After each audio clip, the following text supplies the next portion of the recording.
It's time to do some STOL flying in the US of A. The National STOL Series Championship is making its debut here in Pocola, Oklahoma, and there's no better host than Patriot Airpark. Earlier this week, we had a ribbon-cutting ceremony to kick off the grand opening. This is one of the happiest days of my professional career, I can tell you that for sure. And it just shows how much this community gets behind things and how much we want the growth, how much we're ready for the growth, and how excited people are about aviation. Now we just get to have fun, right? Because now the planes start to fly. This sprawling 400-acre development is the future spot for affordable luxury homes with your own private airstrip in the backyard. This is the scene for round 3 of the National STOL Series in 2024. The drama has been building in our heavyweight division as John McCardle ties Brandon Corn for first place in our touring class. He's really getting good in that maul. And that maul, you know, it should outperform my airplane, but I can give him a good run for his money, and I'm here to put some good runs in. This isn't that bad. This will be about a 10-minute fix. Really, I just go get a piece of metal, bend it to the two places like that, and it's done deal. Yeah, trim tab popped off, like literally cracked and broke. Getting dumb, dude.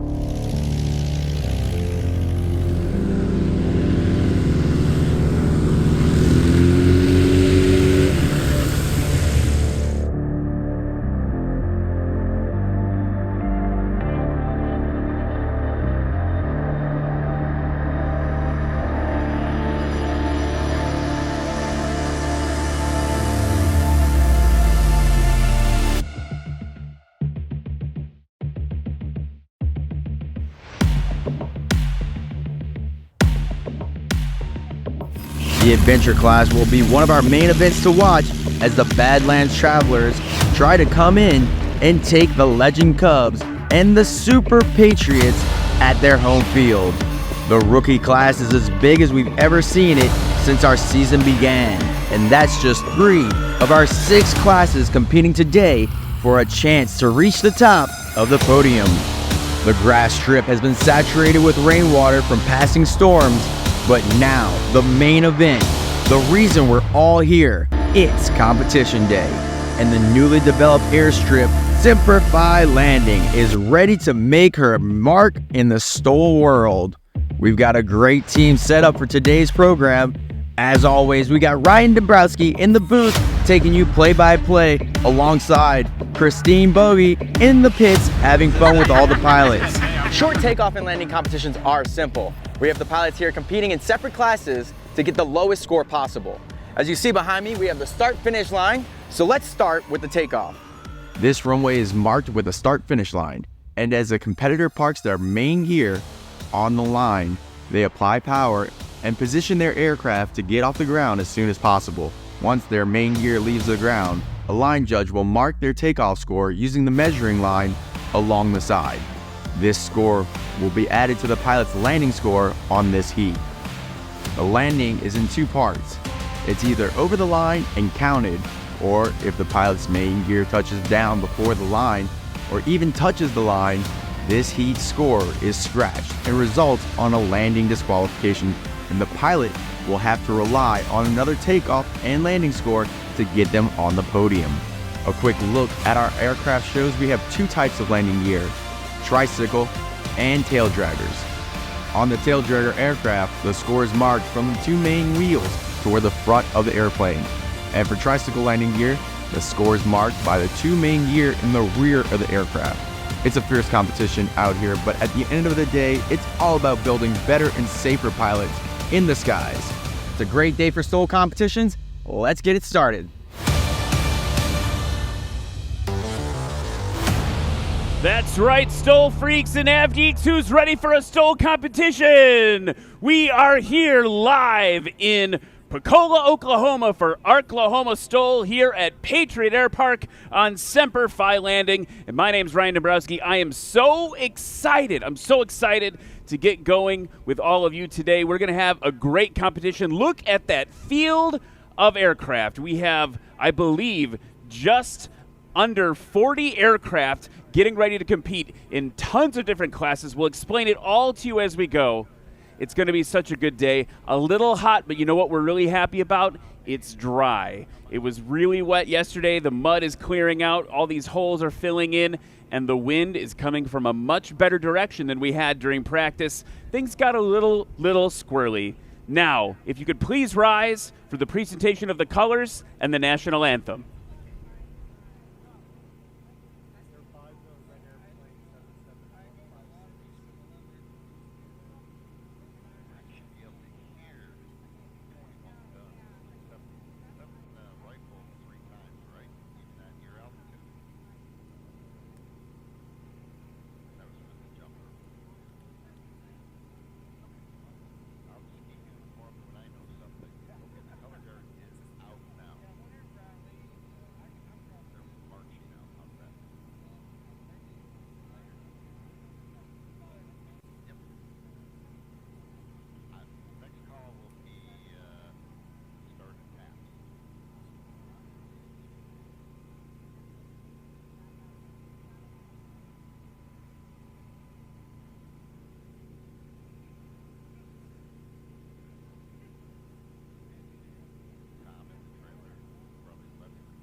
Ladies and gentlemen, please remain standing for our national anthem, followed by the Marine Corps hymn and a brief invocation.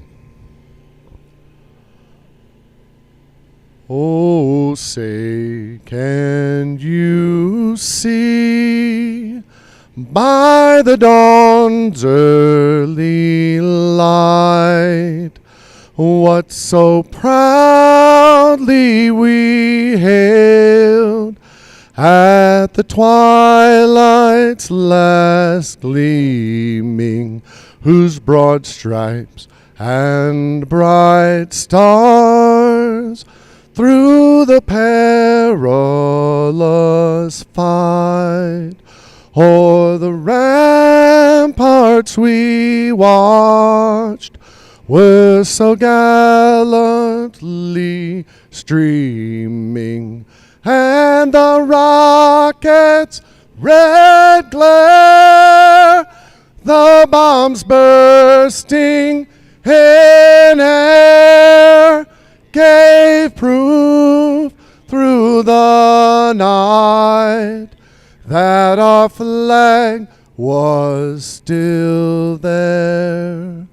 Oh, say does that star-spangled banner yet wave o'er the land of the free and the home of the brave.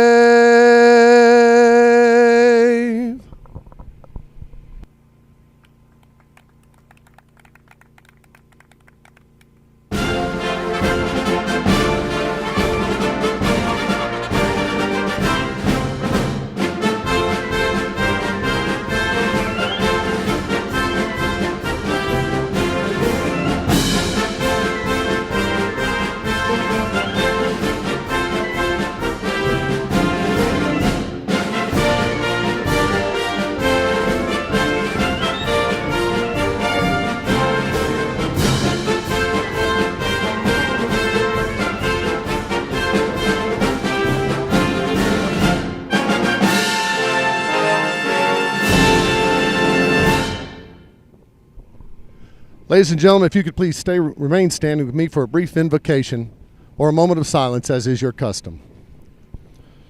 Gracious Lord, thank you for having us here today.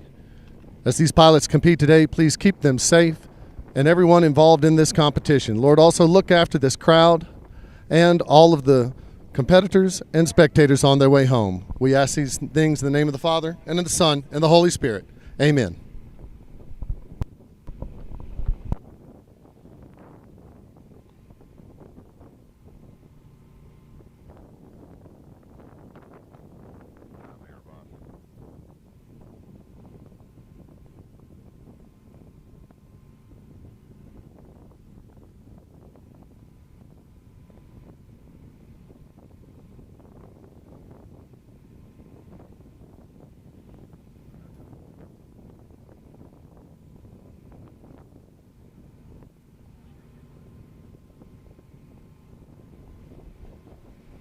And a big thank you to our color guard, to Colonel Matt Peterson for the rousing rendition of the national anthem, and of course our skydivers bringing the flag home as we get ready to begin competition today.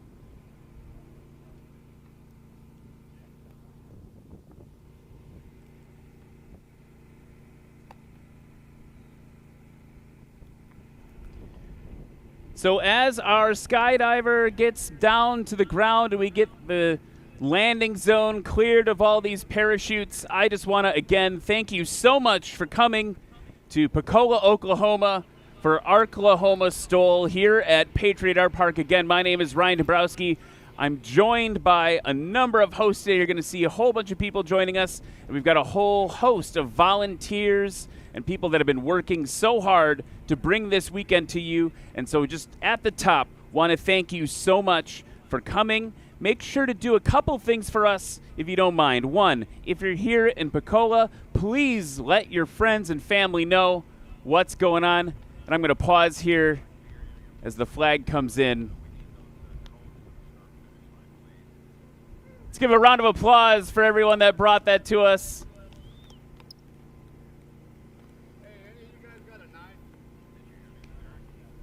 So here's how you can help us out. One, if you're in Pocola, let your friends know. They got to come check this out. It is going to get loud. It is going to get exciting. You are going to see aviation in a way that you probably have never seen before. If you've never been to a National STOL event, it's going to be a totally, as the kids say, rad experience. Two, everyone, throughout the day, go to nationalstol.com/vote. That's nationalstol.com/vote. You can vote for your favorite pilot. And by the way, they really appreciate it because the favorite pilot gets an award. They get like prizes. So vote for your favorite pilot. Maybe you want to pick the person who inspired you the most today. Maybe you want to pick the person who had the coolest looking paint scheme. I don't personally care, but you got to vote. You got to do it. Vote early and vote often, or whatever they say. Let's go. All right, next. If you're watching on social, and actually you could do this in the crowd as well, we want to hear from you in the chat. So go into the chat if you're on YouTube and you're on Facebook. We're going to be able to say hi to you in the broadcast today. We'd love to see you. Ask all the questions you have. We'd really, really like to answer anything you have wondering about National STOL. So go to the chat, share it with your friends, share it on Facebook, share it on YouTube. This is a growing sport, and we'd love to have your help bringing it to everybody. Let's talk a little bit about what STOL is. You heard at the top of our broadcast, it's basically a spot landing competition turned up to 11. You can see a beautiful man walking along the line right now. That's Eric Farewell, one of the owners of National STOL, and he's prepping the race course right now, and it all revolves around that line. Pilots need to land after the line for any scores to be counted, and you'll see judges along in front of the broadcast booth here getting numbers based on takeoff and landing distances. We combine those distances together, and then from there it's basically airplane golf. Whoever has the lowest score wins. If we get enough wind on the nose of these aircraft today, you are going to see some incredibly short takeoffs and landings. The competition today is broken up into various classes.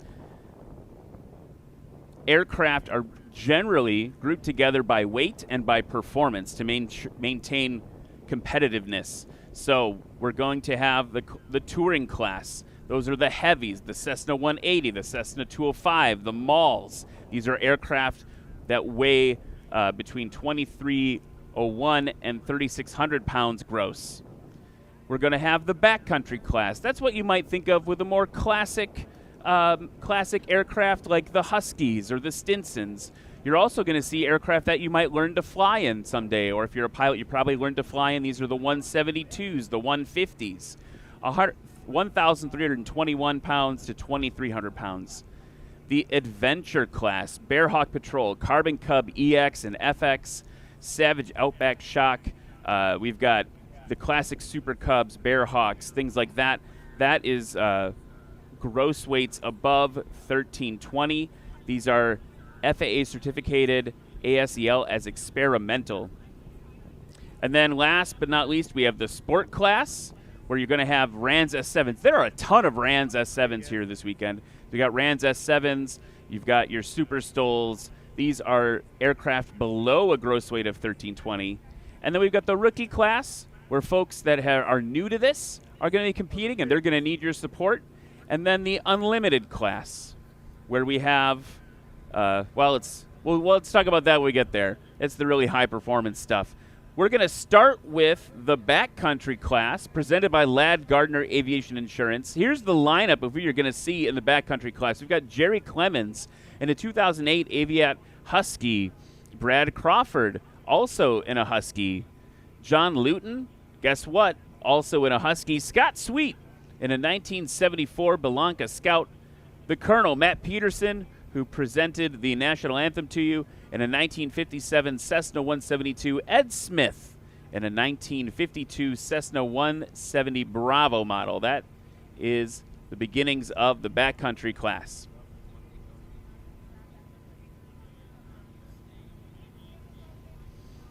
They're getting powered up and ready to go. Let's talk a little bit about the weather. Closest weather reporting station is Fort Smith Regional Airport. Foxtrot Sierra Mike. And if you're following along at home on iFly, EFB, or one of the other flight apps, we're at Oscar Lima 42. Oscar Lima 42, that's Semper Fi landing. You can see where we're flying out of right now. Wind right now at Fort Smith, 100 degrees at 8 knots. Visibility, it is severe clear today. And right now we're looking at 26 degrees Celsius. So, warm. Folks are firing up right now. I am going to get a special guest on the mic with me.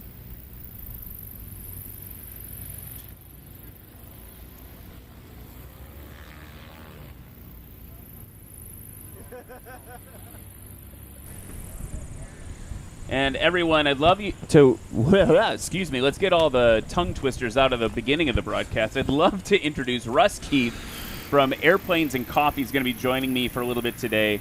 Russ, we had a sporty practice yesterday. The winds were challenging, to say the least. What do you think? So you're I want to establish for people, you're a CFI. You know a little bit about this stuff, which is a certified flight instructor.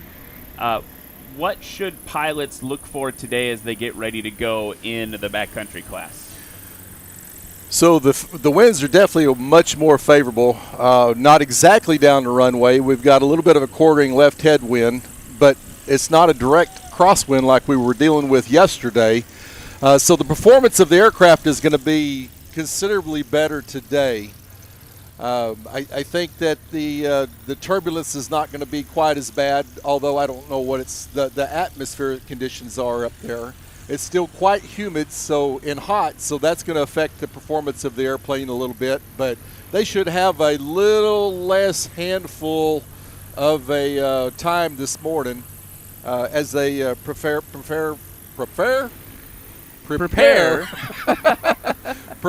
their first flight. And of course, what they're looking for is to get one in the books. And what I mean by getting one in the books is they get their takeoff. Obviously, they can't scratch a takeoff, but they can scratch the landing. So what they really want to do on this first one is they want to get across that line and have a legal landing so they can get a score in the books. Because once they do, then they can just go for it.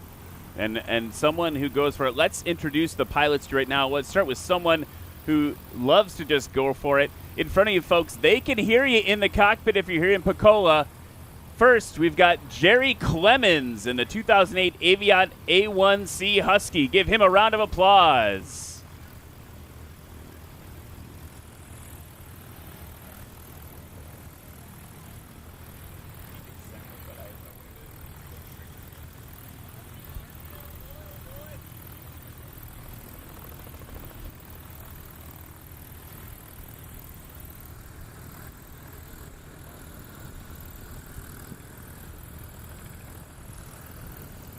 Jerry Clemens from Parsons, Kansas.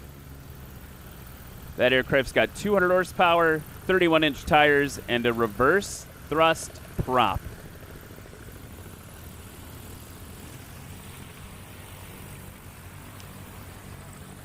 Next in line in November, 1-1 Hotel Yankee and a 2011 Aviat Husky A1C. From Hot Springs, Arkansas, it's Brad Crawford.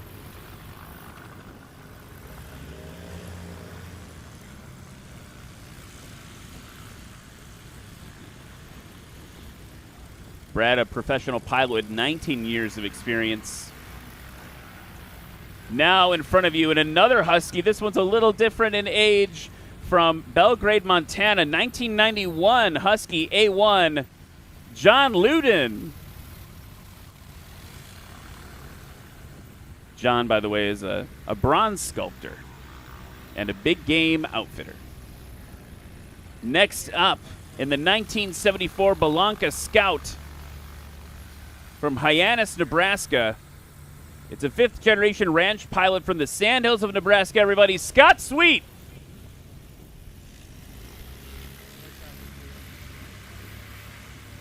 In a 1957 Cessna 172 from Ethel, Louisiana. You know him as the guy that sang the national anthem for us, Colonel Matt Peterson. And if you happen to see Matt, congratulate him for his service. He is due to retire from the U.S. Army in about a month and a half. And last but certainly not least, from Bradenton, Georgia, in the 1952 Cessna 170 Bravo model, Edward Smith.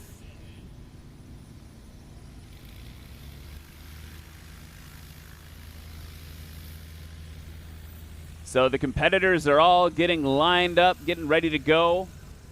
And like you said, Russ, we've got to get them. They've got to get one in the books. Typically, that's what we see. They want to have a more conservative approach in landing just to make sure they get a score in the book. And then you'll see things like maybe Jerry Clemens is deciding to do his reverse pitch propeller. That's something that takes a lot of workload in the cockpit, so you maybe don't want to do that the first go.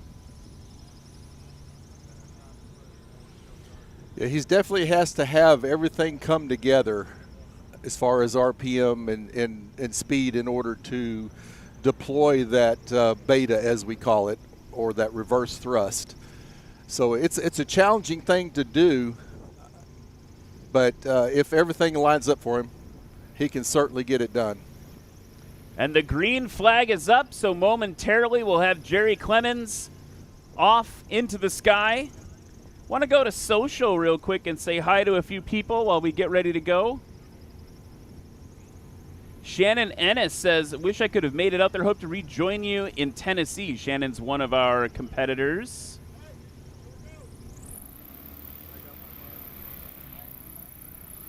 Oh, and check it out. From Milwaukee, Wisconsin, I've got the Dombrowski girls. Hey, girls. Kristen, Elaine, and Emily, thank you for watching. Here's Jerry Clemens now, tail up high. Take it into that crosswind, flaps down. I had to put a little extra gusto on that because my girls are watching. I got to make sure we do a good job. Jerry pulled a little early. That cost him some distance, but he'll get that dialed in, I'm sure. And here's Brad Crawford now, number 16.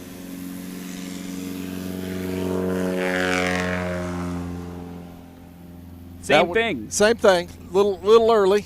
The conditions are just so much different from what they practiced yesterday. So I'm sure they'll get that figured out probably this next run. They want to get across that line again to get that score, but this first run is really just the practice for the day.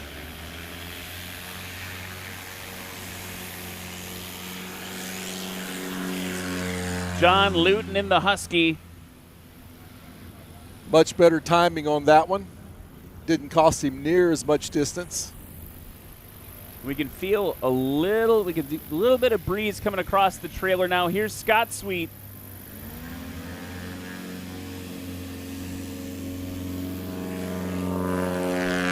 Oh, nice takeoff. Very nice takeoff.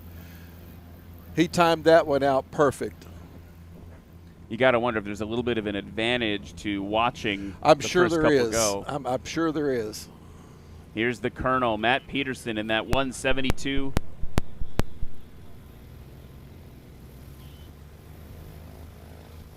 See, Jerry Clemens kind of set the tone for cheating into the crosswind a little bit. And what I mean by that, folks, is you'll notice the aircraft are lining up on their right side of the runway. They're trying to get that crosswind that's coming from the left over the nose.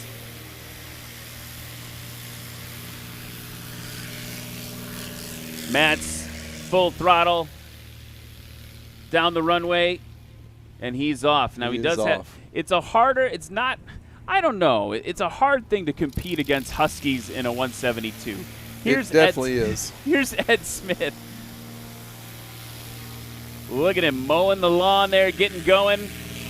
Tail nice and high. He wants to get that wing as flat as he can to reduce as much drag as he can so he can accelerate as hard as he can. Now he's got to nurse those flaps off and climb. And we've got Jerry coming in on final. And it looks like he's going to come down and just drag it in and hope to get across that line. Remember, this year they're not allowed to land on the line. They've got to land past the line, which is a change in the rules from previous years in the National STOL Series. As Jerry approaches right now, I want to set the stage. The current leader, 176 feet, is Brad Crawford. Jerry with 188. But again, it's a combined score that gets you the win. Over the line, it's good. And that was that reverse pitch propeller. He just throws on the brakes. That was awesome. That was a really good landing for him. He didn't give up a whole lot. He was able to get everything in sequence just in time so that he could throw that bait in there and put the brakes on that airplane greater than the wheel brakes can do it. He looked happy with it in the cockpit too. Yeah, when that it was works a really right. good one for him. That was a good run for him. He gets that takeoff straightened out. I think he's got a little more on to give on the landing as well. So I think Jerry's going to do quite well. Combined score of 333 feet for Jerry Clemens, setting the line. Oh, he just pulled that off. That was a nice recovery and a very good stop. And very good stop for Brad Crawford, and you could see, or at least we could see, the tail wheel just spinning because he did actually drag the tail wheel up to the line. That is allowed in the rules, and you were talking yesterday, Russ, about how that's great because you're getting a little bit of drag on the aircraft to slow it down before your mains are down. That's correct. It'll definitely slow them down. They've got to be careful not to hit the ground too hard with that tailwind because that will force the mains down and cause them to scratch. And he was able to give it just a little bit of boost in that power to hold those mains off just across the line. And it really worked out well for him. Scott Sweet on short final. And he's looking to do the same thing. He's got that tail low. And see, he held that tailwind off.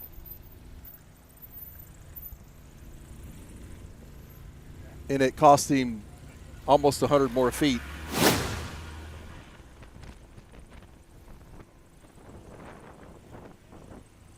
Good over the line for He's been doing it all weekend.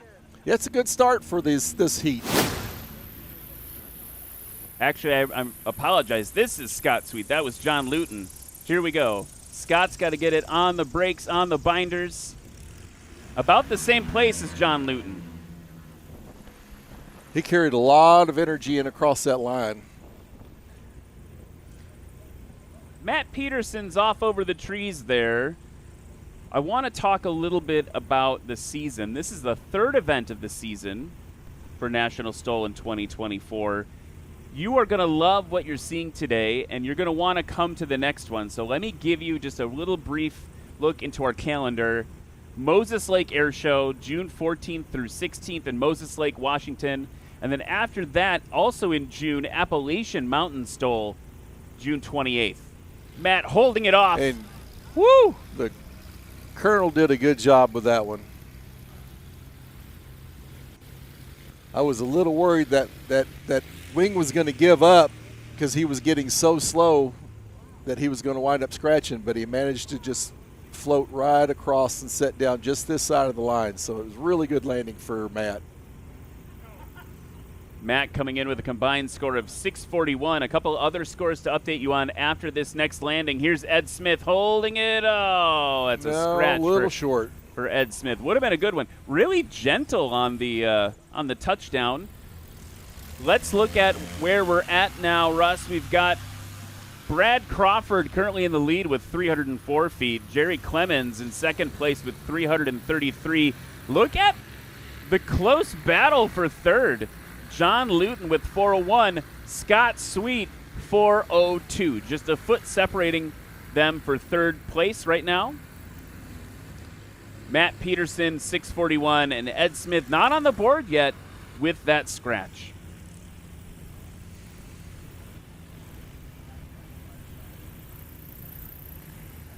Well, Jerry Clements is leading them back around to get lined up for the second run. Second of 3 runs.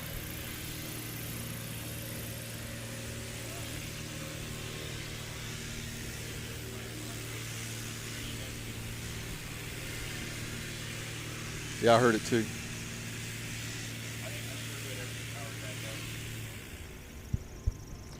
We are getting ready for the next run there. Oh, and it looks like we've got a stuck aircraft there. They're rocking. Matt's 172 appears to have gotten stuck in one of the mud pits left over from practice yesterday. We definitely got quite a bit of rain a couple of days ago, and that taxiway is still a little bit saturated. The runway is in good shape. The runway's crowned well. This is a really nice runway. Look at that teamwork. And of course, Matt making the right call, shutting the engine down, and now it's just a little manpower to get it moving. Smart to push the tail down, get the nose out of that mud. And while they get him figured out, we actually have Christine Bogey in the field. Christine, who you got there? Hey Ryan, I'm here with one of our rookies. I'm gonna let him tell you guys all about himself. But this one interesting fact, we have more rookies in this competition than we've ever had, which is really exciting that we're getting a lot of people interested in this STOL event. So here we go. First rookie of the day. Tell me about yourself. I'm Tristan Nichols. I'm from Northeast Kansas, flying a 2012 Carbon Cub SS. Big time rookie. I've only had it for 8 months or so. Bought it wrecked, rebuilt it. Got it done here a few months ago before summer. And yeah, just been having fun. Happy to be here. Now, what did you do to prepare for this event? Set up some cones at the local airport and just seeing how many times I could hit the cones. With that, fly with Pat McIntyre some. He gave me a bunch of good tips. So thankful for that. Yeah, yesterday went good. He's definitely a good one to go with. Yeah, he knows what he's doing. So, yeah, Jared Garrettson, hung out with him a little bit. We fly the riverbeds in Kansas quite a bit, and yeah, that's definitely helped too. So what are you expecting from this competition today? I mean, I'm gonna try to place, but we'll see. We'll see how it goes. I don't know. Got some up against some Ranzes, and yeah, they're good. Bunch of good pilots in the rookie class, so it'll be a good time. Well, we're excited to see what you can do. Good luck. Yeah, thank you. All right, thanks. Back to you, Ryan. Thanks so much, Christine. Really cool to see all the rookies here today. And like Christine mentioned, there are a lot of them, maybe more than we've ever had. Any tips for the rookies before we get fired up in the second heat? Get it across that line. Get it across that line. Do what you do every day. Don't do anything new. Don't do anything different. Let's just get it across the line and be safe. Make it a learning experience. And Jerry's fired up. He's got his tail up, releasing those brakes, and here we go. Mowing the lawn a little bit. Still pulled a little bit early. He needs to give it another 2 or 3 seconds, I think.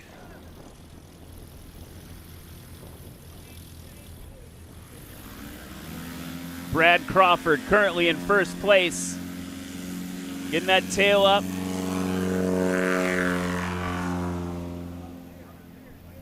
Something to mention here, just to make sure everyone's aware, if the airplane takes off and then settles back down again, we go from where the mains touched the second time. Here's John Luden.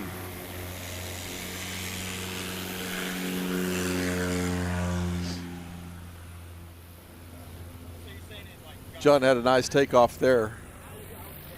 Some pretty good improvements on scores from the first two. We've got an improvement from Brad Crawford down to 148. Scott Sweet now. Yanking back on the stick. His previous takeoff was 183. Here comes the Colonel with a little more mud on the nose gear than before. Add a little extra weight. A little extra weight, probably. Previous takeoff, 385 feet for the Colonel. That looked cleaner to me. That looked a lot better. And Ed Smith now. Second run of the heat. Needs to get something on the board. Yeah, he'd definitely be in a disadvantage if he were to scratch on this one. And he rolls down in that 170 for his second takeoff. We've got Jerry coming in on final. A little bit of sink back down, but he's got it under control. The 170 Bravo model that Ed Smith is flying is kind of the quintessential competitor. Like, you've either got Huskies or 170s typically in this class that are very competitive.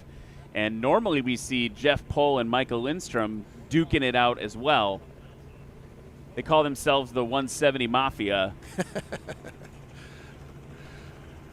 Here we got Jerry coming in from the crowd's left, our right. He's going to drag it again. His tail wheel is on the ground, and he just fell short. Now, if that would have been good, that would have been an incredibly, I mean, you add a couple feet because he would have been over the line. That would have absolutely. And you'll notice that he was able to deploy that beta just as soon as he touched down. So he had everything set up. His only problem was his tail wheel drug a little too hard just before the line, which brought his mains down probably about a foot short.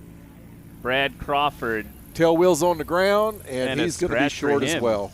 Scratch for him as well. He'll maintain his first place thus far. And you can see what we talked about. They've got good scores on that first run, so they're really going for it on the second run. And, of course, it hasn't worked out for either one of them. But they've got one more run to go. John Luton off on final approach. Want to mention a few things you can do if you are here in Pocola. Obviously, there's a helicopter flying around. I kind of want to go for a helicopter ride. I don't know if I'm going to get the chance, but someone should. Other things you got to do, check out some of our annual sponsors who have booths. Red Tag Art and Flying Eyes are here. Here's John Luton now dropping it in with a big bounce. Getting it stopped. In this case, we measure from the wheel that's furthest away from the line. Not always about passenger comfort, and I feel like we got to talk a little bit about shocks. We're going to talk about shocks a lot today.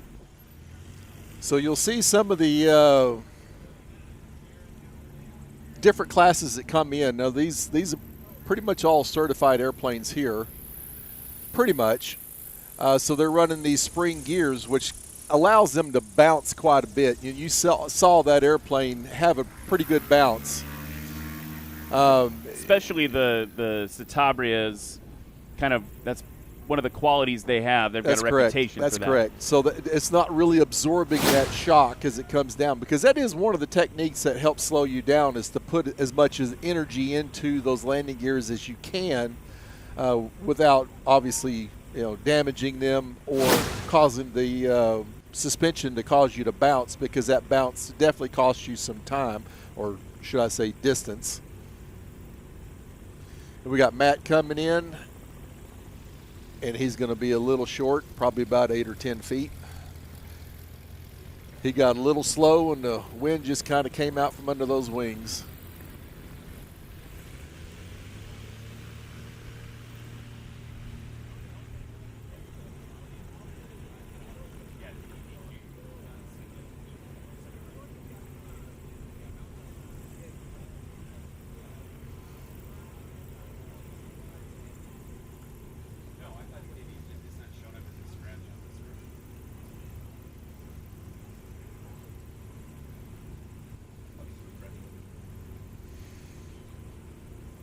All right, he needs to get across that line this time. It looks like he's not going to have any problem.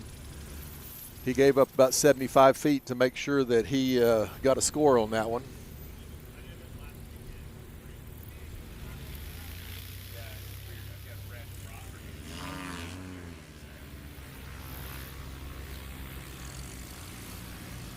And now check out Christine Bogey back in the pits. Christine, who's up next? Hey Ryan, I'm here with James Johnson. He flew all the way here from Eastern Colorado. And now tell us about the aircraft that you came over here in. So it's a 2023 Ram Z7. I built it and painted it. Got a 912 ULS engine in it. I only have about 60 hours on it. Just a wonderful airplane made in Eastern Kansas. So just really enjoy it. Got into flying ranches because I know Joe Milloway and Hal Stockman. Awesome. So has this always been something you wanted to try, a STOL? Oh yeah, I've always seen Hal doing it, and then I've been wanting to do it, but I've been chicken, and then finally he come out to my house and picked me up, and we flew out here together, and now I'm giving it a try. Well, that's awesome. What are you expecting from today? Just to have a good time and go home in the airplane. Awesome. Sounds good. Thank you so much. Oh, you're very welcome. Back to you, Ryan. Thanks, Christine, and we can't wait to watch him fly. He was putting in some good practice yesterday. Really appreciate that. Love it when rookies come out and really put in some work. Here's Jerry Clemens now, getting ready to go. Lined again into that crosswind as much as he can. You want to get more of that wind on the nose to help you get a shorter takeoff distance.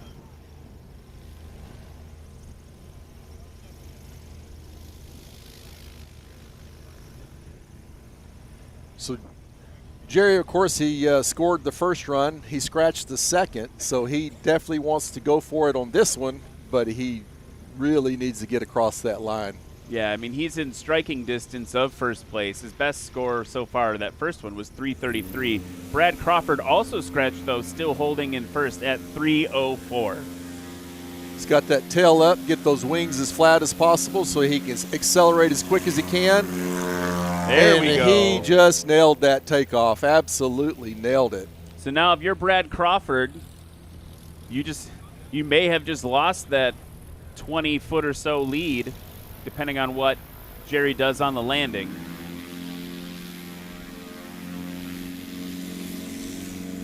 Getting the tail up. Notice the execution of the flaps. Not really getting off the ground as cleanly as Jerry did.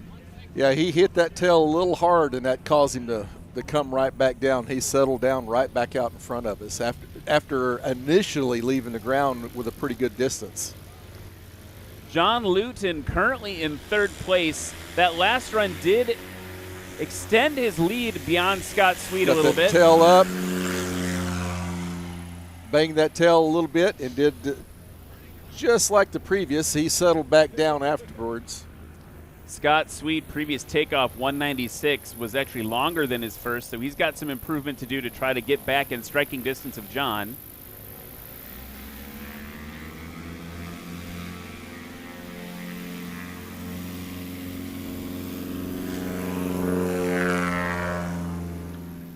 That was a nice takeoff for him. That was a nice takeoff and a hard one to judge because the mains came off, the tail hit a little bit and kind of stayed, and it kind of floated above the grass. Hard to see exactly where it was there. Matt Peterson now in the 172.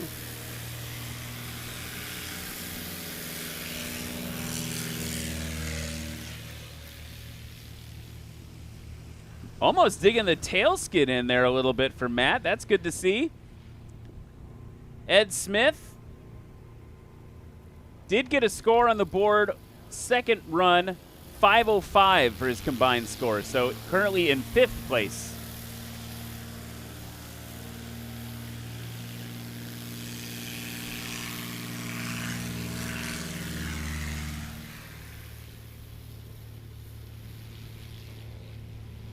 See how he gets off that ground and flattens out so he can accelerate so that he has climb speed to climb over those trees, which on the camera look a lot closer than they truly are. They do look a lot closer on camera. Jerry Clemens on final approach. Let's talk about what we were talking about before. I want to make sure I mention this. Red Tag Art is on the field. We love them and their support. Go check out their unique aviation art based off red tag items from the aviation industry. Flying Eyes is here. I'm wearing my Flying Eyes. You're wearing your Flying Eyes. I've got my Flying Eyes Go get on fit today. up for a pair of Flying Eyes glasses if you'd like. And then Bold Aviation, one of our local sponsors, is here with their apparel. And Fly ARH is doing helicopter rides. You can see the Robinson there. Jerry Clemens now bouncing right on the line. Heavy on the beta thrust. That is aggressive for Jerry Clemens. That was a very good landing for him. He only gave up about 6 feet on the line and was able to deploy that beta and stop in short order. And actually, they're doing it in review right now. They're going frame by, and they called it a scratch. Oh no! He touched just before the line. Here is Brad Crawford, also with a scratch. Also with a scratch.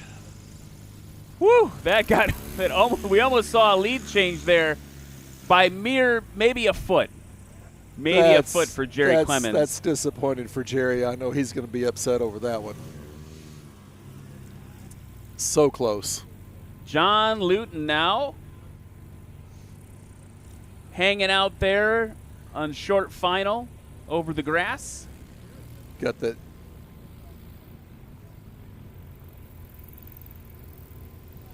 And he's going to be a scratch. That tail came down just a little hard on him. Whoa, get her control. He just wanted to say hi to the crowd and There you wave go. at them there. Right around 175 feet.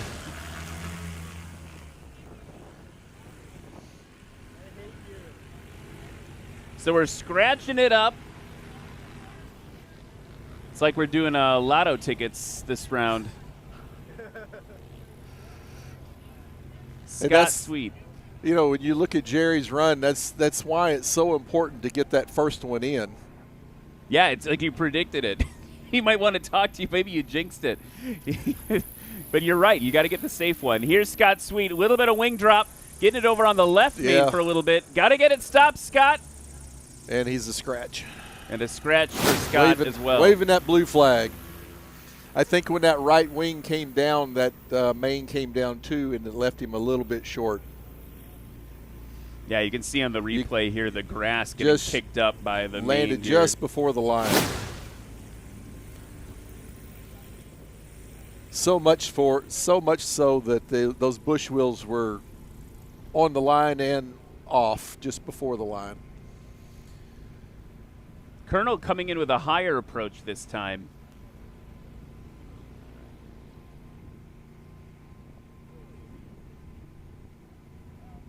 Carrying a little more energy, and he's still going to scratch. Okay, we might go for what's the national STOL equivalent of the opposite of a hat trick. The opposite of a hat trick. You might have. I think they call that batting 1,000. Here's Ed Smith. Ed's going to save the day. I don't know. Maybe he should scratch just so we're consistent this run. Is there a trophy for most consistent run? There is a trophy for most consistent, but or should say most consistent heat. Most consistent heat of scratches, yeah. All right, let's see what Ed can do. He's coming in. He's got low. It looks like he's carrying a little bit of energy, a little extra energy. He's just floated up. And he is a good landing. And by far his best of the day. So Ed Smith saving us from 6 scratches on that last run.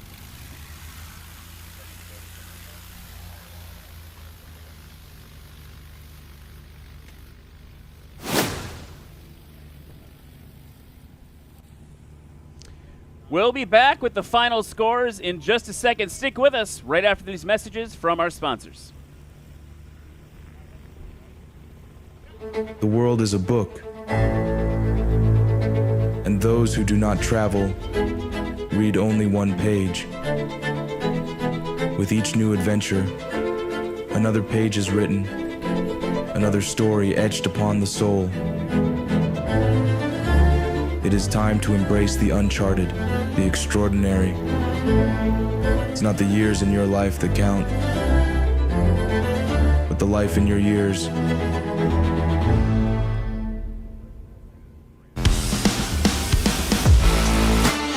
At Pappy Aero, we take pride in being the curators of aviation with our line of high-quality washes and waxes. Proudly made in the USA, we believe in preserving our aircraft to be passed down to the next generation of aviators and caretakers.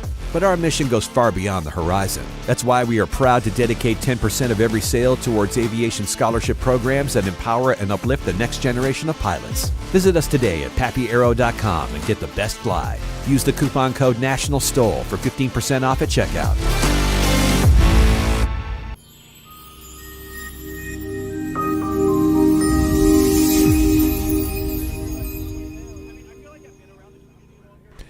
At Aerolids, we believe that innovation is equal parts inspiration and perspiration. Since our inception in 2006, we embarked on a mission to redefine the expectations of aerospace lighting.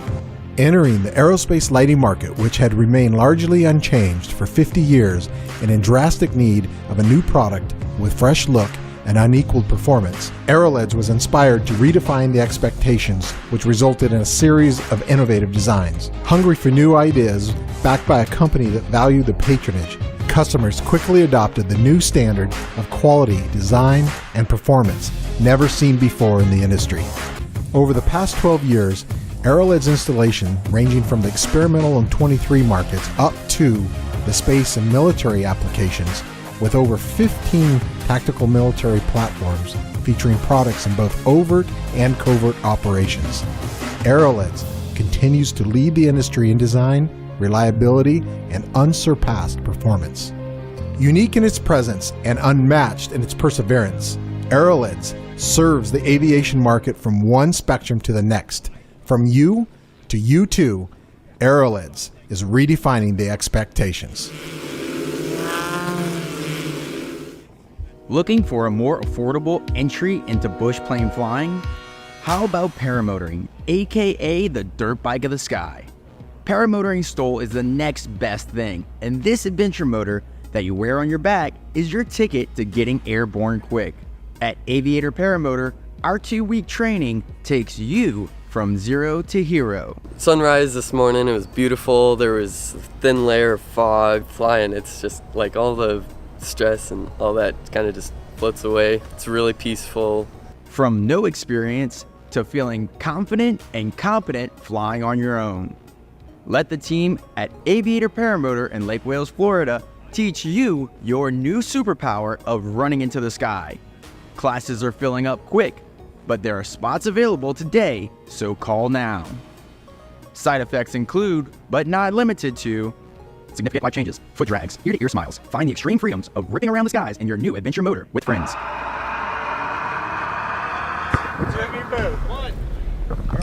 And everyone, welcome back to Arklahoma STOL. Is everyone having a good day so far? You can do better than that. So that was the backcountry class. Things are just starting to heat up. Does anyone want to know what the scores were? Do you guys want to know? Matt says no. Matt says no. All right, we'll read you the top 3. You can go to nationalstol.com to get the full scores. In 3rd place, with a combined score of 385 feet, John Luton. Yeah, good! Right here. In 2nd place, with a combined score of 333 feet, Jerry Clemens. Yeah. He's like 333. And in 1st place, with a combined score, let's give it up. Wait, I can't do that in that order. With 304 feet, let's give it up for Brad Crawford. Great job. Awesome job. You should get hand first. Congrats. Right on the top. Oh, 1 second. Let's go. Interview with you. Brad, tell me how it was out there. Man, it was great. We got a little bit of wind coming out and a little bit of a crosswind. The line, I'm going to blame it on the line for a couple of scratches out there, but other than that, it's a great day. Blessed to be here. Thank you all for having me. All right, everyone. Let's get a group photo. We need a big cheer because they got to look excited. You guys got to cheer for them. All right. Put those trophies down by your... There's your backcountry class, folks. I'm going to get out of the way. Time to celebrate, boys. Jerry's like, I'm out of here. All right, grab the top of that bottle. Put your finger over there. Here we go, folks.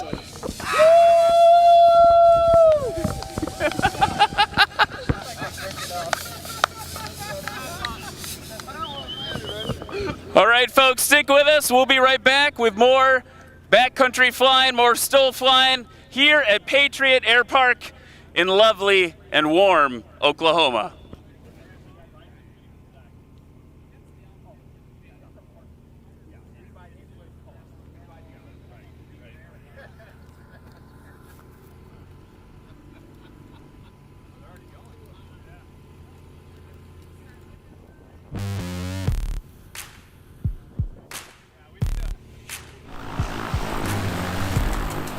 So the touring class, it used to be just touring airplanes, and now that we've switched around the classes because the 170Bs would always win, so they ended up putting us in the Bush class, which it's a touring airplane, and the word has it Austin Clemens isn't coming because the Super 170's in his class.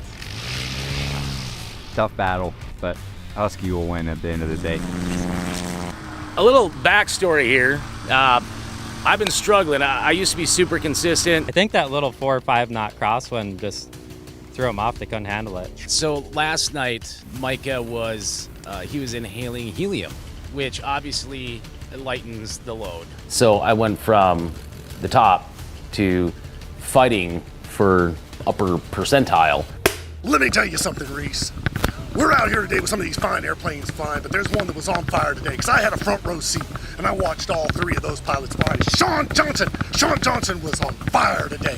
He was flying his best game, and he got to bring his best game because he's flying against Michael Lindstrom and Jeff Pohl, 2 of the best pilots in the lower 48. Let me tell you, brother, they're awesome out here today with this beautiful weather. It's so good to be out here. Well, I did a pull test on my airplane. I was only pulling 745 pounds, and so I had them deburr the cylinders, and now I'm pulling 815 pounds of thrust.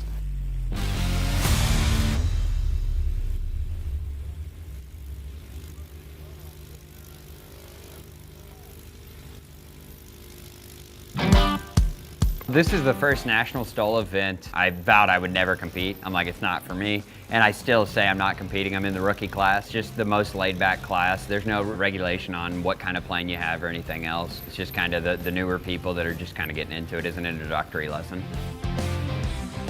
I'm Rod Hewitt. This is my dad, Steve Hewitt, world's greatest pilot, CFI II. Take note of this thing. This is the winning plane here. If I finish the day, I'll be happy. So, you know, if I finish last, it's a win.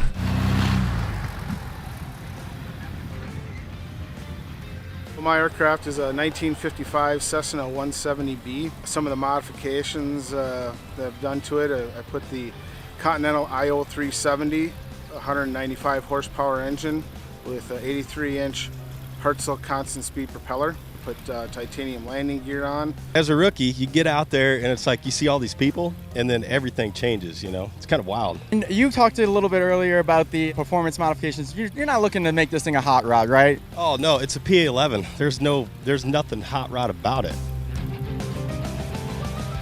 Pat McIntyre, I'm from Lincoln, Nebraska. I'm in the rookie class. This is my first time competing at one of these events. I've attended many of them, but first time being a participant. It's wonderful.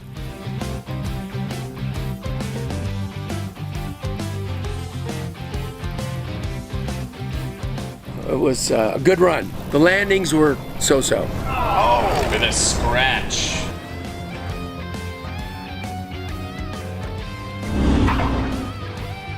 So just go out there and, you know, energy power management, that kind of stuff, figure out where the line is, find out what the wind's doing. Yep, just go out and have a good, safe day. So if you're on the fence about this and think, I can't do this, this is for pros, you're wrong. If you've got an airplane and you've got a little bit of skill, this place is for you. It's a home.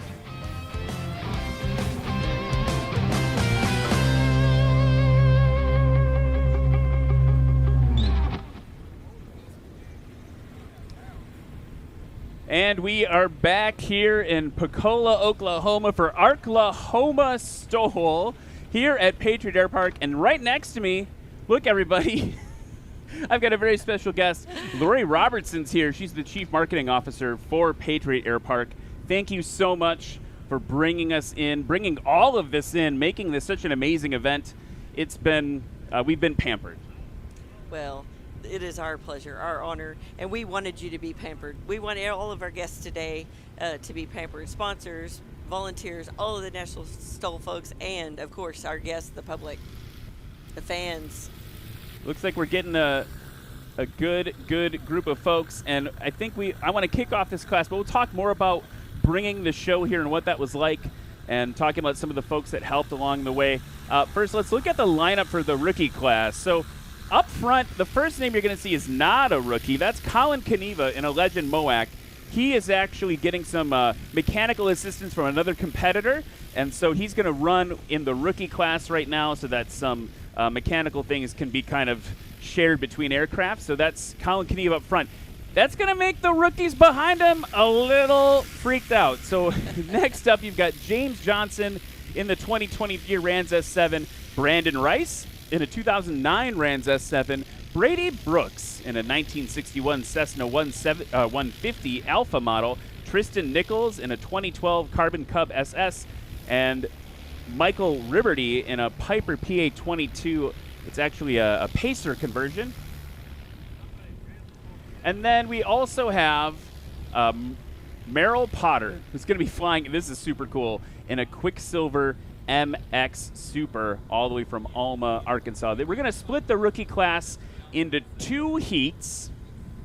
So we're going to start with the first 4, Colin, James, Brandon, and Brady, and then pick up the action again with Tristan, Michael, and Merrill.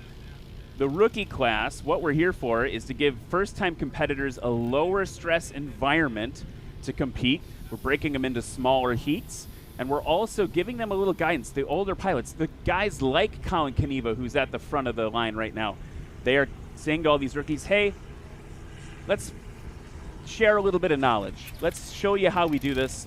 Here's how to be safe. So they are going to release them. Bold Aviator saying, let's go Brady on social. Green flag. Keep the scores for Colin Kaniva in your mind for later today. Colin's coming up to the line.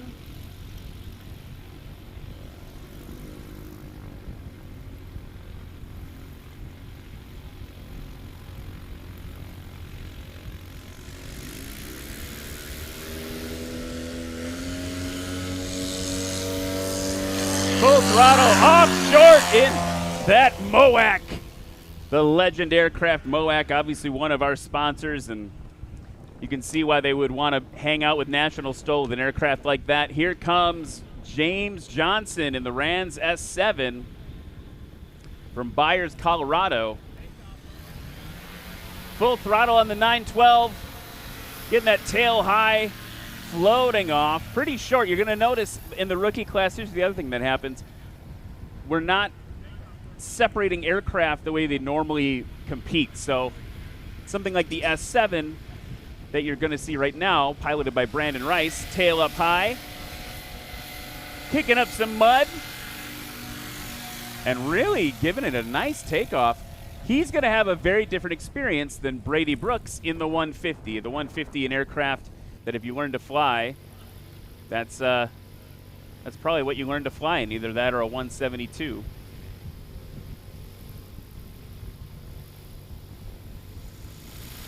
Getting that tiny spinner spinning.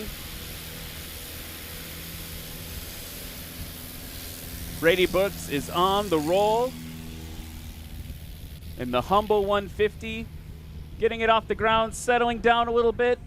He's got to get that nose down to get some flying speed.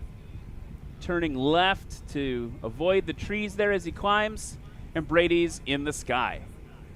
Got a second before Colin comes around. We got about maybe 15 seconds. Sorry, Lori. So talk to me a little bit about what Patriot Airpark will become. Well, this is a community built around aviation. This right here in front of us, this runway is our heartbeat. And we are going to build some hangar homes, and we're going to build some, of course, some hangars and different type of amenities that are all centered around aviation. And how many homes will eventually fill the property here? Our initial estimate is over 220 homes. Okay. Yeah. Can I sign up and can I put a deposit down on one? I went ahead and pre-printed a contract over there at the shed. It's all ready to go. Okay, so what about, let's see, where's Colin? Colin's in low over the grass there. He's flying quite slow, not giving the... Colin is giving those rookies a little run for the money in terms of slow flight. He will be running in sport class. Adventure class, I stand corrected. Held it off, but not well enough. That's a scratch for Colin in the MOAC. Look at that wing design. Changing it a little bit up for the aircraft they call beast mode over at Legend Aircraft. Typically has slats on the front, shifting it around now for Legend. Here comes James Johnson in the Rans S7.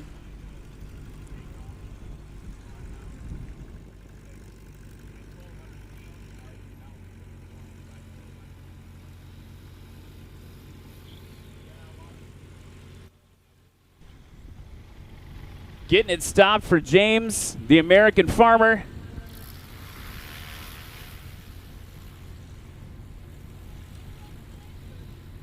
His takeoff was 127 feet. Let's see what that landing number is. 206, very respectable for a first time out.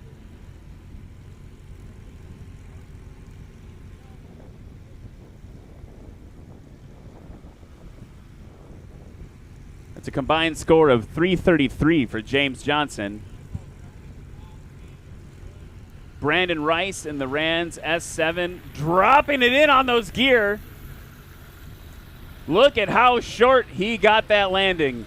It is not about passenger comfort here. The more energy you can direct into the ground, the better, because it's not pushing you forward. And now look at Brady Brooks taking the low approach over the grass, just tickling the top of the blades.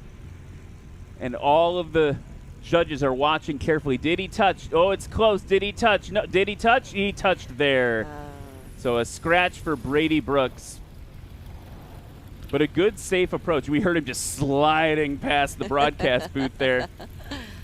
Tristan Nichols now. Oh, nope, that's the next heat. So now we're getting ready for run number 2. Okay, so 200 homes, access to the runway. And actually, before we do that, let's talk to Christine Bogey, who's in the field. Christine, who's there? You're gonna have to point.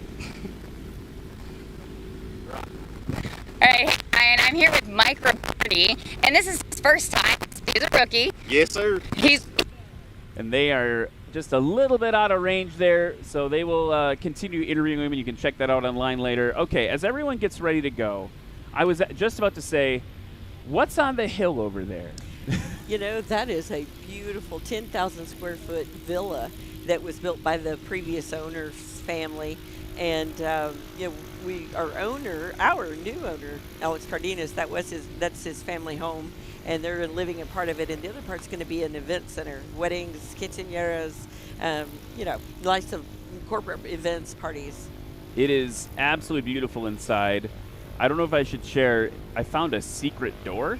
Yeah. It's like a pretty amazing place. Shh, don't tell the public about the secret door. There's a pool up there. It's just a beautiful thing and a great place. Here's Colin Kaniva now with the scratch on the first run. There we go, Colin Kaniva. He's got a fun name to scream into the mic. Yeah. Colin giving us what we're expecting from him on that takeoff.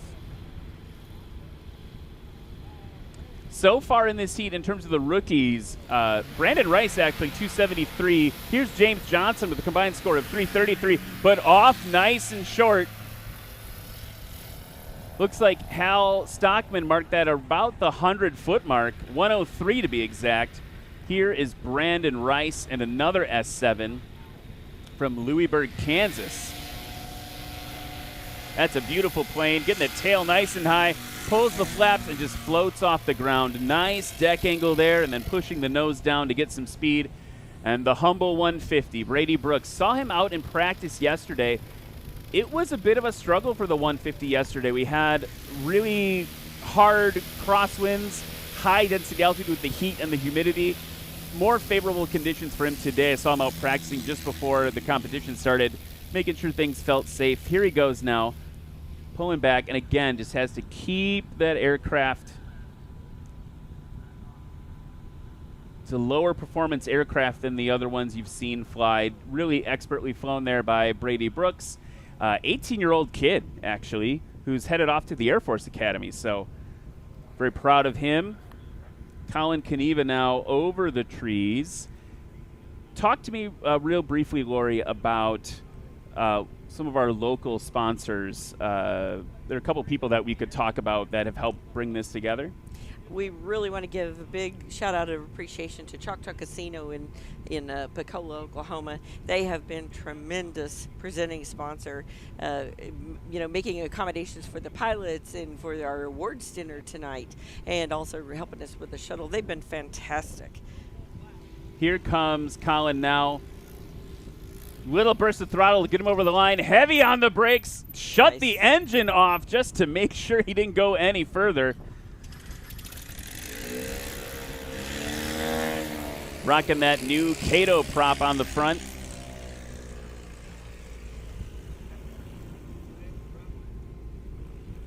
And that brings us to James Johnson again in the S7. It's the battle of the S7s here in the rookie class. You can see why.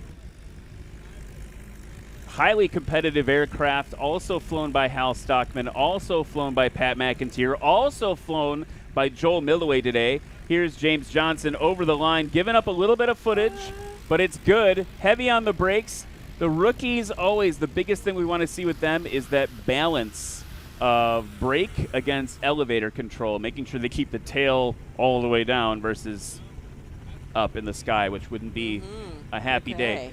Here comes Brandon Rice. I think he wins. If you want to go to nationalstol.com/vote, he wins for one of the prettiest aircraft here today. Oh, nice. That was a nice one. He is running for first place right now.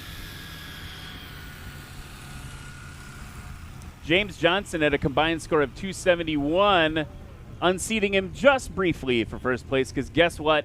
Brandon Rice at 227 feet combined. Brady Brooks low over the grass again. Ellen Shepard in the chat saying, "Go Brady!" Wins currently 6 from 090. And a scratch for Brady Brooks. That's 2 scratches so far. He's got one more run to give it a go.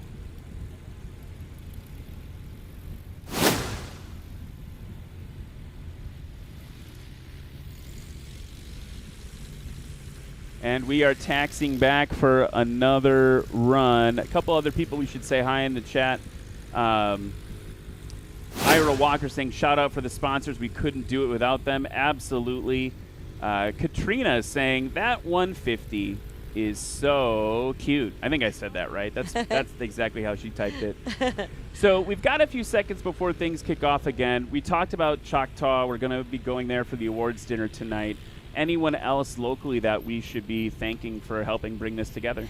You know, we have the River Valley Democrat Gazette. We have Orr Chevrolet. We have Fly ARH helicopters. They're actually here today giving rides, and they brought a couple of planes for the spectators to enjoy looking at. And plus, they're giving the rides. And we have just a whole bunch of small businesses around the community. River Valley Fence, give them a shout out. And several others. They have really made it possible for us to be good hosts. Like I said, we felt absolutely pampered since we got here. Here's Colin Kaniva on the line, giving it the beans. Off short. Looked to me like somewhere between 75 and 100 feet. And he's giving a little clinic to the rookies. James Johnson saying, I'll line up over here too. Thanks, Colin. Full throttle for him, tail nice and high, and exactly timed right for James Johnson in that lime green S7. Brandon Rice, currently your first place rookie with 227 feet combined.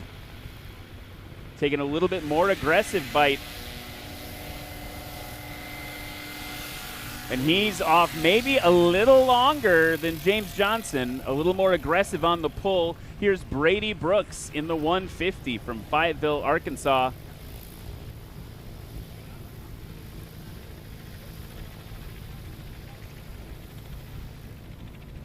Getting everything lined up.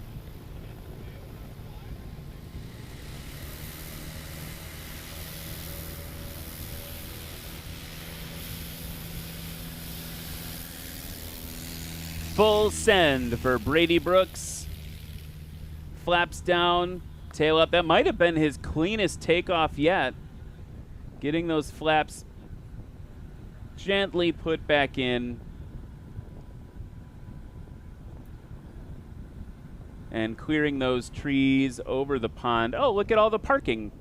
That's nice. We got all this access. I never even knew where people parked. There it is on the drone shot. We got all the cars in. Thanks so much for coming in, everybody. Look at all those cars. Yeah. So we've got a second before Colin comes in. Maybe I want to be presumptuous, but lay it on me. Think we'll be back next year? with bells on. We will have the red carpet rolled out for you guys, and we'll be much better prepared. You know, that first time around, you got to give it a shot. You got to learn. And I don't know if I would say, I mean, the responsiveness to, oh, there's a bunch of rain, let's get some sand and dirt in, right? Like we did. There was so much happening right away. Colin with a little burst of power over the line. It's good. Ooh. Now he's got it stopped on those brakes. Look at him. A round of applause for Colin Knieva on that one. Holy moly, Colin. In the MOAC. Beast mode. Now, James Johnson in the S7. I think this is a pretty plane. It's both of these S7s are just absolutely beautiful. They're both relatively new.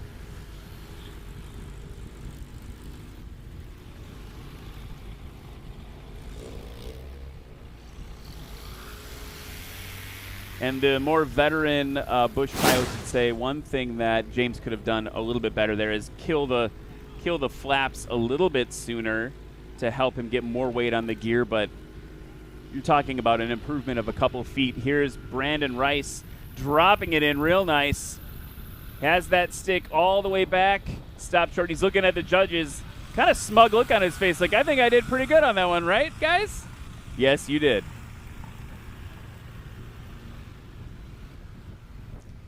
And last but not least for this heat, Brady Brooks in the 150 over the trees now. And I want to mention this. So you're going to see a lot of like high-powered, aggressive bush planes today. Look at how capable the humble Cessna 150 is. This is the plane that, if you learn to fly, it's almost certain you're going to fly in this. It's great for training, and it's quite capable. You can come into, as long as you're keeping track of your specs. There's Brady over the line. He's got a good one in the books.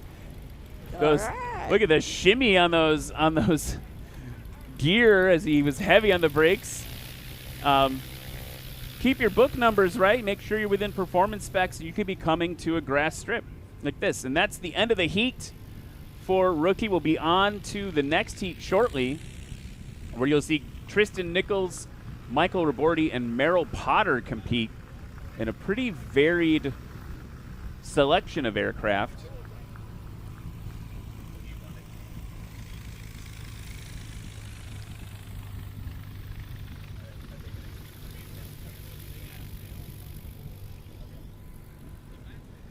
So as they taxi up, and Lori, we'll watch for them to pop over here, but I want to talk more about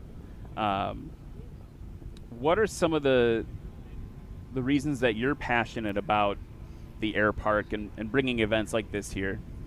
This is an incredible, perfectly timed event development because, Ryan, right about now there are huge investments coming into this regional economy that are related to U.S. Air Force programs. The Foreign Military Sales Program is relocating here from Luke Air Force Base, and so we will be having friendly nations come in here from all over the world. The Republic of Singapore, Poland, Germany, Finland, and others.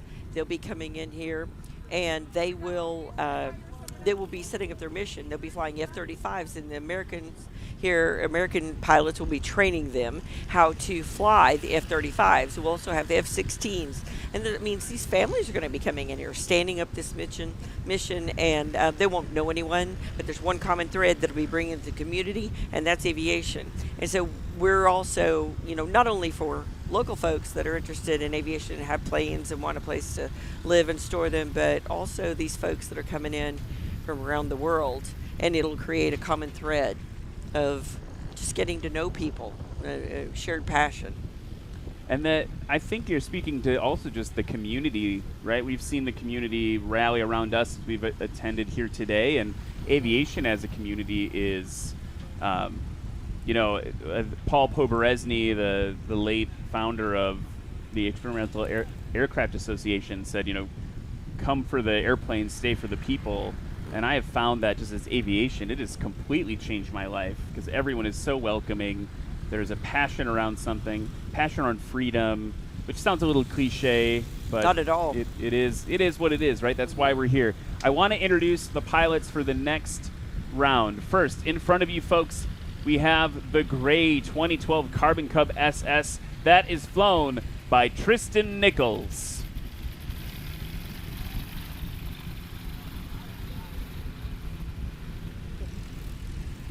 Up next behind Tristan, from New Strawn, Kansas, in a 1953 Piper PA-22, Michael Ribberty. And this is their first time out, folks, so give them a round of applause. They need your support.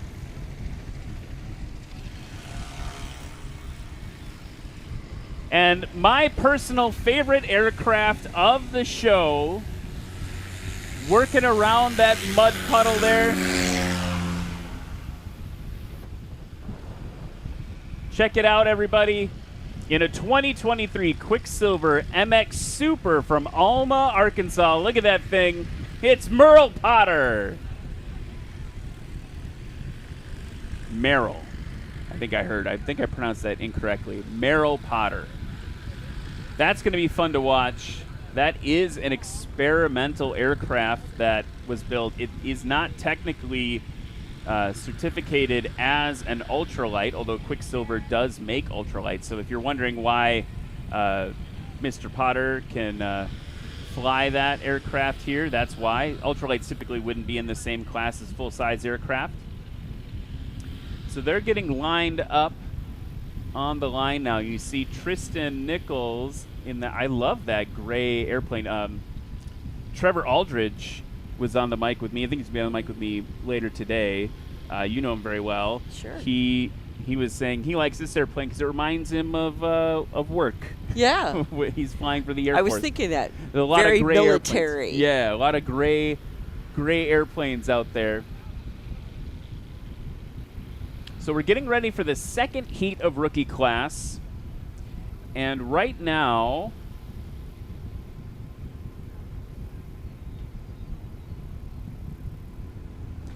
we've got Brandon Rice in first place, James Johnson in second, and Brady Brooks in third. But we've got a whole nother heat of rookie class to go. Here's Tristan now, getting that tail up in that Carbon Cup.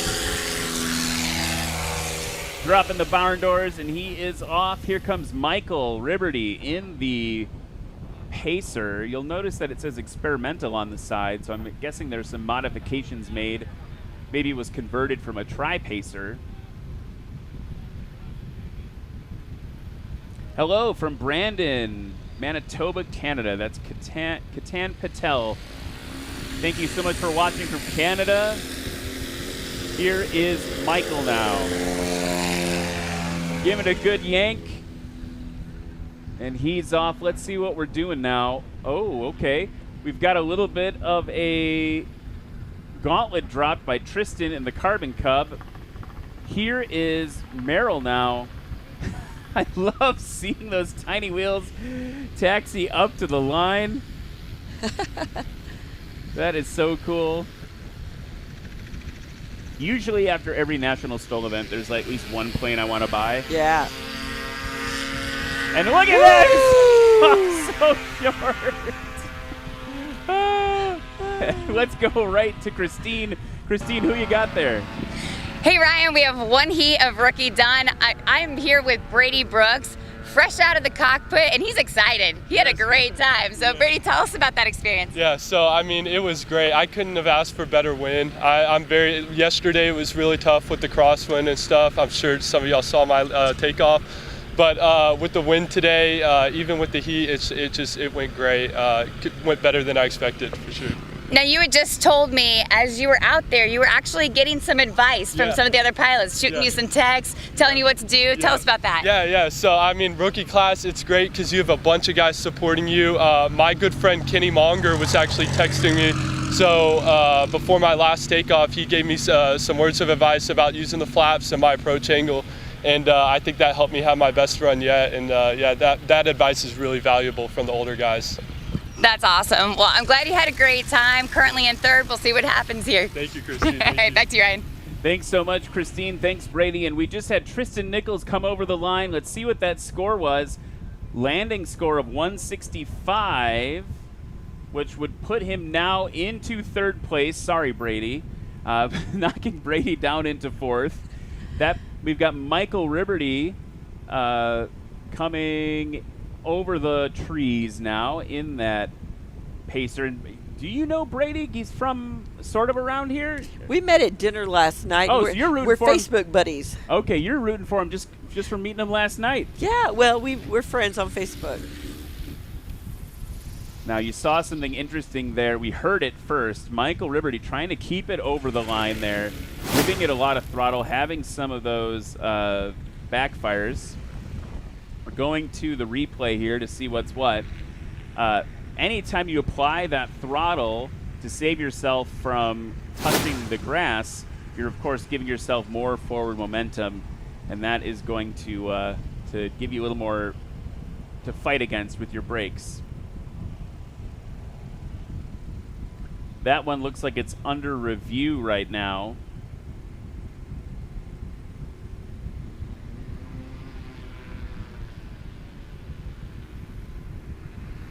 Here's Merrill. Good over the line. Not a lot of shocks on that thing. I feel like he maybe felt that one a little bit. Kind of like a bumpy bicycle ride. Yeah. Especially, yeah, here we go. He's just going to whip it around. So let's look at the new standings now. Merrill popping into first with looks like 187 feet. Brandon Rice holding on to second. James Johnson in third. Tristan Nichols in fourth. Michael Ribberty in fifth. And Brady Brooks now at the back of the class in sixth.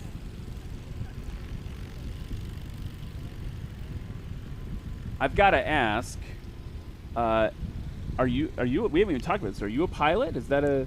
I'm not, but I've been drinking from the aviation fire hose since February. Okay.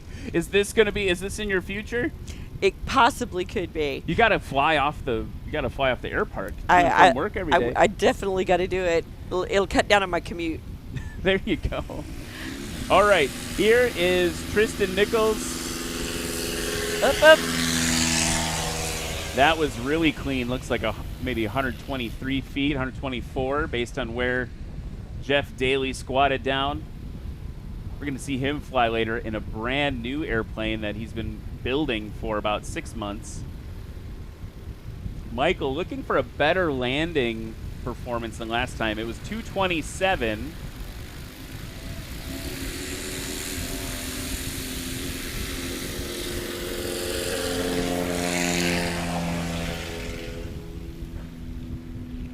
Retracted those flaps quite briskly.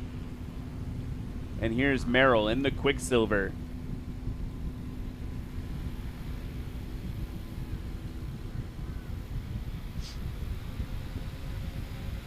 All the way from Alma, Arkansas, which is actually not that far away. You know, he came in Monday with a huge RV. Off sub 100 feet. You said he came in with like a semi-truck pulling his RV. He was serious about this. He was ready for this competition. He's putting in really good numbers.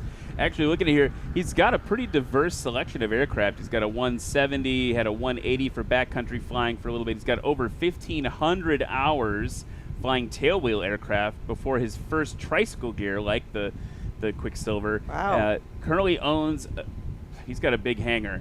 RV6, a Kit Fox 4, and this MX Super from Quicksilver. 3 different aircraft. 1 is fast, 2 are slow. And it says he's got an inverted fuel system in it. Wow. Is he taking that thing upside down? Okay, I got to ask him about that tonight. Oh, here we go. Here's Tristan. Good over the line, got that checkered flag, getting those brakes figured out, and saying hi to us in the booth. Hey, Tristan. It was only like a little scary. Measuring again from the furthest gear away from the line.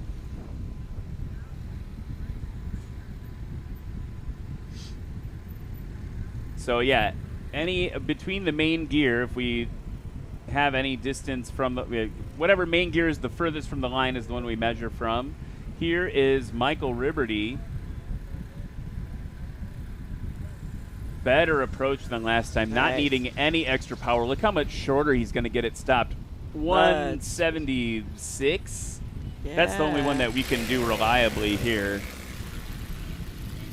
That was a big improvement over the previous run. Yeah, you're absolutely right. His previous one was 227, so knocking basically 50 feet off. That's a big improvement for sure. That's going to put him currently in 5th place.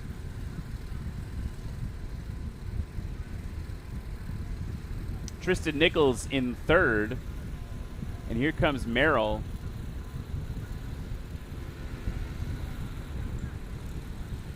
Digging that little tail skid into the grass. Short like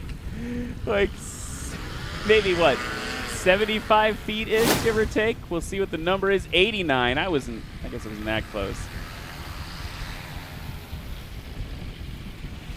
That is a cool thing.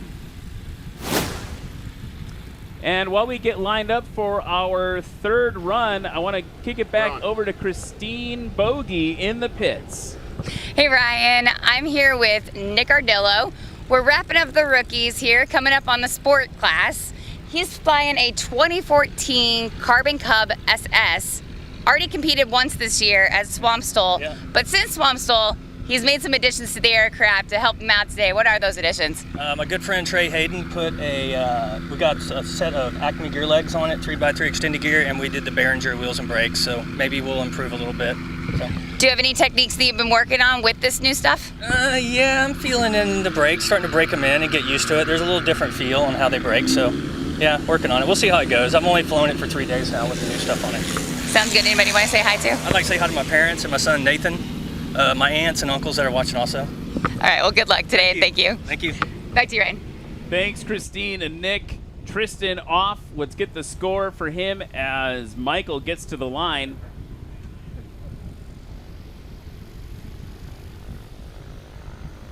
Tristan Nichols from Sabetha, Kansas with 116 feet. So not his best takeoff, but close. Here's Michael now.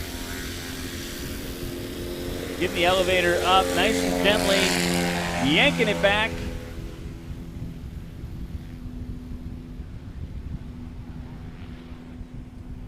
And Merrill coming to the line. Currently in 1st place and quite consistent on his takeoffs, 90 feet both times. Let's see if he can go for a hat trick with a 3rd 90, or I guess shorter would be good too.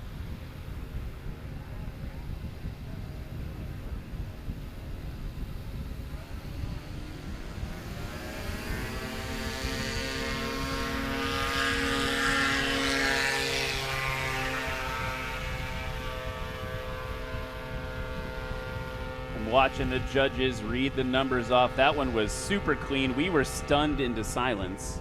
It was so clean. And here comes Tristan now, base to final. And that was a 68-foot takeoff for rookie Merrill Potter.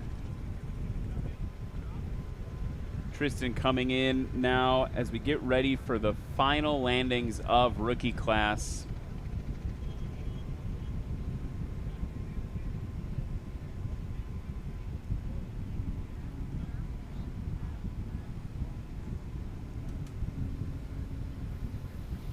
Good over the line for Tristan. Very consistent. Sweet.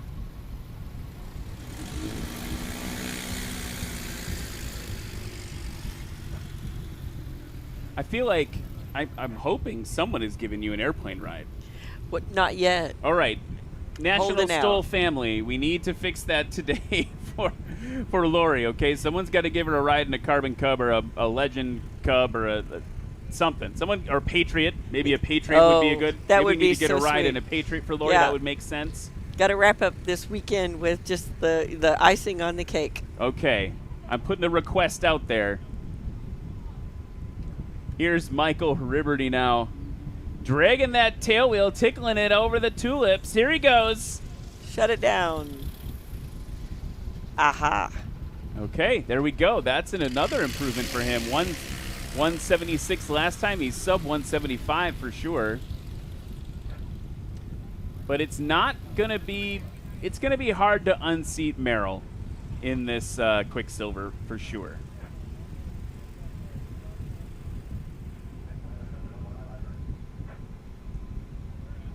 Are we doing a podium ceremony for the rookies or no? Okay, cool. Just read first one. Here's Merrill now. Holding it over, and a scratch on the last run for Merrill.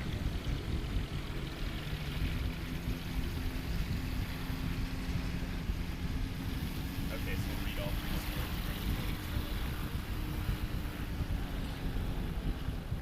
three. As the helicopter takes off, we are wrapped up now in the rookie class.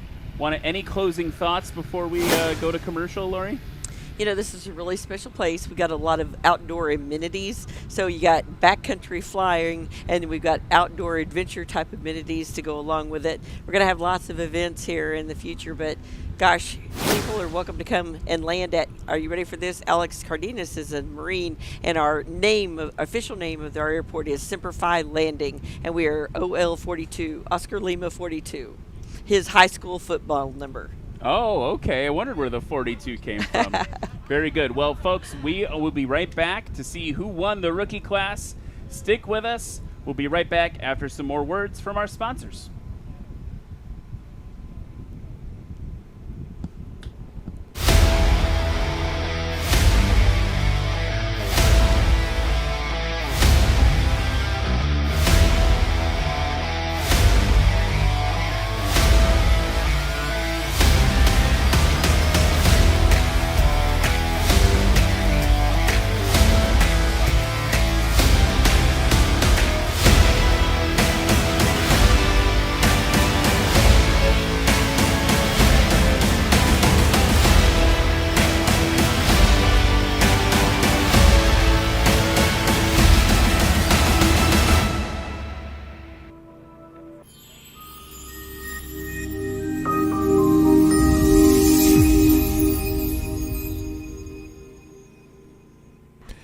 At Aerolids, we believe that innovation is equal parts inspiration and perspiration. Since our inception in 2006, we embarked on a mission to redefine the expectations of aerospace lighting.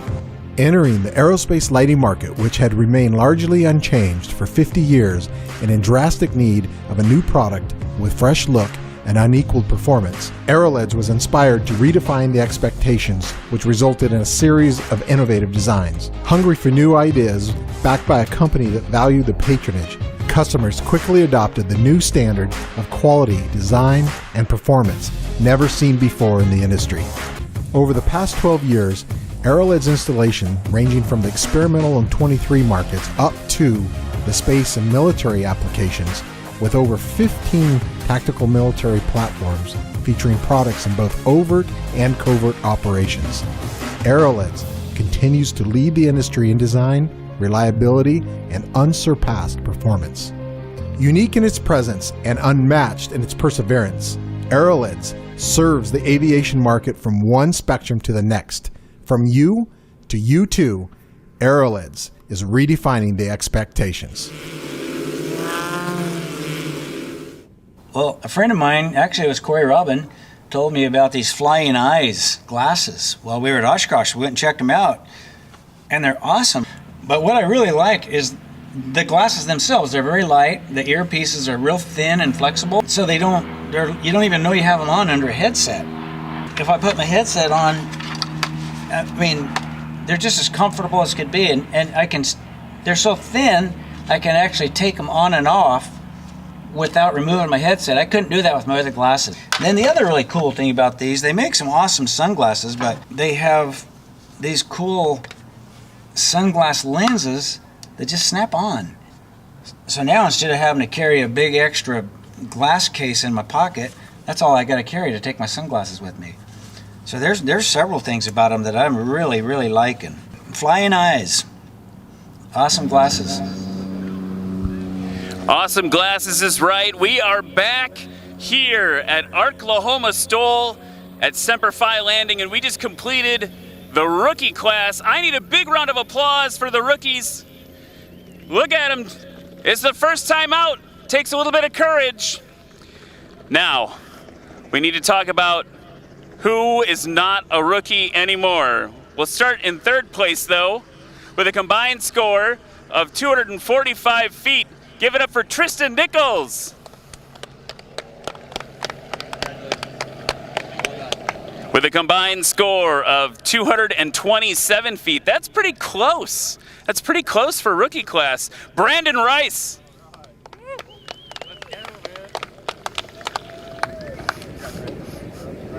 And with a combined score of 179 feet, Merle Potter. Was it even a competition? Here, take the top podium. Oh, 1 second. Before you do that, we're going to do a quick interview. Well, Reese was just asking you, was it even a competition? But what was it like up there for you? It's a little bumpy here. It would have been nice if the wind was consistent, but you know, you take what you can get. Talk to me real quick about the Quicksilver. What? It's a really unique aircraft. Why did you decide to build one? Actually, just to be different. That was the entire motivation for getting it. And it's an MX Super, so it has symmetrical airfoil on the wings. So it's a lot different than what most people would consider in an ultralight. And it's fully aerobatic, has inverted fuel system, and we're just out here having fun. I saw the inverted fuel system and I went, I don't know, for me, maybe not. But it looks super cool. Good seatbelts, he says. All right, get up there on the podium. We'll do a group shot, everyone. Celebrate. Look at that. Give them that round of applause for their photo. Fudo? Just go with it.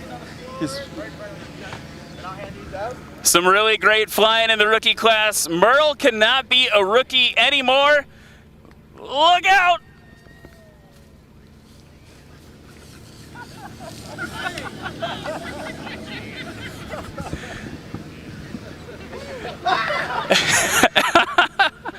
Absolutely great flying, everybody. We will be back with the sport class after this.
Hello?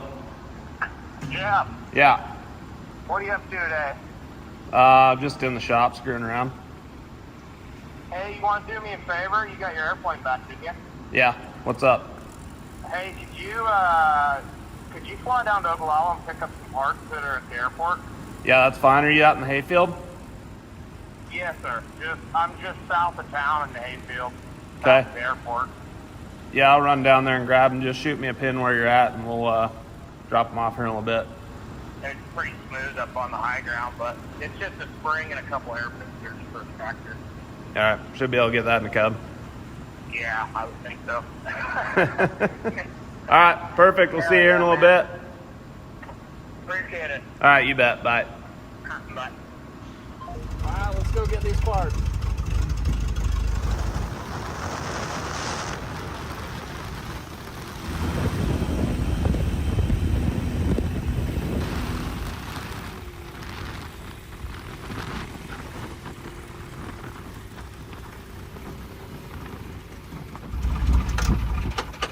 pretty normal out here. All the airports pretty well know that we live in the middle of nowhere. We're gonna come in an airplane. So they deliver them to the airport for us. Here's Scott's parts. He says just a couple little parts, not much to it. And Jesus, you lied to us. This spring weighs 30 pounds. All right, good to go. Off to the hayfield.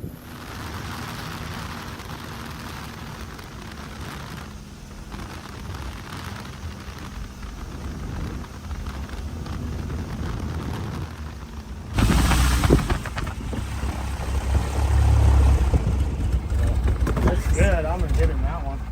You're like, thanks, bud. We're back in business.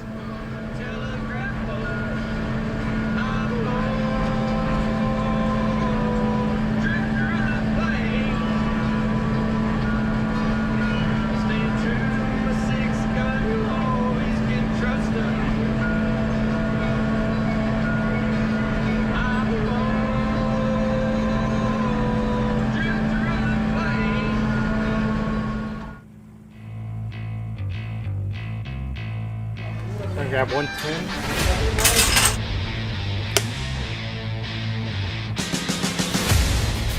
Rick holding it. Taking the big bounce. Okay. He's sliding. Came down and I was braking and it just shattered across the weld. My name's Justin Tisdale. I'm flying a Zenith 750, flying in the Spark class. My dad and I would always go to events and things like that, and I would always look up and just see people flying. And for me, it was something that I dreamed of doing. It's something that he dreamed of doing. We grew up like kind of poorish, and he was a cop and couldn't really afford to do that kind of stuff. So after I got out of the military, I started looking at aviation, and I was like, man, I think I could do that. Wound up completing that dream of his and mine to become a pilot. And anyone can do it. I know if I can do it, other people can do it. Howdy, I'm Levi No Guess. I'm from Killeen, Texas. I'm here for the fun. If I win, that's great. If I don't, I'm still having a blast. My name is Sheldon Hetherington. I'm flying Redbird, a Zenith 750 STOL. Here's Sheldon now in Redbird, overcome that axle issue that he had and now has it up and running. New prop I'm trying. I just got it from eProps and it's totally amazing. Hi, I'm Dennis Rowe. I fly Just Aircraft Highlander and I'm in the sport class. What do you say? You done it. You own it and you learn from it and you thank God. And in this case, it was not too serious. You know, here's the embarrassing part. I always said, boy, you put a Highlander on its nose, you got to be an overachiever. And we have a problem. Yeah, I had to entertain everybody. I started off at a young age, probably 3 years old, racing motocross. You know, I come from a stunt background and I was a professional bull rider. It just, what's next? Let's do it.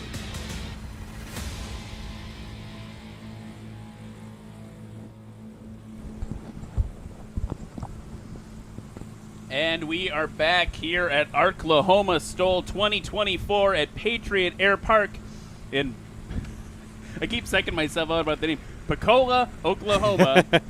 And I got to apologize to Merle. Someone very official told me that his name was pronounced Merrill yesterday.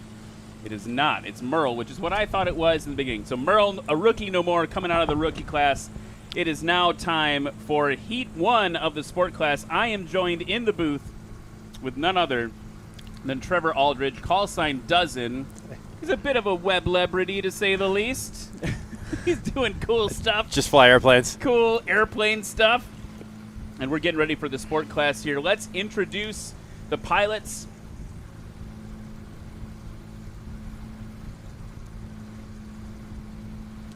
In the first heat, first up in front of you there, we have Jeremiah Stapleton in that 2018 Rands S20. Give him a round of applause, folks. They can hear you in the cockpit. Oh. That's not Jeremiah, it's Brent Womack. Is Jeremiah not flying? Okay, I stand corrected. That's actually Brent Womack in the Rands S20, number 15. So Brent Womack there. Next up in the Kit Fox for Matt Dorsum.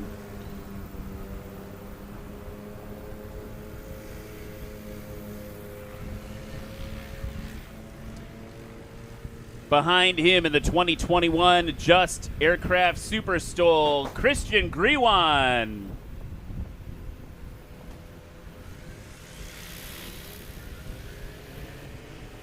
And rounding out this heat of sport class,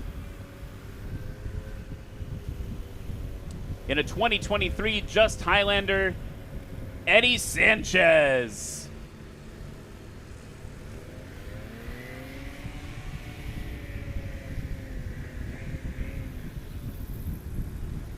So that was the first half of the lineup. Brent Womack, Matt Dorsum, Christian Griwan, Eddie Sanchez. And then in the next heat, you'll see Nick Ardillo in a Cup Crafters SS, Edward Boyd in another Cup Crafters aircraft, Pat McIntyre in a Rands S7, Joel Milloway, watch for these two fighting, in another Rands S7, and Justin Tisdale, who you just saw in that last package, 2021 Zenith 750. We have a green flag, and here comes Brent Womack.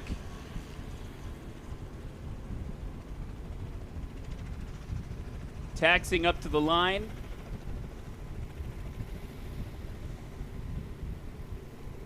And I'm looking at this. We've got a lot of Rands aircraft this weekend. We have all the S7s. We've got some S20s too. It's a testament to Rands. Hope they're watching. Here we go. Tail up high. And that's a good gauntlet drop for the beginning of sport class. Yeah, it was a good timing. He really timed that real well. I bet he'll be interested to see if he can shave a couple more feet off that, though. Matt Dorsum on the line now, and check that out. Yamaha Apex motor in that little Kit Fox 4. Yeah, those Apex motors have a lot of power behind them. And there he goes. Okay, that was a good one. Not afraid to get the nose down. He's got that big prop, but I guess he knows where it's at, and he's comfortable getting it right there on the edge. You've got to do that because you get the reduced drag over your wings, and you get all that thrust actually pushing behind the airplane instead of down towards the ground. So getting that tail up as soon as possible is really important for those short landings. Christian Griwan off around maybe the 165 mark. We'll see how my estimating is. Eddie Sanchez coming up next. I'm really interested to see how this works. This is a new build for him, right? So he's still trying it out this year. Yeah, working out some of the kinks. We've seen him show up and have to leave due to mechanicals. And he is off real short. Just a little bit too early. Causes that ground roll to extend quite a bit. And pretty loud. It is loud. Yeah, it's good. He's got job that big for him. What engine does he have on that? Is that that's not an Apex, is it? That is not the Apex. It is the other Yamaha motor, the Sidewinder. So maybe tomato, I don't know. I'm not big into I don't the know Yamaha. those engines nearly as much. What 270 horsepower. So he's pushing out a lot of power out of that light airplane. So it's 100 more horsepower than the Kit Fox is running with. Here's Brent now on approach. Coming with that higher approach. Hanging it off the prop a little bit. Just fell out there a little bit too early. You know, I've been talking to some of the competitors today, and they said that the wind has been much more consistent today than what we've had yesterday. And that's made it a lot easier to come in because yesterday we had those strong crosswinds. And today now it's pretty much straight down the runway and not very heavy and consistent. It'll be interesting to see as the day heats up if we get a little more turbulence from that heat. I guess the question is, are you going to have to deal with some more turbulence from that heat? We'll see. That's what I'm thinking about. There's Matt Dorsum in the Kit Fox 4. It's nice in the sport class. It seems like they're just landing right in front of us, which I appreciate. So he's the first on the board with a takeoff of 100 feet and a landing of 200 feet. Christian Griwan up next with a takeoff of 167 feet. So actually the longest takeoff so far of this class. And he's doing that same kind of high alpha scratch. Yeah, so you see the that high alpha scratch. Yeah, the high alpha scratch. You see that blue flag come up, and you know immediately, unfortunately, that's a scratch. Just if you land on or before that white line out there, no matter how good that approach was, unfortunately, it means absolutely nothing.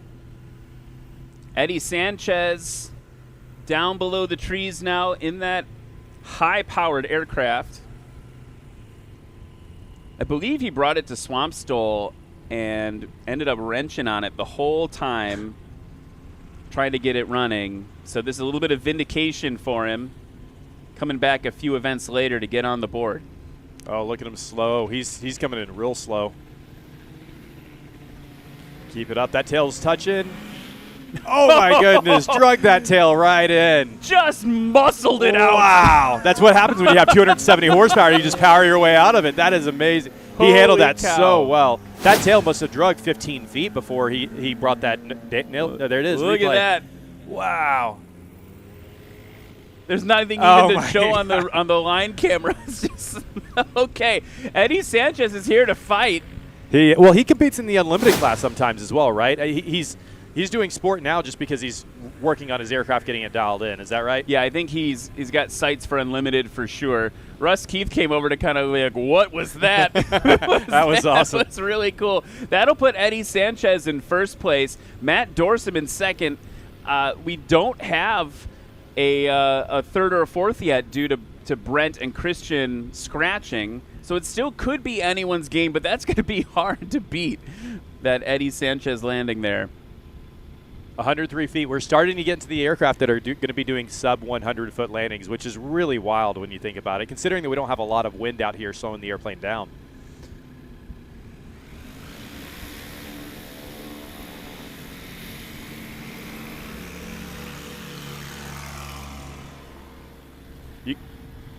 He had a couple takeoffs there. He took off, and then he got mushed back down and hit the ground again, causing that landing distance. It's wherever you last touch the ground. And so just a little bit later on the next one should help him out. Matt Dorsum. Oh, nice. That was clean. That was good. It looks like it might be a little bit. His last one was 100. All right. 104. So consistent. 104. So like pretty very close. consistent, within 4 feet of his last one. Christian Griwan now on the line. Get that tail up.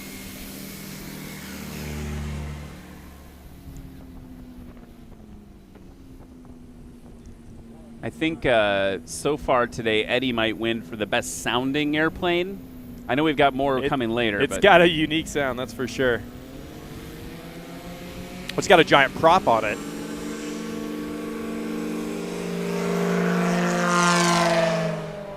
Somewhere around 110, 115. We'll see. Real quick, let's hop out to the pits with Christine Bogey. What's up, Christine? Hey, Ryan. I'm back here with Mike Rabordi again, and I'll tell you what, I love talking to these rookies because they have so much fire, so much energy, and they're so excited. Tell us about that experience for you. Oh, man, I was just happy to be out there just flying with the boys and consistently dialing it in on each round. It's just fun, honing your skills in, and everyone's having fun. That's the whole point, and I just love it here. That's the point. Hopefully you'll be back then. I'll be back for sure. Thank you. All right. Thanks so much. Back to you, Ryan. Thanks so much, Christine. I love his energy. He is just the most energetic, happy guy. It's great to see him out here. Brent's coming in now. Just over the line. Had to goose the throttle a little bit to get it over. But it looks like he made it. That's a short landing. Is that our first sub 100 foot of the day? That is. It That's is 90 feet. I think we maybe had a sub 100 feet with the Quicksilver in rookie class. Okay. But I don't know if that's a fair comparison to this or not. It's a different airplane, different mission for sure. But we like seeing them all out here. Matt Dorsum over the line, gave up maybe 25 feet before he touched down. Getting a little bit of that spin, again, measuring from the furthest wheel from the line. Christian Griwan now over the trees. Love these drone shots from White Squirrel Aerial Media. It's pretty out here. This is a really nice venue. We're real happy to be hosting out here this year.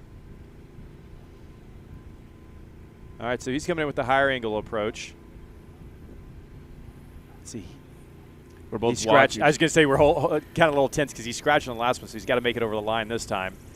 Yeah, blue flag came up, so that's unfortunately another scratch. That one looked to be right there. I wonder if we'll get an instant replay on that one. I want to talk about Christian while the next plane comes in. He literally lives on the side of a mountain. Okay. And flies his airplane off the mountain. So, this is someone who's, using that plane for what it's actually designed to do. It's kind of incredible. Last night we were talking about, he's like, yeah, I mean, the runway's on the side of the mountain, and I just go in and I land. Here's Eddie Sanchez. He's, if I'm not mistaken, a 777 captain. He is. Yeah, so he's 103 is the score to beat for him if he wants to try to drop that down, although his takeoff was about 4 feet shorter as well, so this might be good for him. Look at that angle. Nice. That looks to be quite a bit shorter. Not as dramatic, but I believe much 79. shorter. Yeah, dropping tens of feet off. So now he's at 192, still holding on to first place. Brent Womack in second, Matt Dorsum in third. Christian Griwan still not on the board. So now the pressure's building for him. Well, it's his last chance now. He's got to get over the line. So while they're taxiing back, I want to chat a little bit. You are wearing a Patriot Aircraft shirt. You're going to be flying a Patriot Aircraft later. People might not know a lot about Patriot. I wanted to give you a minute to just say teach us about what Patriot is. So Patriot Aircraft is a new aircraft company. Basically, Don and Ron Wade have been rebuilding Cub-type aircraft forever, and kind of the guys that are known that these are the people you want to do that. And they saw everything that could be fixed about the airplane, and that's what they did is they just built kind of the ultimate adventure airplane. You want to go fast, you want to land slow, you want to go far, you want to carry a lot. It does a little bit of everything. They don't produce a lot. They're not like some of the other companies out here. They're only going to do probably 8 to 10 a year max, but each one's custom made for the buyer for whatever they want. Whatever their mission set is, that airplane is made for them, and that's kind of what sets them apart.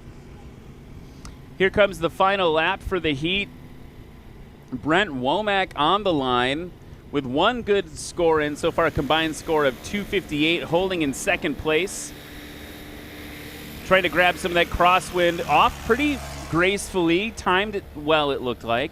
It was definitely better than his last run of 168. We'll see what that 107. So very consistent with his first run of 106. So this could be an upset if he drops in a nice landing. If he drops it in nice, it could be very close. Matt Dorsum in the Apex-powered Kit Fox. A little bit later, that'll be his furthest takeoff of the day today. Where do you even fit a motor that strong in an airplane that small? All right, here comes Christian. Pressure's on for him, not on the board yet.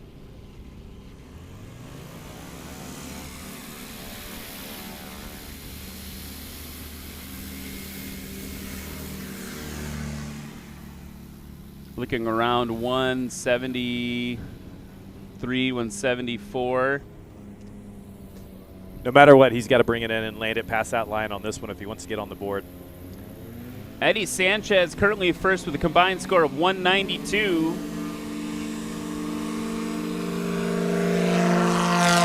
And that one is going to be a tough one to call. The wheels left the ground and then kind of stayed just above. That's one of the reasons why we mow this grass so short, because the difference of an inch can make a huge impact on what your ground roll is if you're in that effect. And all that matters is, are those main wheels off? And if they are, then you're airborne. And so, but you could run like that for 20 feet. And so having that thin grass, and these great line judges out here really paying close attention can make or break the difference of who wins these competitions. I want to switch gears real quick, and I think you've got about 10, 15 seconds to answer. You are a fighter pilot. It's a very different kind of flying. What advice would you give those of us who are pilots that aren't fighter pilots? Maybe we have to do the answer after he lands. I'm teeing it up. You can think about it for a second. What should I learn from you as a fighter pilot? Here we go. Holding it off, but it's a scratch for Brent Womack. Just shy. They're doing a good job of coming in pretty tight behind each other. Now he's coming in low and slow. It looks like he just got a little bit of a push there. Oh, another blue flag. Another scratch. They're coming in so tight. Yeah, they're coming in tight, and looks like they're ballooning a little bit. I mean, I don't think that any advice I would have as a fighter pilot would be that much different. I think the big thing is, it may seem ironic from a fighter pilot, but continue to be humble and debrief. I think the debrief is really where the military sets themselves apart, because every time you come in, rank is off. There's no rank in the debrief. You go in, you talk objectively about what went well, what went poorly, and it's a little different in the civilian world, but being able to be humble and say, these are the mistakes I made, and actually thinking about that, processing that, and not only what did you make, but how can you now get better, seek out advice and input from other instructors or friends. That's really the thing that will help out a lot there. Third blue flag in a row there. Oh, what heartbreak. Heartbreak for Christian there. You know, I hate this because I'm going to be out there in an hour and I may find myself in the same position. Well, and Eddie Sanchez is now coming over the trees. I mean, I think that's something really important to hear, right? Like, it wasn't I guess I was expecting you to give like a piece of flying technique or like a thing like that, but like the debrief is so important. It's a mindset. The debrief is where you get better. I'll talk about that after we see Eddie land here. Man, woo! That angle of attack is just so impressive. Yes! Nice! That's going to be close to his shortest.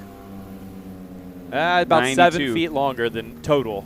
So the score to beat going into the second heat of sport class is 192 for Eddie Sanchez. Brent Womack in second place. Matt Dorsum currently in third place. So you're talking about debrief. Yeah, so you know, when I was flying the F-15, for example, we would go and we would fly a 0.8 flight. And we may have prepped the entire day prior to that. We're flying for 45 minutes.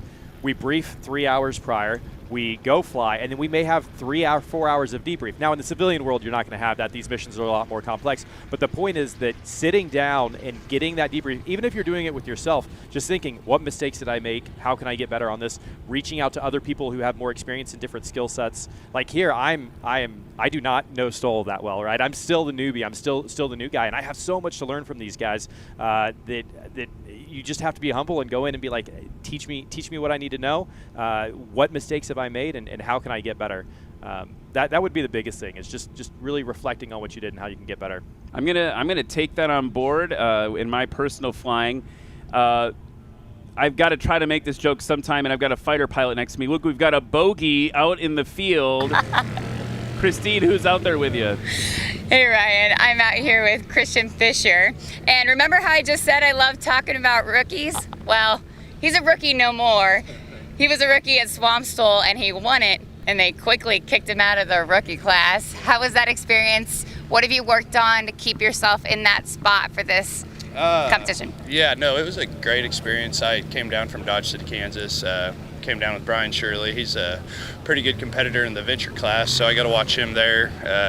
There was 3 of us in the rookie class, and it went pretty good. I've been practicing just my approach, just getting slow, keeping my nose up. I'll see how I do here. It's going to be interesting. Got a lot of great pilots. It's going to be pretty tough, but it'll give me a chance to see where I'm at. So. All right. Well, good luck. Hopefully you can hold that first place spot. We'll see how that goes. We'll see. But thanks for chatting with us. Yes, ma'am. Thank you, guys. All right, back to you, Ryan. Thanks so much, Christine. And we have to take just a second while the aircraft get ready for the second heat. You're going to see Nick Ardillo, Ed Boyd, Pat McIntyre, Joe Milloway, and Justin Tisdale. Say that 5 times fast. You're going to see them compete in a second. We want to take a minute to thank all the local sponsors that have brought this show together. You heard Lori talk about them when she was here first. Patriot Airpark, Patriot Aircraft, Choctaw Casino and Resort, River Valley Democrat Gazette, Asphalt Concrete Restoration and Supply, Bold Aviator, Fly ARH, Jet Boats of Texas, Copco, ORR Auto Park, and Bullfrog Bouncers, which I gotta say, Bullfrog Bouncers has a great logo there. Central National Bank, of course, can't forget them. Grand Savings Bank, Hug and Haul, Metroplex Builders, Moore Contracting Company, Red's Premier Outdoor Equipment, and River Valley Fencing. That is the list of all the local sponsors that have worked to bring this to you. We're so excited for their support. Give them a shout out. A lot of them are here today. Go check them out. We've got the helicopters from Fly ARH. I think there's bounce houses from the Bullfrogs over there.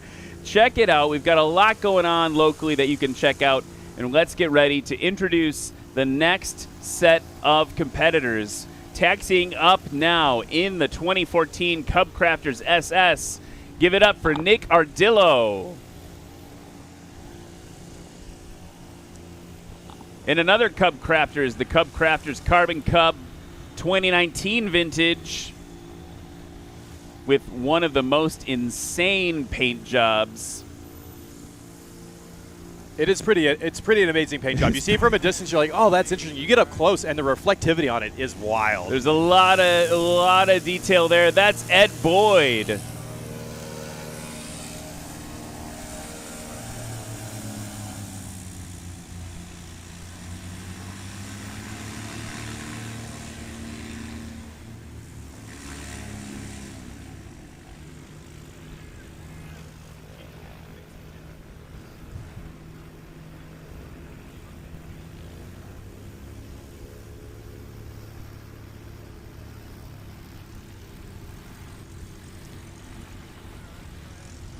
Ed Boyd taxiing by in that beautiful aircraft. A lot of airbrushing, I think, on that.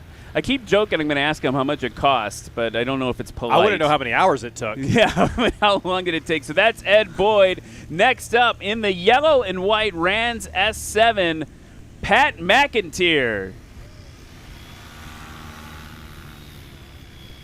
He's one to watch for sure, and he's going to be in a bit of a grudge match this heat with the Tiger Shark 1996 Rands S7, Joel Milloway.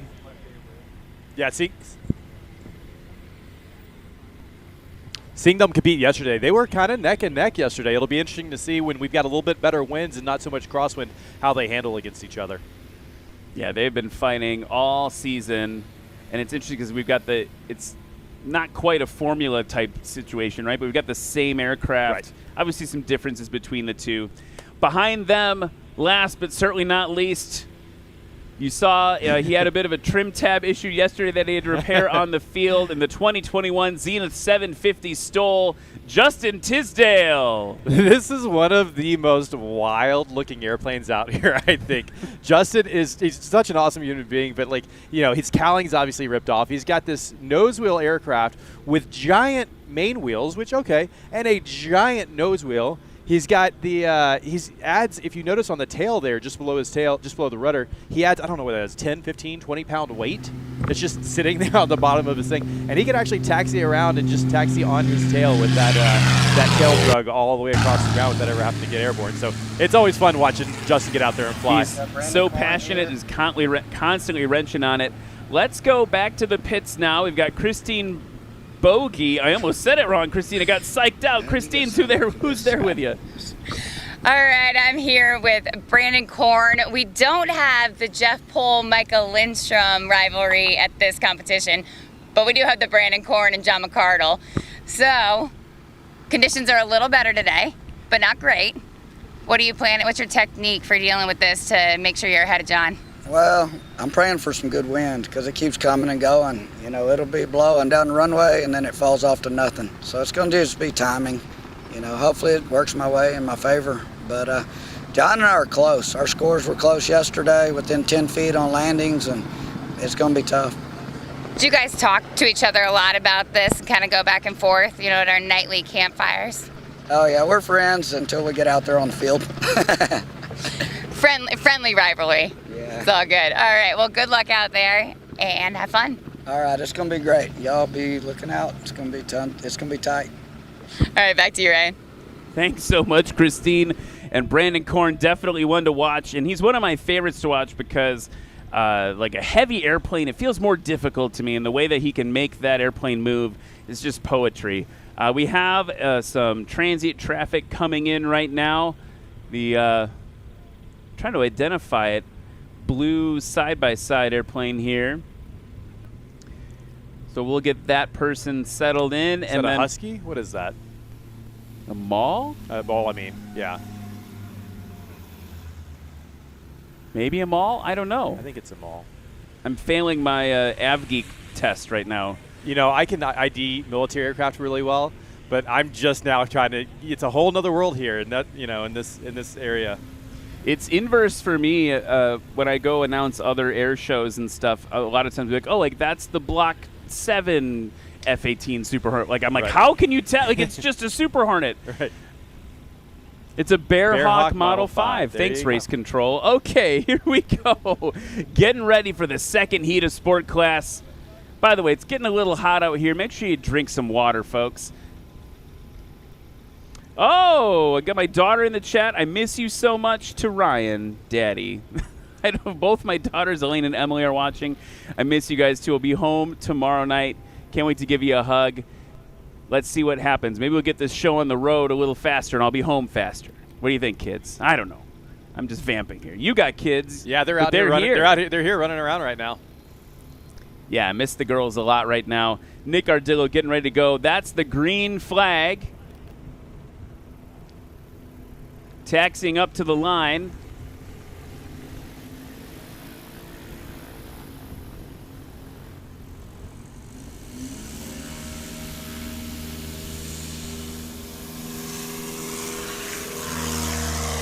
Nick Ardillo off around the 130 mark. Yeah, he popped it right off the ground. I think he'll go a little bit earlier in the next time and try to shorten that takeoff a little bit, but that was not bad. Ed Boyd in this blue Carbon Cub. Dropping those flaps.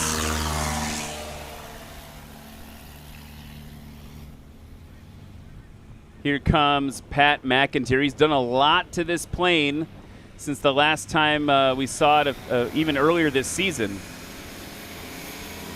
Oh, that was short.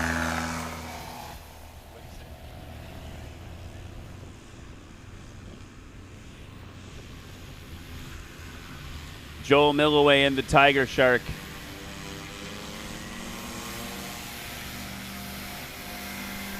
Just floating off. Okay, we've got a grudge match here. Pat McIntyre took off in 63 feet. And Joel's score is about to come in. Joel's score is going to be about in the 110, 115. They're calling it 95. Wow, so great. Don't count Joel All right. out yet. It's just the first takeoff. Here's Justin Tisdale. Look at those tires. That tire just deformed. Digging that weight into the turf. Sorry to the groundskeeper staff that you have here at Patriot Airpark. They'll have to fill that divot in for him. And we're on board briefly with Pat McIntyre. We'll see him again, his point of view when he comes into land. Here's Nick Ardillo just hanging it off the prop pretty high. He is an airline captain, used to stabilized approaches, and down short for Nick Ardillo. You can see it on his face. He knew that one was short. Sometimes you don't know. Sometimes you know you're right. Sometimes you don't know, but when you know, it's a frustrating feeling. I think Jerry Clemens, when we were doing the award ceremony, was really surprised that his score was so high, and I don't think he realized he had scratched on that one. It's tough to tell sometimes. You know, there's so much going on. You're focused on so many different things, and it could be a matter of inches. Ed Boyd.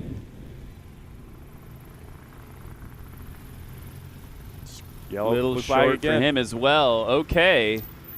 So that's a P-51. I wonder if he had on the side of his airplane, it's a Tiger Shark P-51. I wonder if he has any connection. I want to go talk to him about that. Pat McIntyre now will top to the inboard camera and see what it looks like for him.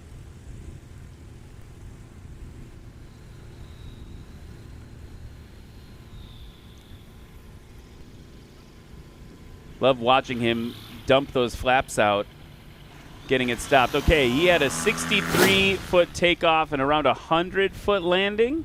Let's watch the replay. 114 is what it's coming in at. Good over the line, too, for Pat McIntyre there. Joel Milloway now.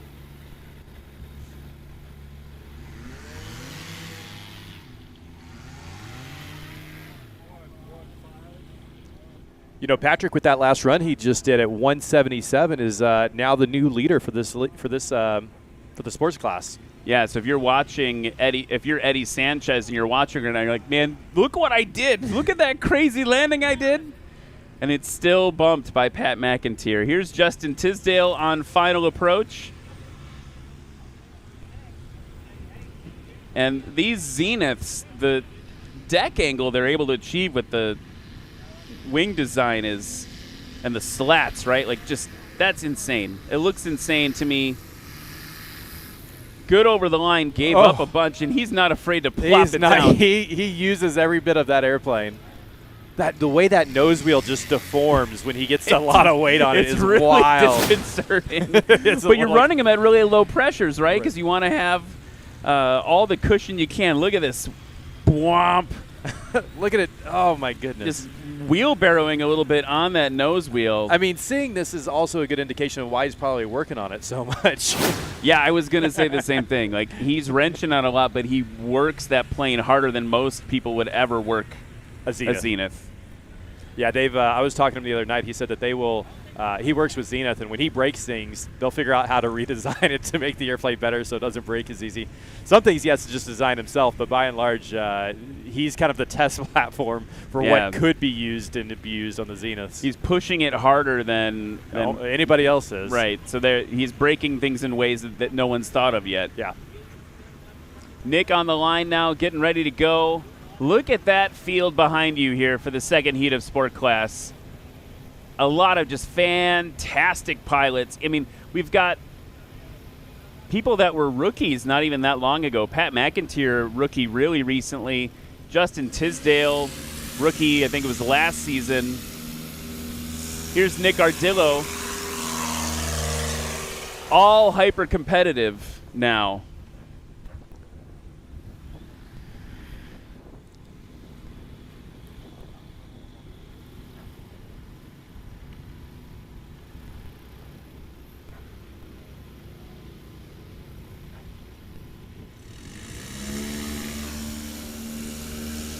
There's Ed Boyd.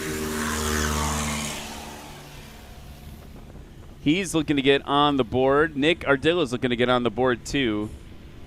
Previous takeoff for Ed Boyd was 120. This one a little bit longer at 146. Let's see if Patrick can decrease 63 feet. That's tough. Just a little bit early rotation. It's amazing to see what just a short difference in his rotation. I mean, he did 63 feet on that last one, and this one's going to be coming in about 120. Just under 120. So twice the distance from just a fraction of a second difference in your pull. Good estimating, by the way. Exactly 120. That was good eyes. All right, here's Joel Milloway off into the sky. He had 95 last time.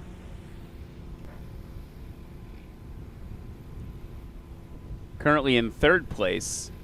110, so a little bit longer. Now, if we look at the flags out, I feel like they've died down. Yeah, we've got a little bit less wind on the nose. Lost some of that headwind we had. Oh, just barely. You saw him pop off the ground, get a little bit of airspeed, and that weight was just a little too much, and he settled back down before going airborne again.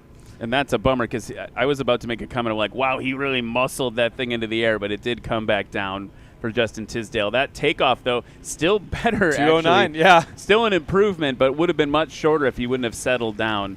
Here's Nick Ardillo, short final, hovering it in. Little burst of throttle over the line. Got to activate those decelerators on the wheels.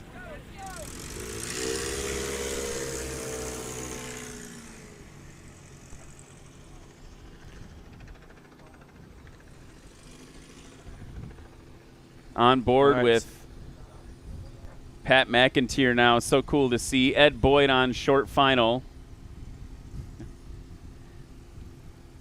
Ed Boyd's trying to get on the board, so he's just going to want to land past that line. Looks like he's going to. Yeah, good over the line. He's got to get heavy on the brakes. Yep. I think he came a little bit faster. He wanted to make sure he got past that line since he scratched on the last one, and he did. It looked like he touched down maybe 10, 15 feet long, which is great, but just trying to get on the board. And now we have a little view into Pat's approach there. So his last landing was 114. We'll see how he does on this one. A little short. Blue flag. Trying to hang it out Eddie Sanchez style a little bit, but not quite the right moment. The timing didn't quite work out for him with the wind. And now it's looking like it's coming a little crosswindy. I don't know. Depends on which flag you look at. It looks like it's fairly calm because they're all coming in from, like down there. It looks like where they're at. It's a little bit stronger winds. Here's Joel, just above the grass. Blue oh flag. man, another one. It is so tough as a competitor because you want to land on the first foot. You don't want to land 10 feet, 15 past, but you land 1 inch shy, and it's done. Is there some strategy for you when you're doing that? Are you doing like a safer and then trying to like reel it in, or? I'm like I said, I'm still fairly new to this, so I'm still trying to figure out my technique. I'm coming today. What I'm going to do is I'm going to come in low with that tail drug in, and then accept that if I'm a little bit higher, I always have the ability of just dropping the flaps, and with that Acme Air suspension, I can just drop it and have the airplane fall out of the sky. Ideally, I'm going to actually increase my angle of attack, bring the nose up just slightly prior to the line so that the aircraft will then stall and drop down in a nice tail wheel first attitude. Justin's hanging it on the motor right now. Ooh. They're calling it good. Let's go to the replay here. That was a lot shorter than his last one as well. It was super short.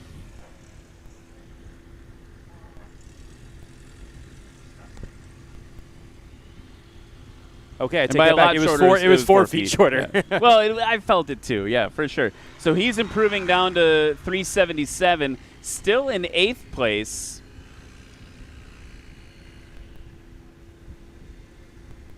And Justin, I think, is one of those competitors to watch as he dials it in more and more. We've seen him as high as 4th place, or just short of podium a number of times. One, I think he lost by like a foot. Like a real heartbreaking. That's a tough one. That's a hard one. So, one to watch, and just really such a big heart on that guy too. We've got the Aerovac helicopter heading out of here now. It's been cool seeing Fly Air H and all these helicopters just constantly giving people rides out here. What a cool way to view the event. Yeah, it'd be fun to be in formation with them while you guys are coming into land. Here's Nick Ardillo. Nice. There we go. And there's that mud thing we were talking about yesterday. It is dry, but is that part of it? In practice yesterday, Trevor was saying that you might want to cheat to the right side because you're going to slide through the mud. Here's Ed Boyd. Obviously more on landing. It's more of a factor for landing. On takeoff, it's not really a problem. But yeah, yesterday we were cheating to the crowd side of the runway in order to get away from that, so we didn't slide across the mud. I'm excited to see what Patrick's run is here. I mean, he had a 63 on his first one, a 120 on the next one from a slightly late pull or slightly early pull. Let's see what he does here. About the same as the second one. That's amazing to see the first run of 63 feet, and now the second two are in the 120s just from a fraction of a second. On that one, his tail didn't get up quite as high as it did on the first one either, which might be a factor. Joel always has a little bit different approach, a little bit less aggressive. A little less aggressive, a little more controlled, and I'm be curious to see if that increases his consistency, which is one of the words we have out here. Yeah, so 95, 110, and 127. Okay, so a little bit later. I'm curious how much of this is wind affecting the. It does look like the wind has died down, and that would make sense that his landing roll has increased. There we go, Justin. The timing of that looked really good. You can tell he's been lifting weights. Man, he pulled that thing hard. So we've got just a few more seconds before Nick comes in. I wanted to talk about what your plans are in the Patriot as we get ready for you to compete coming up soon. As far as today? Yeah, today. Yeah, so Nick Downing, good landing. Yeah, so we actually have our airplane parked over. The crowd can go look at it right now. Both Patriots that are going to be competing today are right next to the crowd. So from the crowd's left side in that corner, go take a look at it. And here in a little bit, in the next class or two, we're going to take it out. We're going to push it out and go get ready for the heat. We'll be competing in the adventure class. And yeah, so my goal today is I'm gonna get that engine spooled up. I'm gonna get the tail as high as I can. I'm going to wait until I feel like I've got flying airspeed, slam the stick back as hard as I can, bring the flaps in, and try and pop it right off the ground. Ooh, okay. Keep it down. Keep that tail down. Keep that tail down. Keep that tail down. That was interesting. What's so interesting about that one is the main wheel's touching that tail wheel. Normally, you slam that tail wheel down, but that tail wheel is in the up position the whole way. That always makes you a little nervous just in case you get a little too aggressive on those brakes with that tail up already. But that was well done. What was the score on that one? 353, so the best. That was his best landing. Best that so was far, Lee Boyd, yeah. right? Yeah. All right, here comes Patrick. A little short. Short for Patrick on that. So well, he got a good first run. I mean, he's in first place from that first run. He didn't really have to do anything after that. So really, it's up to Joel to. I don't even know if mathematically he can do it. Joel to upset. He's got the potential to upset Pat still, if anyone was going to do it. But he would have to land in like 40 feet. I'm afraid. I'm not sure that's going to happen. Got a little smoke on. Now that is coming from his smoke system, not the engine, right? Good over the line, but gave up a bit. Had to goose that throttle and had a little more forward momentum. Still pretty short. I mean, I want to put that in perspective for folks. Like, we're landing all these airplanes in less than 150 feet almost. Yeah, it was the smoke system. He's. Hopefully that doesn't pose a problem for the next competitor. It looks like it's clearing out pretty quick. Honestly, this is really great because this shows us what the wind is doing, right? We can see it looks like it's going pretty much straight down the runway at 2-3 knots, nice and slow. You got to wonder if Justin was like, hey, man, give me a little bump of smoke. Yeah, right? Let me see what's going on. Help me out, brother. When you're flying the backcountry, you'll use smoke all the time to see where the winds are coming from so you know where to land. Justin Tisdale hanging it all out. Can he hold it off? A little power. Hold it off, Justin. Yes. Over the Looks like line, he made it heavy on the across brakes. line. He's just Heavy on the hanging brakes. on to the crossbar there. And sideways. He's got the showmanship, doesn't he? He really does. He is so awesome. Such a great guy. That completes the sport class. Before we run out there, I want to make sure people can find, where can they find you if they want to see more of your stuff? If you're on Instagram, dozen.aldridge. It's just my call sign and my name. It's a little bit of everything aviation, from fighters to backcountry to aerobatics to whatever I get to fly that day. Yeah, you're definitely living the fly all the things life. That's like my dream as a kid, and so I'm getting to do that now, and it's fun to be able to help share that online and it's hopefully inspire the next generation to be like, hey, let's go do this. Let's go fly, whatever way it is. Get people out there, get people inspired. Everyone watch Dozen fly the Patriot aircraft a little bit later today. We are going to take a quick break, and we'll be back with the awards for the sport class. Every time. And he's dedicating himself to the sport this year, from my understanding, and that's exciting to see. If you want a really relatable story, start following some of these rookies now at the start of the season and see what they do through the end.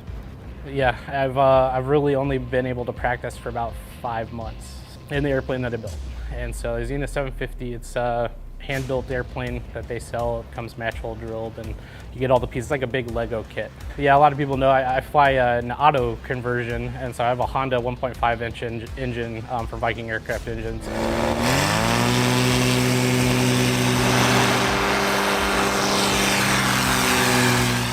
It's different, I don't run on avgas, I run on regular unleaded, and has a gearbox, all that stuff, and so it's been fun, and so I've been learning it. It's a little bit of a learning curve, but it's been awesome. Aviation gives you a family. When you come into this world, you have a family, right? For me, aviation has kind of been my pickup family. I don't have a lot of family still out there, and so the first event that I came to, they took me in, started talking to me like I'd known them for years.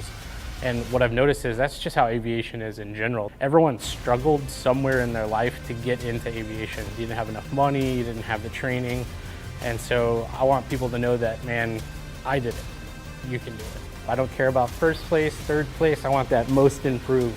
I know it sounds silly, but for me that means, man, we've got something that I'm gonna wear around with pride and just say, look, man, I was there. I know you're scared to maybe get out here and compete, get there, because you never know where you're gonna be. My name's Justin Tisdale. I'm flying a Xena 750, flying in the Spark class. Basically, every time I do an install, I go in and I download all of the latest manuals to make sure that everything's interconnected correctly. We don't miss anything. We don't miss any on-off switches, any warning lights,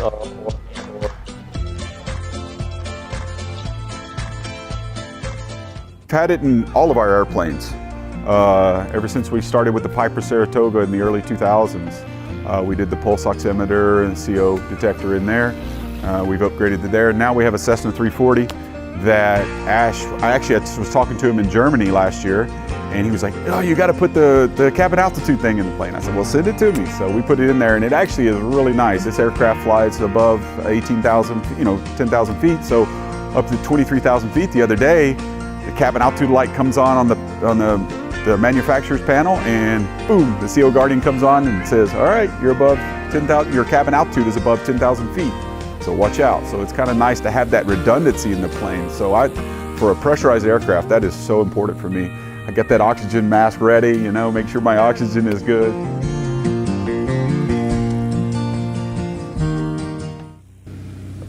And we are back here at Arklahoma STOL, and everyone, can you please give a big round of applause for our STOL pilots? They're all STOL pilots. Our sport pilots. You guys want to hear who won? Sure. They don't seem too enthused. Do you guys want to hear who won? No? Okay, we can just go home. All right, here we go. In third place with a combined score of 250 feet, Joel Milloway. Congratulations, Joel. Here you are. Take a step. Watch your step. It is slippery. You guys have been there's a lot of gusto happening with the celebration at the end.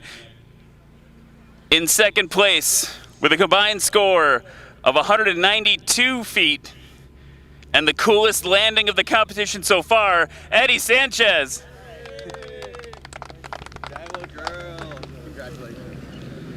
And in first place with a combined score of 177 feet, Pat McIntyre.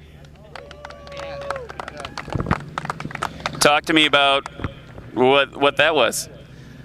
Yeah, it was kind of tough. The first takeoff, we had a pretty good headwind. Plane popped right up, and then after that, our wind went away. So we're kind of like jet engines. Pilots like to whine a lot, and that's what I'm whining about. Yesterday, you told Christine that you were experimenting with helium in different parts of your airplane. Did that pay off? Yeah, some guys use nitrous to boost their engine, but I just filled all my gear and whole plane with helium with balloons. It worked in the Disney movie Up. I figured it'd work out here. Yeah, it definitely worked today. Get up there. Congratulations, Pat. Awesome job. Watch yourself. All right, let's give him a round of applause, folks. Put the trophy down. Right down by your feet. All right. Hit it, dudes. Oh, he's just going for it. Go for it, guys.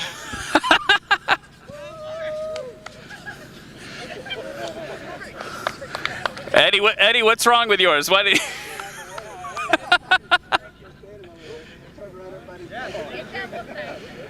By the way, if you're from the FAA, this is not a cider. It's not. There's no alcohol in that. Just so we're clear.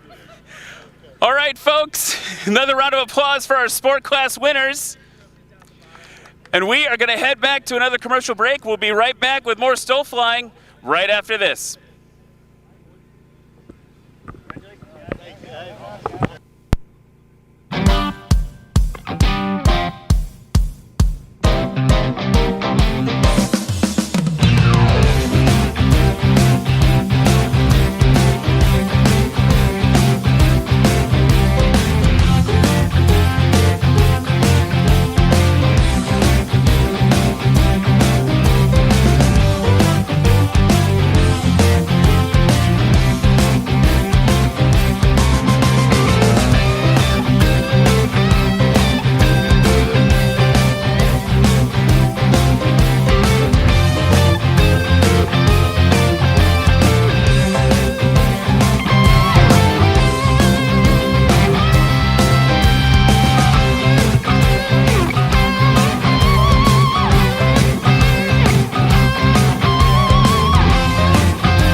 Jeff Abrams from Ocala, Florida. Fly an aircraft called Piperzilla, 1965 Cherokee 180.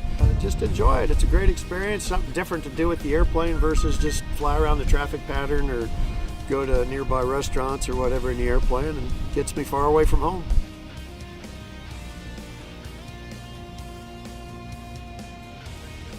My name's Warren Grobelar. I'm from Naples, Florida, and I fly a 1955 Cessna 180. Action! It's a 1990 PZL 10480. It's a Wilga. It was designed as a stall airplane, but you know, it had a lot of different uses. They dropped parachuters, and they've seen them with floats on them, and I think they tried to put rockets on them at one point. They're a pretty useful airplane. They didn't take off real big over here in the United States, but you know, it's too bad because they're a pretty neat airplane. Hello, I'm Brandon Korn. I'm flying the Cessna 205 out of Hearne, Texas, and I'm in the heavy touring class. There's some tough competition out here. I got no expectations of winning anything here, just trying to have some fun and kind of get my feet wet.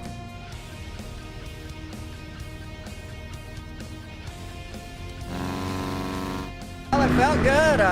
It's definitely a lot different flying in this high altitude, but I like it. You gotta really nurse it off the runway though. Got some competition out here. Aaron over there, flying all over the country. So we're having lots of fun.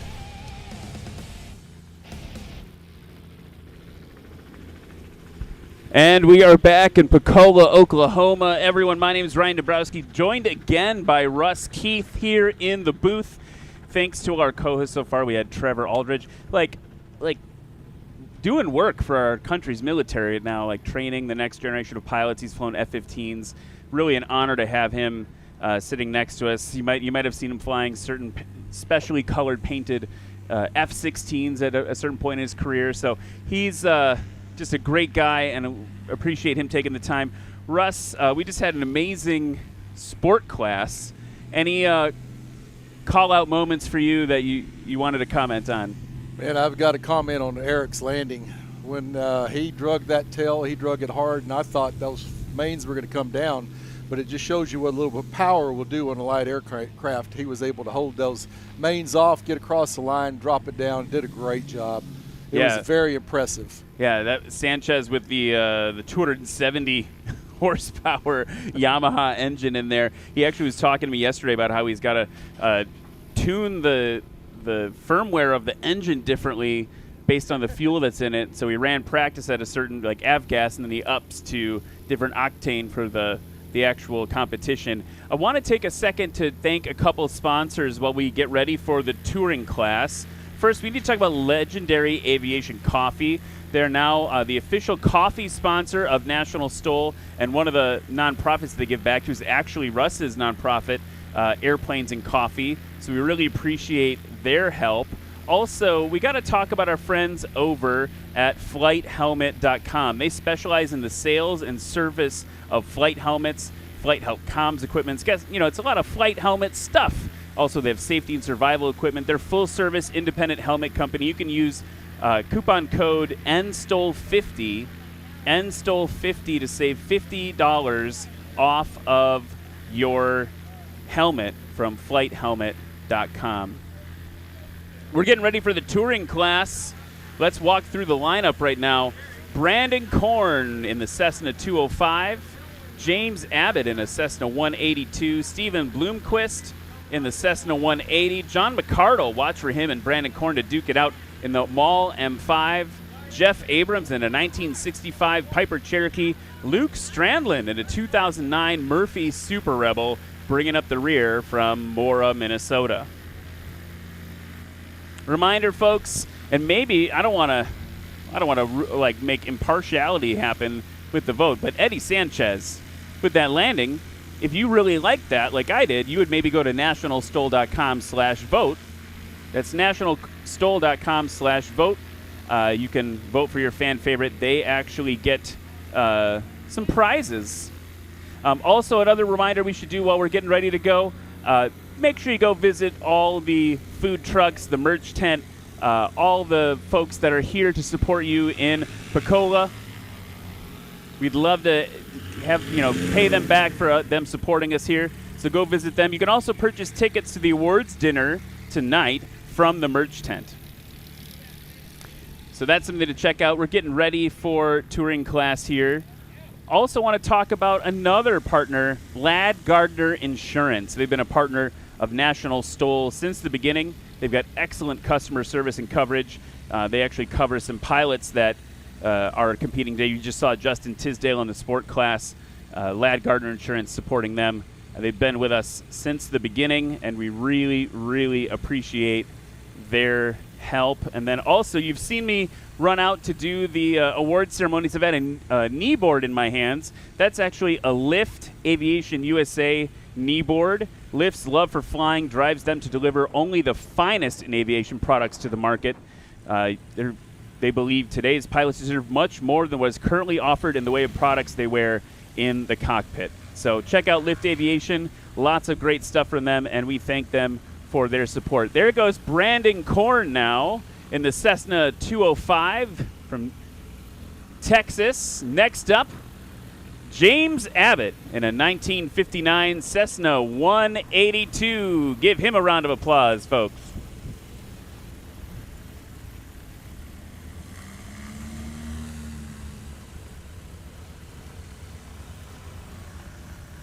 And a pretty freshly painted 180. It's a 1963 Cessna 180 Foxtrot model.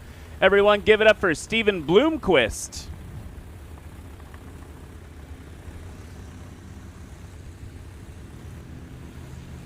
Here comes the shirtless wonder in a 1978 Mall M5. It's John McCardle.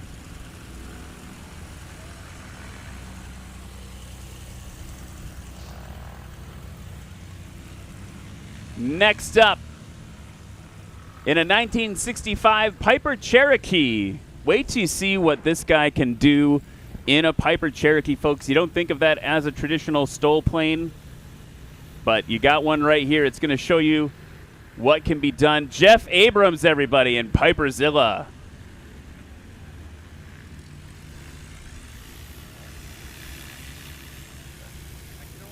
And in the giant 2009 Murphy Super Rebel.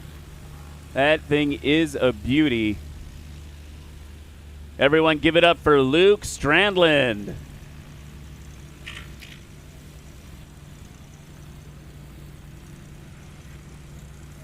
I always find this touring class fun to watch, especially when you look at Piperzilla and the 205, and those pilots and their skill can make those airplanes do things they're just not supposed to do. So yeah. look for some high performance out of Brandon Korn coming up on this first run. Well, he can definitely make that 205 stand up and dance, and that is a big, heavy airplane. And we've got a green flag for the touring class here at Arklahoma STOL 2024. It's time for the heavies. Yeah, Brandon Korn really working that airplane.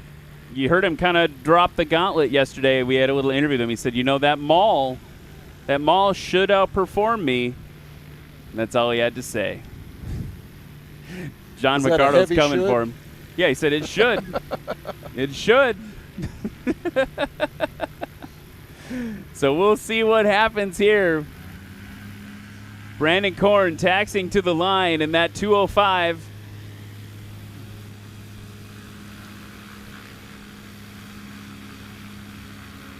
From Gauss, Texas. He's cheating into the wind a little bit. Maybe even a lot of it. He's trying to get whatever he can. We had that lull in the wind. You heard Pat McIntyre kind of joke about whining about the fact that the wind stopped during their class. He's got his flaps down, his elevator's up, full power, release those brakes, and watch that tail. Woo, it's loud in the booth when he comes by.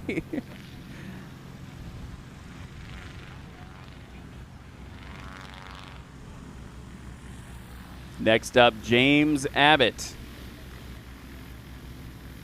If you get a chance to talk to James Abbott tonight after the competition, it's worth it. Here he is on the roll. Getting that tail real deep.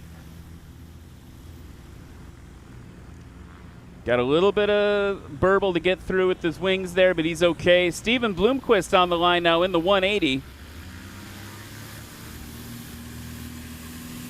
Got to get that tail up.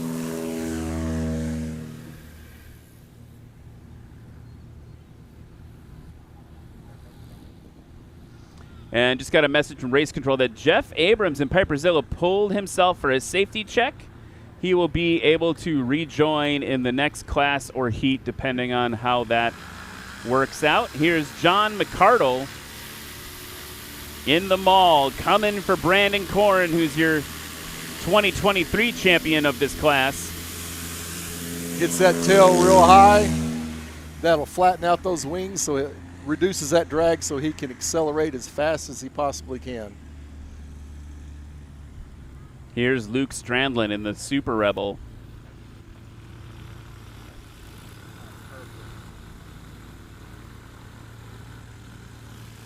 I believe this is the biggest airplane in the field. Usually it's the 205. Usually is. Usually it's Brandon Korn, but she's a beast.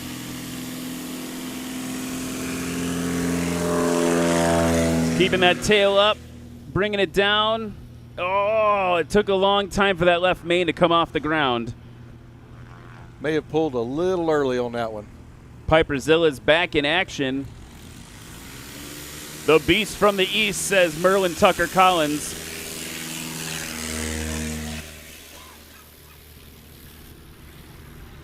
And he's got to get it off. Talked to Jeff Abrams this morning, and he said, the Piper Cherokee is a very capable airplane, but based on the heat and the humidity and the softness of the runway, he said, I'm going to wait and see how it feels, make sure it feels right. And I thought that was a real true testament to someone who's a airline pilot with, I think retired now, but airline pilot with tens of thousands of hours in the cockpit, to be able to say, like, I flew all the way here, and I'm willing not to fly if I don't feel like it's right. Here's Brandon Korn now. Very stable approach. They're saying like good over the line. Safely. Looks like he's going to make this count. Yeah, I always tell my students that deciding not to fly is always the right decision. Because there's an old saying in aviation, it's better to be on the ground you wishing you were in the air than being on the air wishing you were on the ground. And look at how close this was for Brandon Korn. Millimeters above the line. I don't know if you could have landed closer to the line. After review, the call stands and is confirmed. Here's James Abbott. Little burst of power right there at the end to hold him up, and that's going to cost him. It's going to cost him some distance, but he has a good one in the books. James Abbott, I mentioned before, if you get a chance to talk to him, talk to him. I spent a long time talking to him after Heritage Stole last month. This gentleman has flown almost every helicopter in the United States Army and Air Force helicopter portfolio. Hueys, Cobras, Apaches, Pavlos, twin Hueys. He's even flown the Little Bird. He's flown the Hind. He's flown the Hip. He's got experience in everything. Right now, Brandon Korn holding first place with his first run of 5:09. Steven Bloomquist down below the trees in the 180.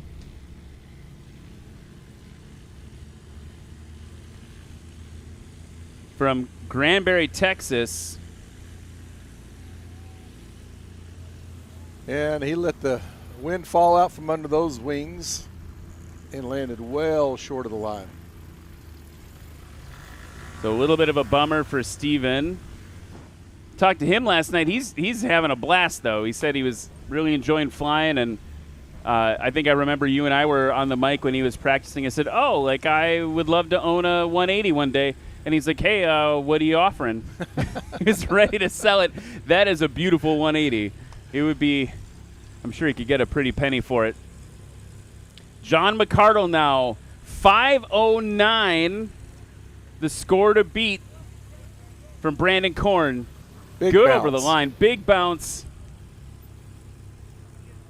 A lot of energy came roaring past the broadcast booth. His takeoff was shorter, considerably shorter, though, than Brandon's. So let's see what the results look like. 189 on the takeoff for John McCardle, 331. So he is still behind Brandon Korn with 520 feet. You know, something interesting, Stephen Bloomquist is someone that I've talked on the phone with many, many times, but the first time I ever met him was for the briefing this morning.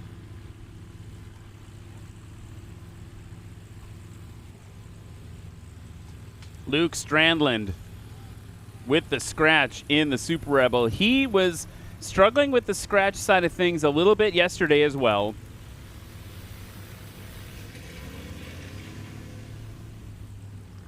And Jeff Abrams, it's funny, it's exactly what I expected. I peered around out of the broadcast booth, and there's Jeff Abrams like he's glued to a glide slope coming in like only someone with his experience could be. He's flown for 58 years, and he's had 3 different airlines he's worked for, and a recipient of the Wright Brothers Master Pilot Award.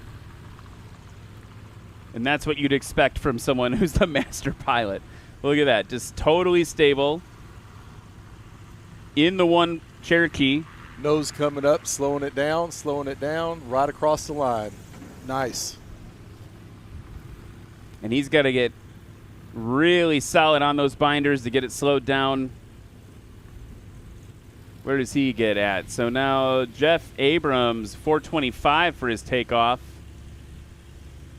384 for his landing, putting me at 809, currently in 4th place. So right now, after the first run of the touring class, Brandon Korn in 1st place, John McCardle in 2nd, James Abbott in 3rd, and Jeff Abrams in 4th.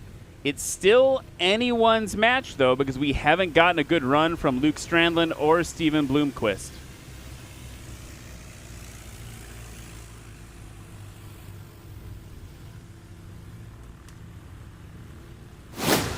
While they're repositioning, Russ, I want to ask you, there's this thing that we've been doing in National STOL called National eSTOL, where we do the flight simulator stuff.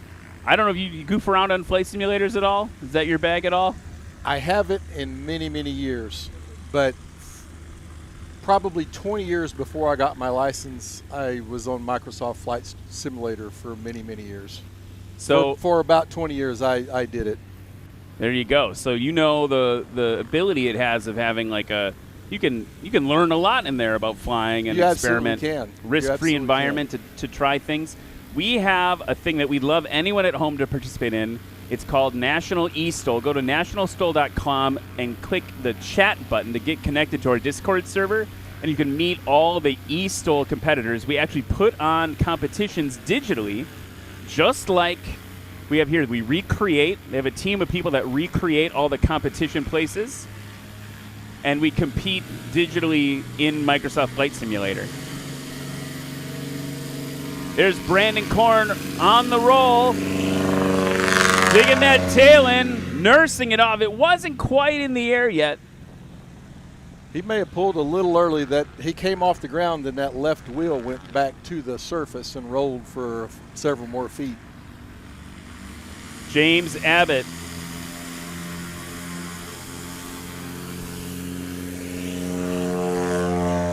Full throttle in the 182.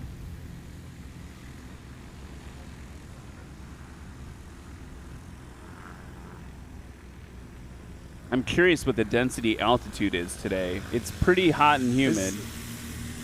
Here's Bloomquist. It's definitely well above field elevation, but I'd be interested to see what that is too. Riley Wilson in the chat saying, "Oh, hey, eSTOL, that's me." Smiley face emoji. John McCardle in 2nd place. He's got to make up 11 feet to get ahead of Brandon Korn.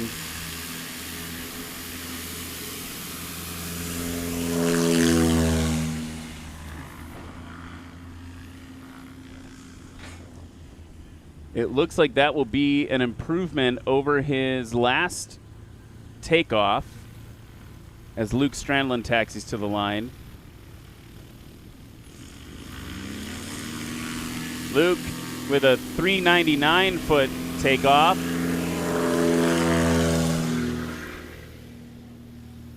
It's going to be another long one. Oh, that left main just scraping through the grass a little bit as he took off.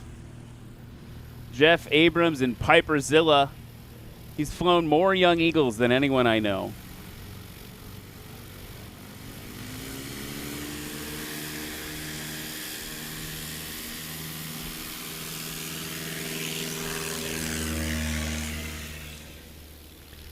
Just an aviation ambassador. He loves aviation. He loves to share it.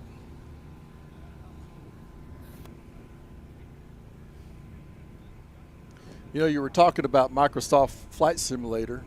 So in the early 80s, when the first generation Mac came out, I bought one. And the graphics in the game were so poor that if you didn't shoot an instrument approach, you never could find a runway after you took off. And the manual was probably almost an inch thick. Sure. And what it was a tutorial on how to fly on instruments. Oh, wow. So over those 20 years, I would fly on instruments. So when I started we'll watch here comes Brandon come in. Brandon. That 205, beautiful 205. Hold it off, Brandon. Now he's got a lot of extra speed to deal with. A lot of room on that one. He had to add a little bit of throttle to keep from scratching, and when he did, it really cost him about 75 feet. Yeah, it was a lot sailing over the line there.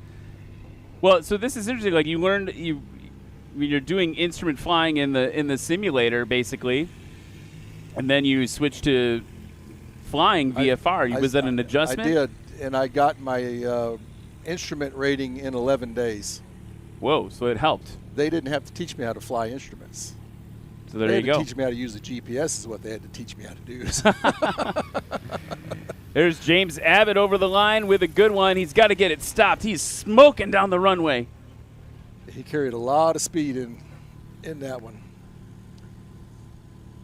So the exciting thing about all of this with eSTOL, it's a place for you to get involved in National STOL. Maybe if you don't have a bush plane yet. I'm going to start competing in eSTOL. The gauntlet was dropped last weekend, although they told me I have to fly a GB because I announced for National STOL, so I have to fly a plane that doesn't look like it can fly. So a race plane, not a STOL plane. Yeah, it's definitely not a STOL plane. Google that one later, folks. But here's a really cool thing. This production trailer, oh, that's a problem. Looks like we've had a little bit of a mud issue over here with James Abbott, so we'll get that sorted out. Here comes Steven Bloomquist. Getting her stopped up.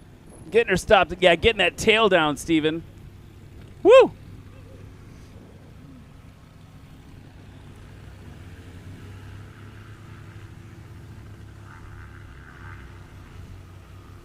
James is taking a look at the aircraft there. Definitely made a sound. He got stuck same place Colonel did.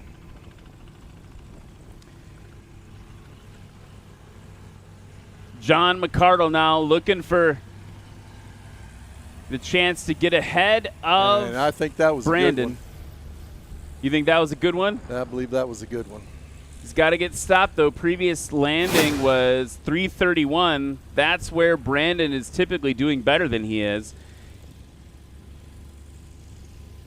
Pretty close to the line, actually. Good job for John over the line there, waiting for the landing score to come in.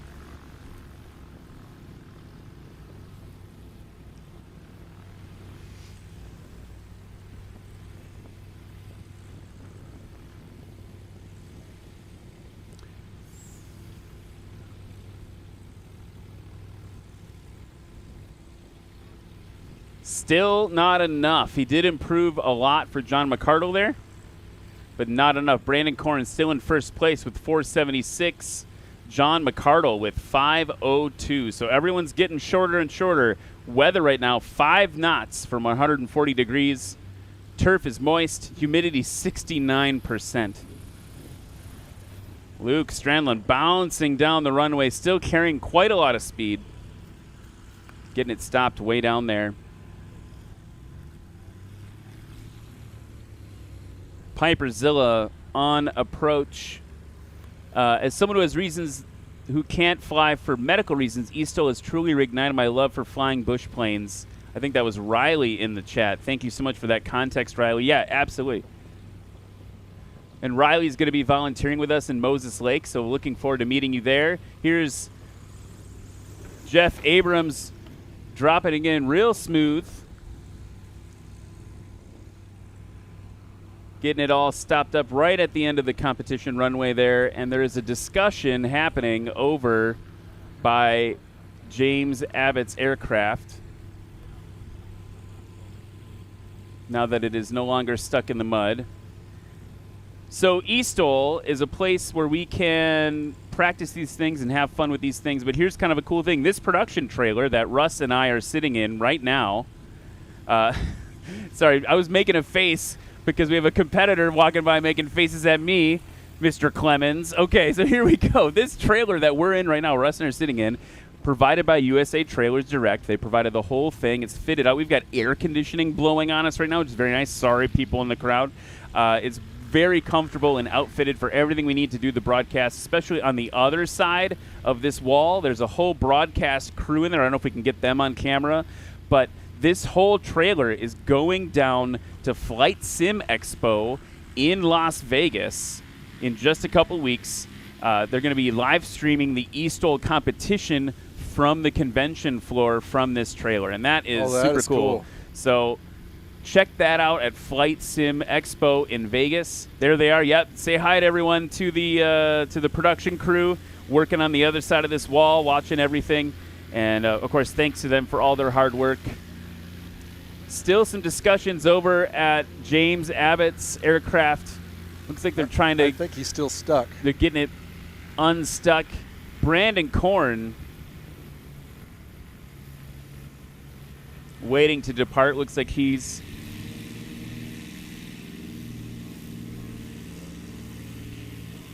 getting lined up on the line, trying to grab any extra knot over the nose.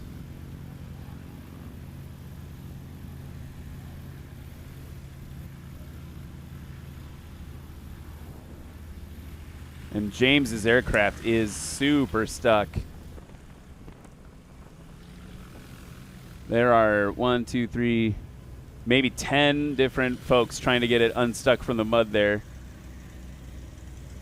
And if you're just joining the broadcast, we did get quite a bit of rain a couple of days ago on this field. The runway held up surprisingly well, considering the amount of rain that fell. But the taxiway, on the other hand,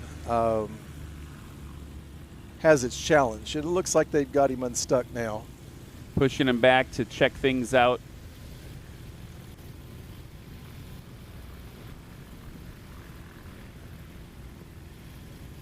And that is, you pointed out, Russ, that is the same spot that the Colonel, Matt Peterson, got stuck this morning as well. James Abbott will be allowed to rejoin once the aircraft is checked out. And moving again, Brandon Korn on the line for the final lap of the touring class. And you expect Brandon to pull out all the stops and really go for this one. So he is in first place, and not super comfortably, right? He's at 476. John McCardle at 502.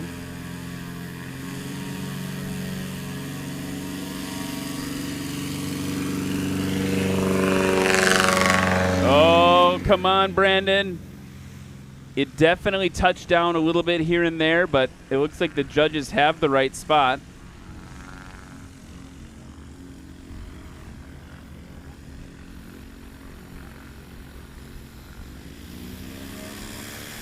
Steven Bloomquist on the roll. Tail up. And away he goes. So as these competitors come up and line up and they want to cheat into the wind a little bit, the rule is that they can't aim any closer than the last flag down the road, down the line. John McCardle. He's got to make up. And of course, the purpose of that rule is to keep them on the runway itself, because they should take off and track out the runway so that they don't overfly anybody or anything to make it as safe purely as a safety rule. I mean, there have been days in my flight training where in a Piper Cub we landed almost perpendicular on a wide enough runway. Here is Luke Strandland now in the Super Rebel, getting it airborne. That may have been a good one for him. Yeah, his best takeoff so far was 399.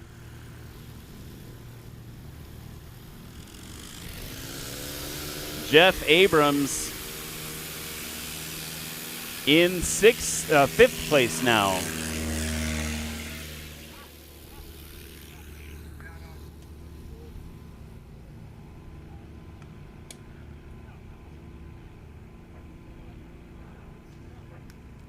And he is off as well. We've got Brandon Korn coming in, base the final. And we're gearing up for the next class, and the best person to tell us about that is Christine Bogey in the pits while Brandon Korn's coming in over the trees here.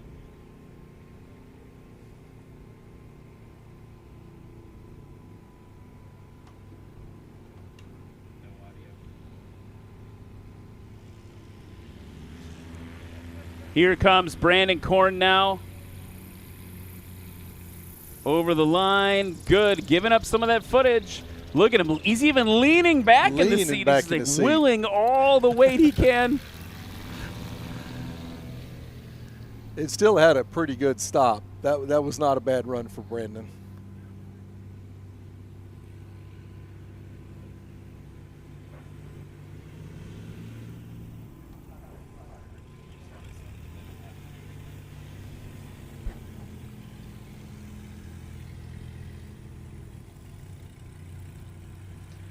Here comes Steven Bloomquist in the 180.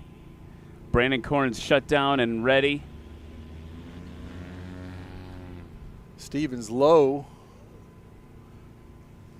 Yeah, look at that. He's great. Actually, great shot with that shadow there from the drone. Just maintaining an attitude down the runway. It's going to carry a lot of speed, though. Only 1 knot of wind on the nose for him right now. 0 knots is what we're reading now. He got that tail up pretty high, and he didn't like that. He let off those brakes and let that thing come back down. So would you call the winds right now light and variable? I would. Okay, while we get ready for the next competitor to come in and land, we've got John McCardle. We're going to see if he can unseat Brandon Korn. The tension is high for me. To relieve that tension, I'm going to talk about something really important. If you can volunteer for National STOL, we would absolutely love to have you. It takes an absolute army of folks to do it. Here we are, short final, right at the line, and he is good. Big bounce. Keeping that tail down, That is a hard one for McCardle. Almost nil wind on the nose. Oh, he's got to stop, John. I don't know if they'll say he stopped for that one or not.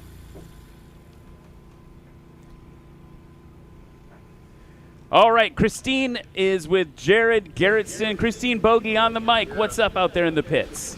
Hey Ryan, that's right. I am here with Jared. He's going to tell you about his Badlands aircraft here. He's only competed once, placed first, and now he's back to trying to get. Yeah, we just came out today to do my best and see how things shake down. I want to give a big thank you to Jody Card for letting me fly his new airplane. I sold it to him after the last event, and he's been gracious enough to let me continue to fly it this season. So there's a lot of really good competitors out today. It's going to be a challenge, but I'm just going to do my best and let the chips lay where they fall. Well, good luck and have fun. Sounds great. Thank you so much. All right, back to you, Ryan. Thanks, Christine. Luke Strandland right over the line there, and he's got to get heavy on the brakes Imagine without any wind, you're flying the heaviest aircraft of the day with no headwind. That's a tough pill to swallow a little bit. Physics definitely comes into play. Physics. Yeah, that's right. Things It's in physics. motion have a tendency to want to stay in motion. It'd be nice to Especially have an big, heavy opposing airplanes. force, right? Exactly. Piper Zilla over the trees. He's coming in a little bit lower than he has been. And he gets down there, you can see he's dancing around in the wind, which may be why he stayed up a little higher. Holding it off. Good over the line. And you can just hear those wheel pants working, getting all beat around as he's heavy on the brakes. And he's stopped for Jeff Abrams. So like I mentioned, what an exciting touring class. A big bummer for James Abbott, who looks like he has decided not to return to competition. Probably wants to get some things checked out on his aircraft. We will be back in just a minute, but real quick before we do, I don't know, Russ, if you're staying around for another heat or not, but I want to give people a chance to find you. Where can they find you online?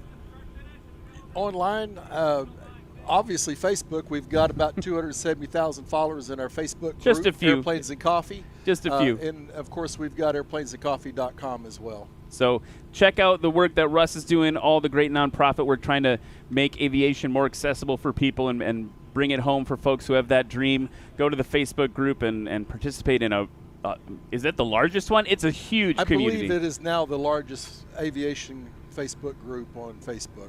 There you go. That's all you need to do. We are going to go to some words from our sponsors, and we'll be back with the awards for the touring class.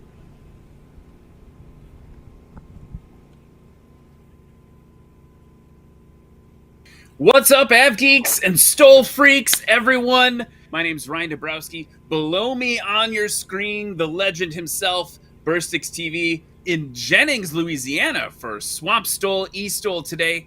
And now we are ready for our second ever, if I'm not mistaken, E-Stole event. And Tom Smith. Here's Mark now, getting that tail down, he's up.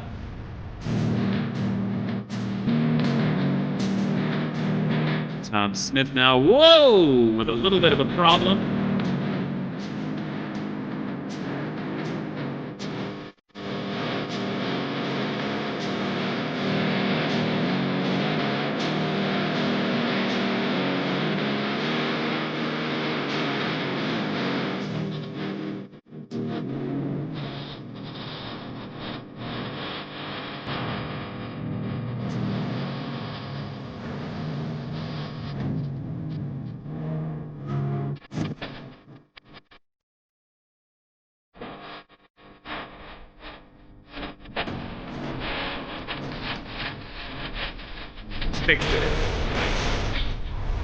Big bounce for Byron.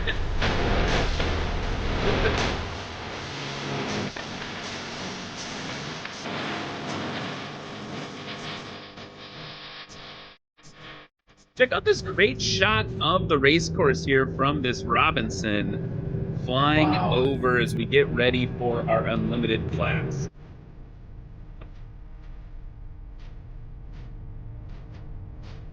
It's on Microsoft Flight Sim over on flightsim.to. Rand's S6F.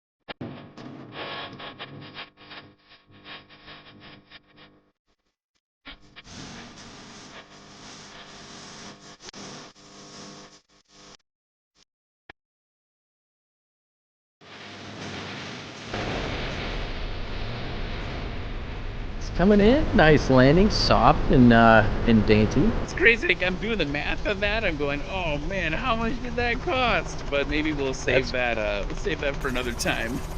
That's goals right there. That is goals. If we all had that flight simulator set up, I think we'd spend even less time, in the real world. And I don't know. Maybe I'll stay away from the VR. That's why I'm scared of it. I don't want to get VR and then not come out of my room for a couple days. And we are back here at Arklahoma STOL at Patriot Airpark, standing on a slightly muddy taxiway here at Semper Fi Landing. Let's give it up for our touring class. I heard them say right before we went live, that was not fun because the wind dropped out, right? Was that the issue? They're saying, yep. Now, Pat McIntyre said that pilots just like to whine a lot like jet engines. Maybe it's holding true for the touring class, too. Okay, you guys want to hear who won? That's right. Let's go. All right, in third place with a combined score of 592 feet, Stephen Bloomquist.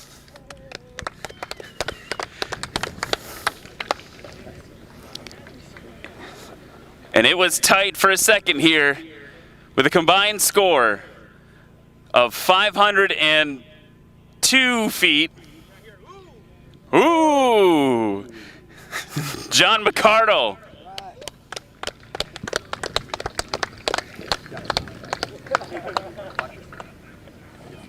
And with a score of 450, who yelled that? Put a shirt on. All right, 453. Brandon Korn, first place. Brandon, talk to me. You said the wind dropped out. How was it up there today? The wind dropped out. It was really unstable. But, I just held it together and put good solid runs, made sure I didn't scratch, tried to keep it in tight on every time on the line. And I knew it wasn't going to be slow, really slow across the line. So I just tried to hit some consistency. We've talked a lot about, or I talk a lot about how the touring class is my favorite. Different things in play when you're flying a really heavy aircraft on a day like today. Any tips for those watching at home if they're flying something like a 205? You have to do a steep approach. It's hard to drag one in. It has too much forward energy. But they're the best airplanes. We haul all the gear. We have all the tools. They're always bailing everybody out. All right, get up there. Get up there, Brandon. So there you go, Arklahoma STOL 2024 Touring Class winners.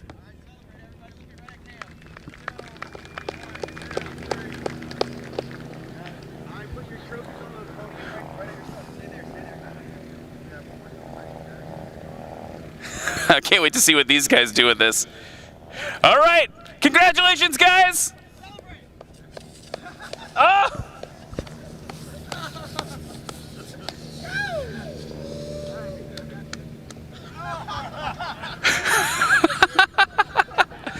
Well, that wraps up the touring class for Arklahoma STOL 2024. We'll be back with more STOL action right after this.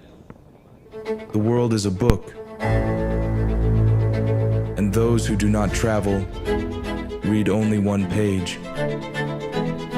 With each new adventure, another page is written, another story etched upon the soul. It is time to embrace the uncharted, the extraordinary.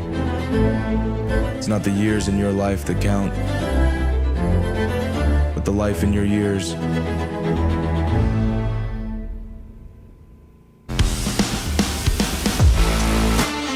At Pappy Aero, we take pride in being the curators of aviation with our line of high-quality washes and waxes. Proudly made in the USA, we believe in preserving our aircraft to be passed down to the next generation of aviators and caretakers.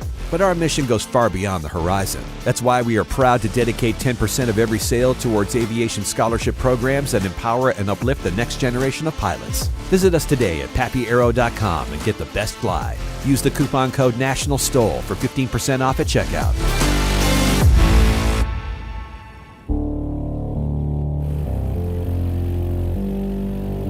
My name is Brian Stack. I'm from Mineola, Texas. This is my 2020 Legend MOAC. 5-1, go.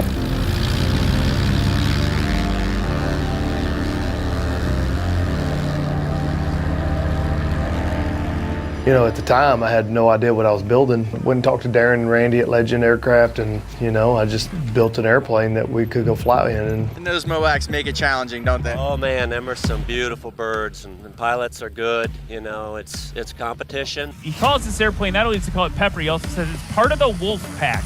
You can tell why he says that beautiful wolf on the front. For STOL, it's hard to beat a Super Cub. It's called a Lycoming 0290. It's only 125 horsepower. Being as lightweight as it does, it seems to compete pretty good, especially in the STOL stuff compared to the bigger guys.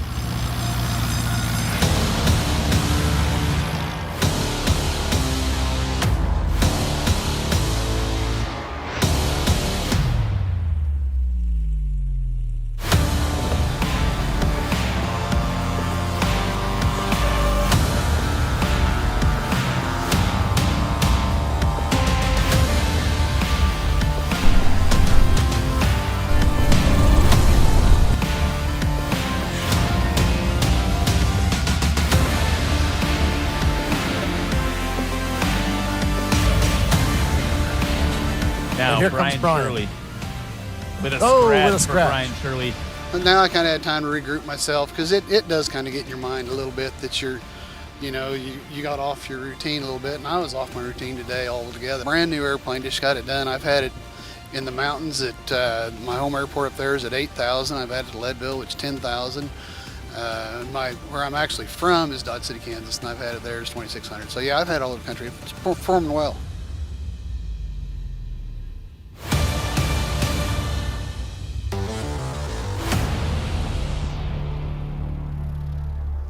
And we are back, man. What a fun time with the touring class there at Arklahoma STOL 2024, part of the National STOL Circuit. I am Ryan Dombrowski, and I'm joined with Russ Keith on the mic here still from Airplanes and Coffee.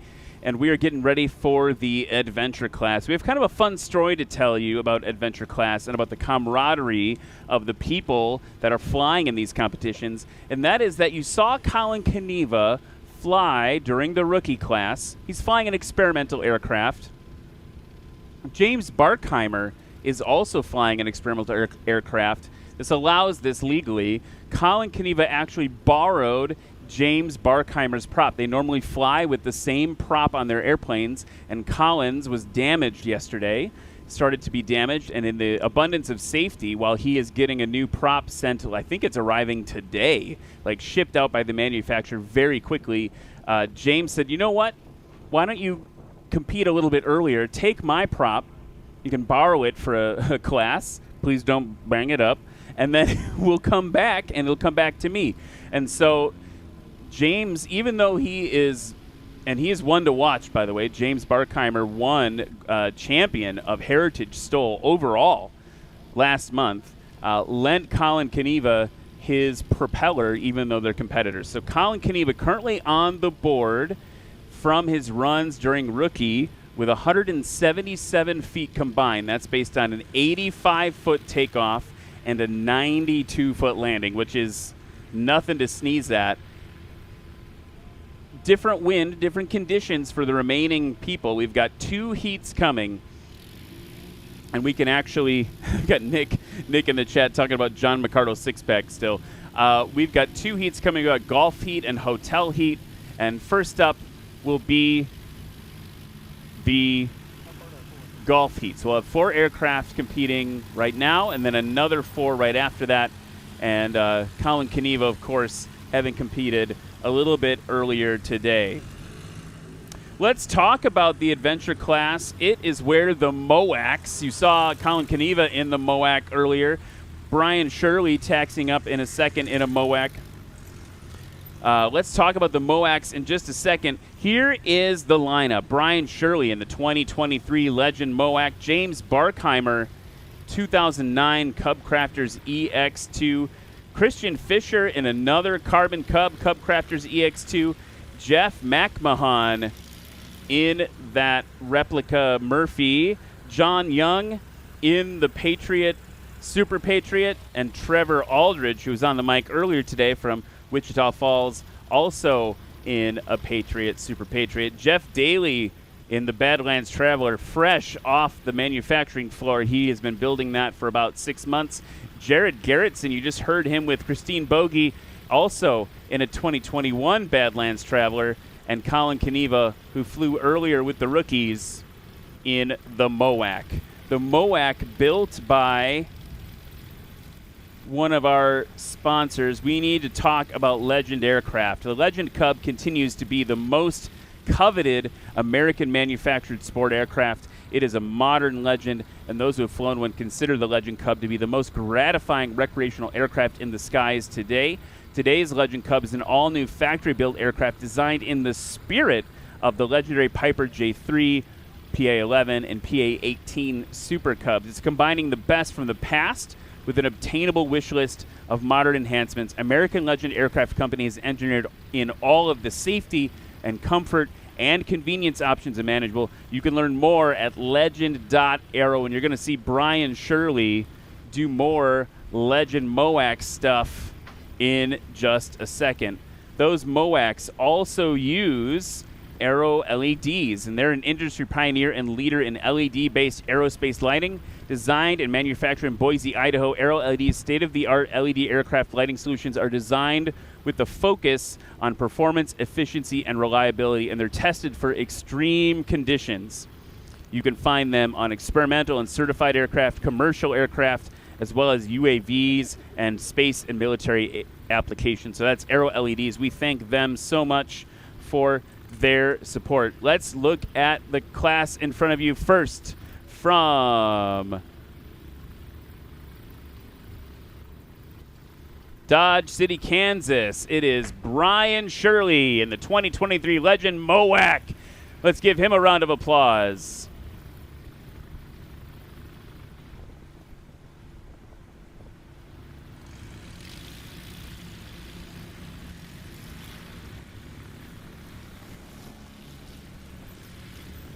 From Ira and Texas in a 2009 Cub Crafters EX.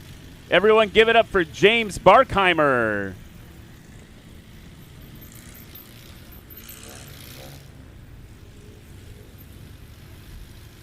Rookie No More in a 2009 Cub Crafters Carbon Cub EX2 from Dodge City, Kansas, Christian Fisher.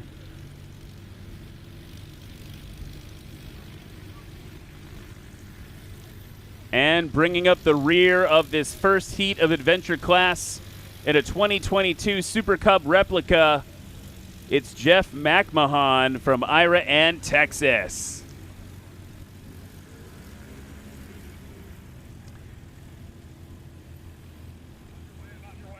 Talk to me a little bit, Russ, about the Adventure Class. What do you like the? So the Adventure the fat Class tires? is stacked with capable airplanes and pilots. So this one should be pretty competitive. We got Brian in the Legend Cub, the mother of all Cubs, as they call it, the MOAC. He won the last competition, I believe, in Virginia Beach. Was it Virginia Beach? Maybe it was Swamp Stoll. I believe he won in Swamp Stoll. So two competitions ago. So very capable pilot, incredibly capable airplane. So this one should be a good one. There's a lot to see in this particular class. We've got someone who normally competes against all these pilots, Keith Lang, in the chat saying, "Go James!" So you know who he's rooting for if he can't be here. Brian Shirley taxiing up to the line now in the MOAC, and we have a green flag ready to go for the first heat of Adventure Class here at Arklahoma STOL 2024. And that is a good gauntlet dropped right away. Yeah, these aircraft that you see here are just classic backwoods flyers. Back on the gravel bars and sand pits.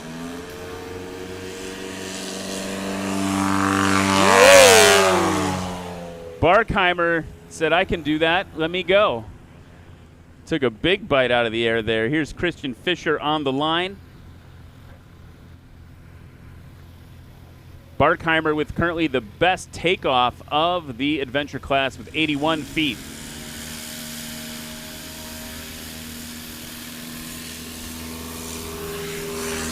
Christian Fisher off. May have held that one a little bit long and cost him some space. Jeff McMahon now ready to go with the gun rack on the one side. That adds half the lift to the wing there. Nice takeoff for him. Very graceful. I think what's interesting is there's these two techniques we keep seeing right now, and one is pilots like Justin Tisdale, for instance. Trevor and I were commenting about that, how he would literally like muscle the aircraft into the air, pull real hard. And then you've got pilots like Jeff McMahon or Joe Milloway does this too, where they kind of just position it just right, and it kind of like just floats into the air. Here is Brian Shirley in that orange MOAC. He's got it slowed. Watch that rudder work. He's really working that rudder to keep that airplane straight and level. It has a very nice landing for him. Notice that the slats on his MOAC will move depending on the airflow. They'll retract or extend. We just saw them kind of retract in a fun way right in front of the booth there. And and those slats can be an interesting thing. It's some pilots really like them, and some pilots kind of question them because they will deploy, but sometimes if the conditions aren't right, they'll retract and you'll just come right down. James Barkheimer with the scratch, and we're going to toss it over to Christine Bogey in the pits. A little bit more time. Okay. So yeah, to briefly talk about performance, and then make that really short. You could make a joke and be like the airplane. Oh, we're live. Oh. Hey Ryan, I'm here with Chris Grewan. Yep. All right, I said it right. He just got done flying. He said the winds were a little funky out there, so he ended up scratching. However, he has a really interesting story with this aircraft. Kind of tell us about it. Yeah, so I built this plane back in 21. I'm a dealer for Just Aircraft, and I own my own STOL Aircraft Builder Assist Center. We built it, sold it last Oshkosh, and took it to Texas for him. He's had it for a year, and now he wants us to build a new one, so he gave it back to me to sell for him. So this plane's for sale. We're going to be showing it at every National STOL event pretty much the rest of the year, and it'll be on our website as well, stolaircraft.com. And yeah, so that's the story on that. Well, there you go. If you want to get involved in STOL, get yourself a STOL aircraft. Now you know who to talk to. And if you want to build your own airplane, go to our website, stolaircraft.com. We're a builder assist center, so you can come build your airplane in our shop. Alrighty, thank you so much. Back to you, Ryan. Appreciate it. Thanks so much, Christine. We had a bit of a sporty landing by Christian Fisher there, coming right up against the judges' line. But he got it stopped and exited the runway A-OK. Jeff McMahon in as well, putting down some scores. Let's take a look at where we're at. Colin Kaniva still holding first place. James Barkheimer did scratch, as a reminder. Otherwise, his 81-foot takeoff would have been the best of the adventure class thus far. Brian Shirley, second place with 268. Christian Fisher, 369. And Jeff McMahon, 373. I got to see what happens with James. James won Heritage STOL overall. It's not usual that an adventure class aircraft wins overall. Traditionally, it's a sport or unlimited class aircraft. And so he kind of did an upset last time. Pressure's on for him maybe a little bit. Pressure's on. It's tough to repeat. A lot of competition. Got Brian up at the line. Power's coming up. Brakes released. Looking for that timing. And I'd say he did that pretty darn well. Pretty incredible, and it's also fun to see all the heavy hitters of STOL aircraft competing in this class. Here we go. Barkheimer off short again. Is it better than 81 feet? He may have pulled a little early on that one. That might have cost him a couple of feet. Yeah, 103 feet. Christian Fisher from Dodge City, Kansas. Oh, nice takeoff for him. And I think the thing that's important, as I see landings and takeoffs today, like I'm like, man, if I could land or take off even double as short or right, like there are really good landings and takeoffs happening here. McMahon.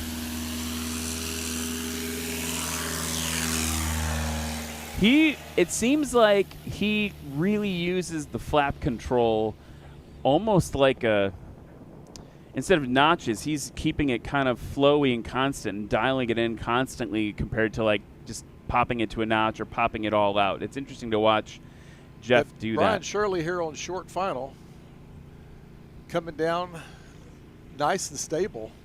He's not fighting. Well, there he goes right there. He started fighting it again, and the wind's just not going to be in his favor this time. That right wing just gave away, and down he came. You know, I keep talking about pulling early and pulling late, and what I mean by that for the non-pilots out there is they've got a stick between their legs, and when they pull that stick back, of course, the elevators come up and the airplane starts to climb, and if they push that stick forward, that airplane will descend. And so what I'm talking about when I say pull early, if they pull that stick back too early, it'll bring that tail down, drag it into the ground, and it will cost them some space because it'll keep the tires on the ground, kind of like a lever.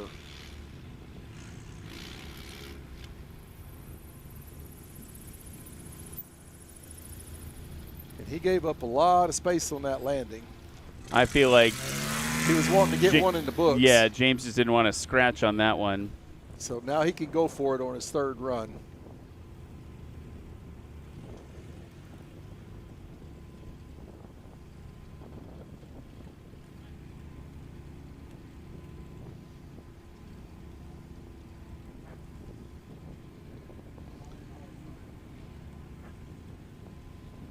Here's Christian Fisher from Dodge City, Kansas, coming in that Carbon Cub. Down and stopped.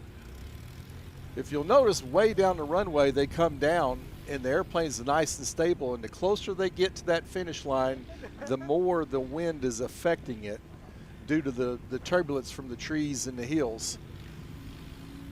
It's just kind of a geographical area that's causing that, even though the winds are light. McMahon getting it stopped. Woo! There we go.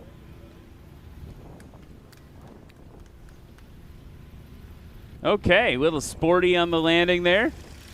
Definitely got some style points.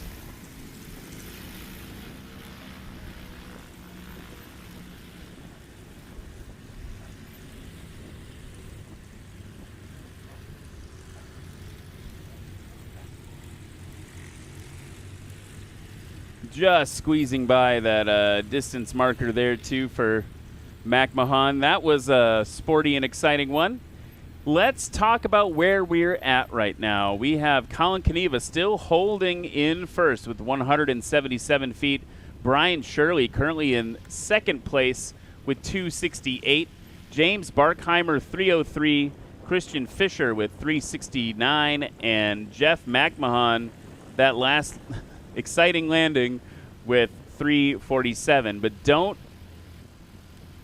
assume it's over, because we still have a whole second heat where you're going to see the Patriots and the Badlands Travelers come to play as well. Moak on the roll, Brian Shirley. That may have been Brian's best of the day. They're calling that 112, which would be the best of the day for him. So that was a good one. It felt right. You can just tell it looks good. right. It looked nice and solid.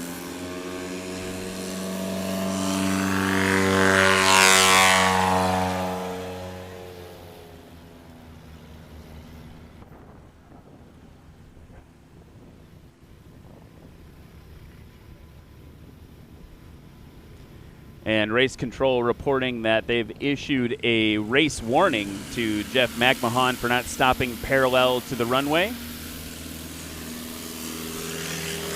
Christian Fisher off. That may be his best, I think. His best was 142. Let's see if he did better than that. It was close to it.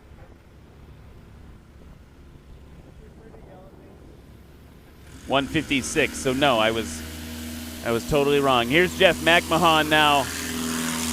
Nice and short there for him. He's been at 127 and 124.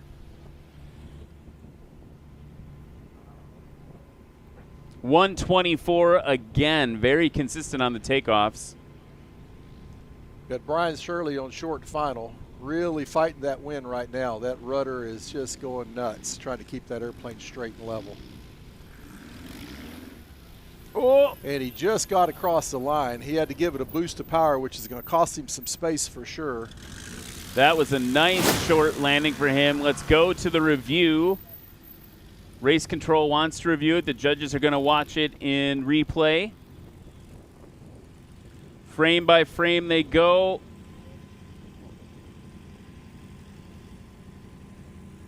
And they're calling it a scratch. I kind of have to agree with that one. Still in second place from his first takeoff and landing. We're seeing that a lot in some of the classes where the best performance is the first one. Here's James Barkheimer holding it off with a growl. And a very nice stop. Looks from here to be about 115, 116 feet. We'll see what they call it. As we've pointed out earlier in the broadcast, the parallax from here. Yeah, the parallax from here makes it very difficult to actually judge. But it's nice to have a computer screen to confirm. Barkheimer now in second place with a 115-foot landing there. So now our top three are currently Colin Kaniva, James Barkheimer, and Brian Shirley in third. Whoa, bit of a burble and a balloon. Wow, which B word am I trying to get out of my mouth there for Christian Fisher? I think we lost the generator.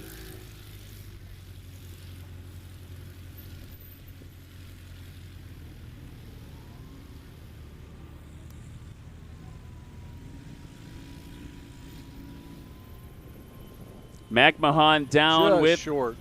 They're calling it a scratch, though.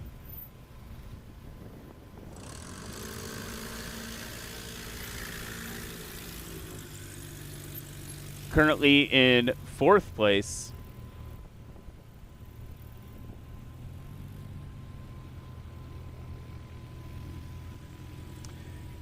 So that will complete the first heat of Adventure Class.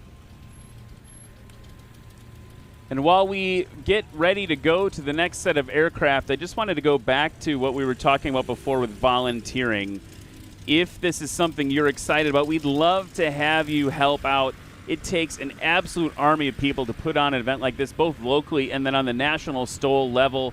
If you are interested in volunteering, volunteer registration is now open for Appalachian Mountain STOL and Sodbusters. Sodbusters is the event right before EAA's AirVenture in Hartford, Wisconsin. So go check out registration on nationalstol.com to come join the team. It is a super fun event to come do and hang out and work at. And there's lots of jobs. Depending on what your talents are, I'm sure we can find a spot for you. Also, don't forget, nationalstol.com/vote for your favorite pilot. Also want to take a minute to talk about iFly EFB. iFly EFB is the complete EFB app for Android, iOS, and Windows that has all the advanced features pilots want and the most intuitive flight planning and navigation solution on the market. The iFly EFB team brings together the perfect balance of technology and real-world flight experience.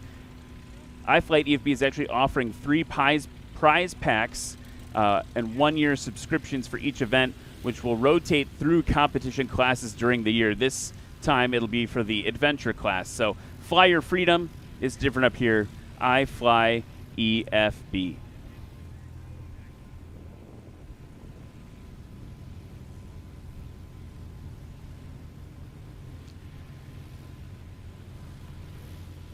This is exciting to me. We're gearing up for the second heat of the adventure class, and really you have kind of a manufacturer showdown here at Arklahoma STOL. We had the MOACs, Colin and Brian.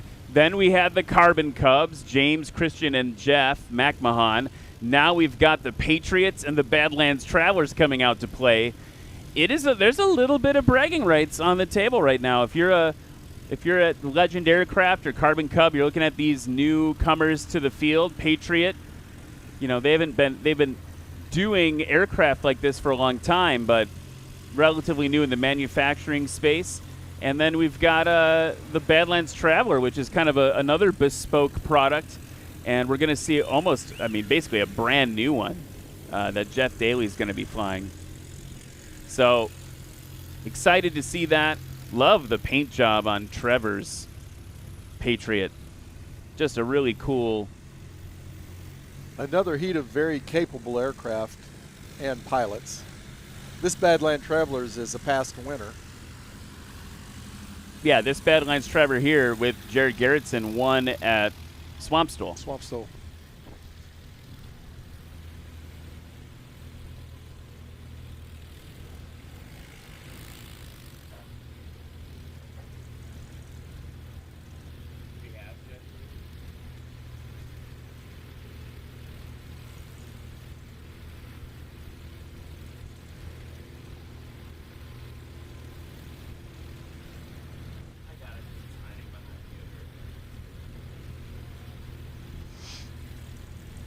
Okay, everyone, let's run through the lineup for the second heat of the adventure class. In the first black and orange aircraft right in front of you, it's John Young in a 2022 Patriot Super Patriot. Give him a round of applause.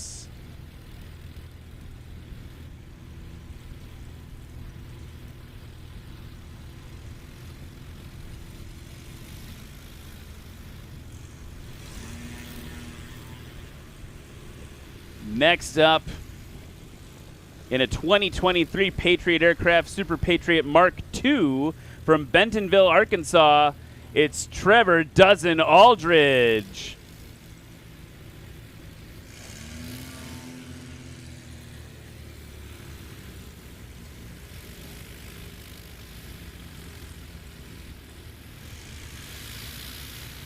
From Arthur, Nebraska, in the 2023 Badlands Traveler, Jeff Daly.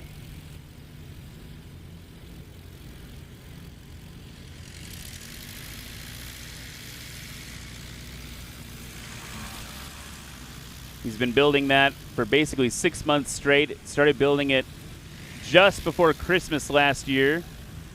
And now, in the silver and blue 2021 Badlands Traveler from Manhattan, Kansas, Jared Garrettson.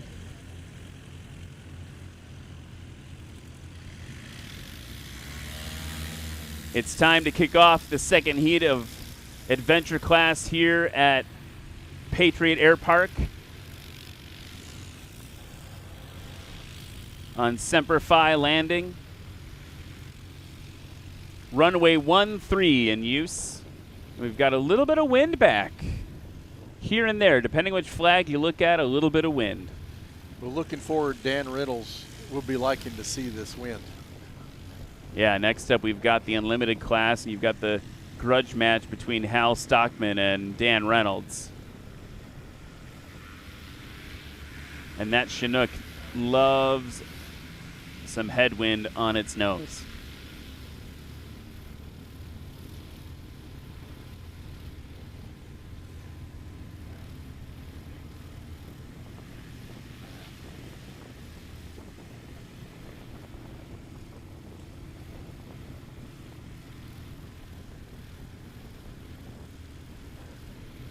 John Young on the line, ready to go. Full power. Holds that tail down.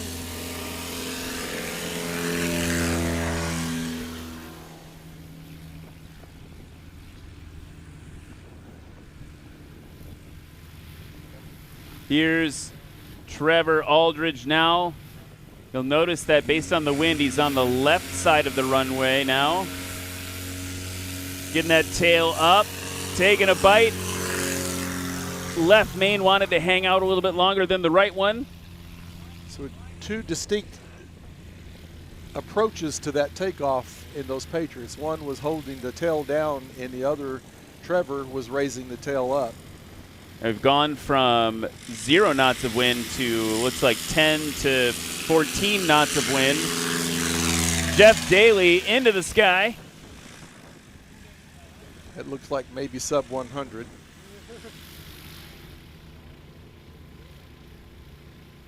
"99 feet for Jeff Daly on that last takeoff. Here's Jared Garrettson.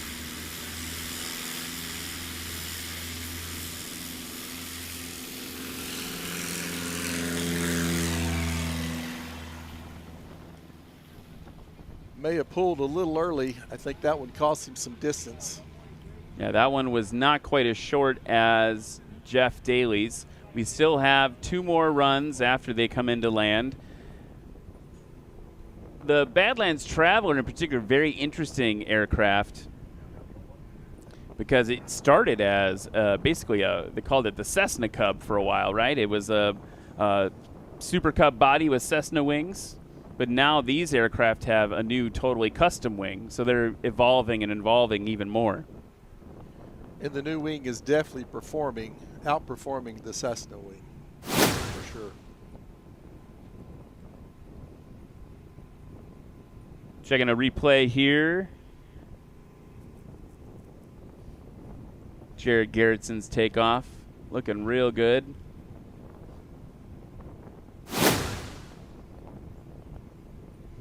And John Young now should be coming over the trees in the Super Patriot. Yeah, I think the discussion among the judges may have been whether or not his tire came back down.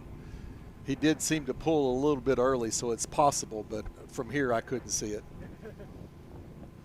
Best takeoff, Jeff Daly of that heat with 99 feet. Best takeoff on the book still Colin Kneva at 85. Barkheimer scratching on his 81-foot takeoff.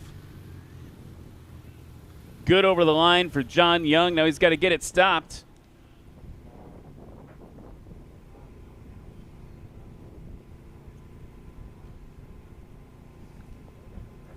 And we're about to get scores for the first time of the second heat of Adventure Class. He carried a lot of speed and energy across that line, which really cost him some distance. Trevor's coming in. You can hear the throttle working. Good over the line. Just dropped it in over the line. Looks like he did a good job.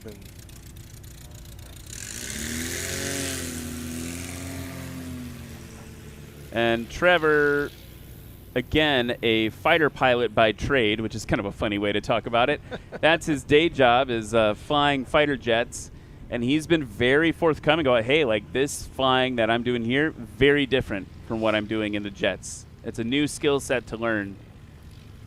Jeff Daly dropping it in with a scratch, which is a bummer because that 99-foot takeoff was a great one. And a really good stop. Yeah, that could have potentially been 2 sub-100 scores for him.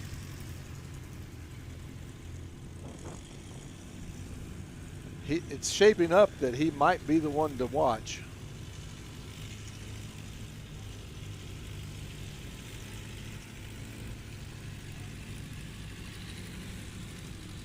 John Young currently in 7th place. Trevor Aldridge in 5th.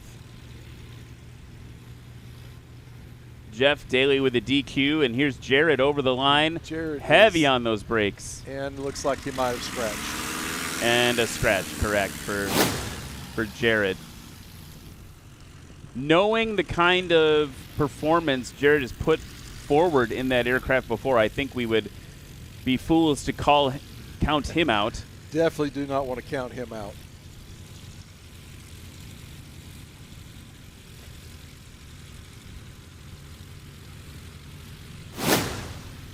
And calling the replay there, race control confirming that the right tire was the one that scratched on that last landing. John Young giving it the beans.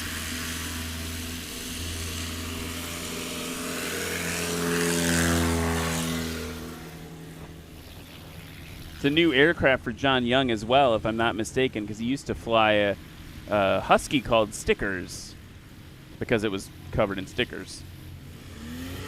Here's Trevor now.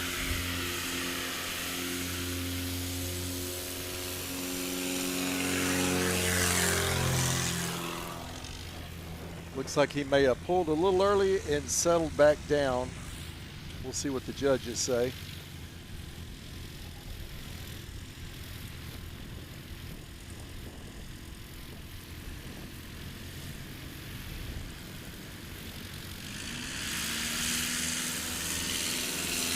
Jeff Daly mowing the lawn. So 99 last time, pulled a little early this time, and he's probably going to be somewhere around 117, 18 feet. 121, there you go. Jared looking to get on the board.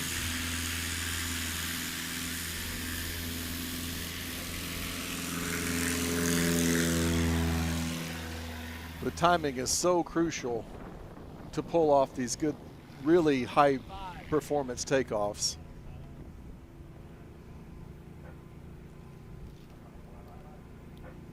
So yeah, a bit longer for Jared Garrettson there from 126 up to 155, which is a bummer for him because he's going to have to land now with that 155 takeoff to get something in the books because the last one was a scratch. And as we move forward here, let's recap the stats. Colin Kneva holding in first, James Barkheimer second, Jeff McMahon in third, Brian Shirley in fourth. That's all first heat, folks, basically. And now we need the Super Patriots and the Badland Travelers to get on the board. Actually, we just need the Badland Traveler to get on the board. The Super Patriots have good landings from the last go. Trevor Aldridge in fifth. John Young holding in seventh. Well, we're base to final. Looks like a very stabilized approach. The wind isn't affecting airplane much at all. Not a whole lot of rudder movement at this point. But now you can see the wind is starting to affect it a little bit as we get a little bit of shake side to side with that fuselage.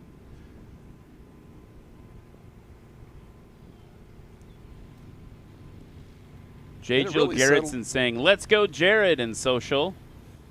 It really settled back out quite nicely. He gave up about 100 feet on the landing.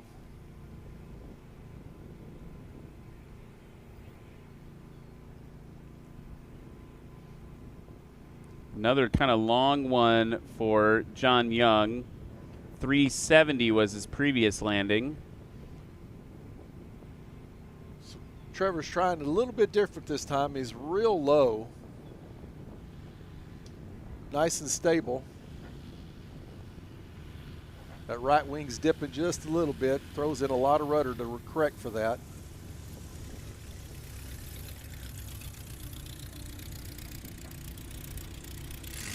Good short stop for Trevor Aldridge there.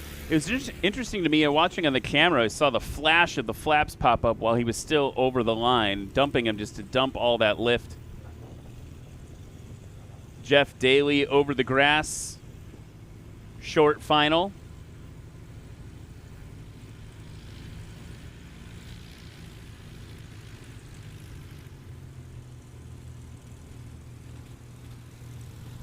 A little bit of a bounce for Jeff Daly.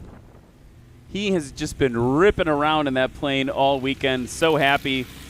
Probably still has that new plane smell. We saw some good numbers out of him yesterday in practice. Jared Garrettson coming up to the line. Good over the line. Get it stopped. That could be a great one. That is going to be a good one for him. So there's a trade-off when you drop those flaps. It definitely makes the airplane heavier on the wheels so the braking will work, but you also lose that drag, so right. You lose the aerodynamics. So in airplanes, there's always a give and take. Whatever increases one thing, typically you lose in a different area. The lords of physics give and take. They do. They do. Okay. Some slight moving around now. Jared Garrettson on the board. So he is now currently in fifth, pushing Trevor Aldridge to sixth. And it's time for the last lap of the adventure class at Arklahoma That's STOL. going to be his best of the day. I think he nailed that pull just about the right time.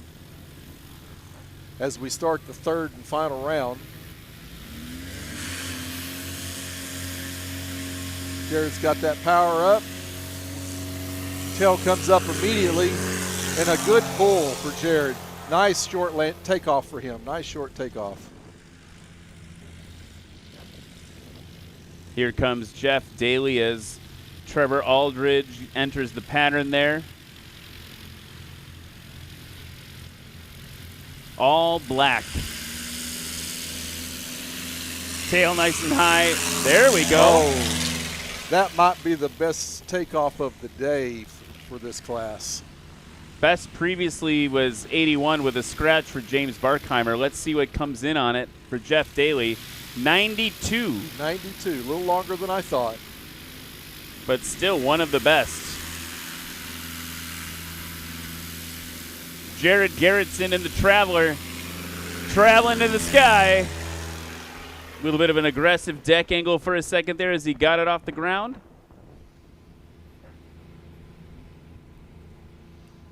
And Russ and I are just watching this spreadsheet intently as we see the scores pop in. That was a 131-foot takeoff for Jared Garrettson. It is definitely getting intense. It's just us. Everyone sees them just like there's a screen right here with a spreadsheet on it with all the scores as they live update, and we're just staring at it.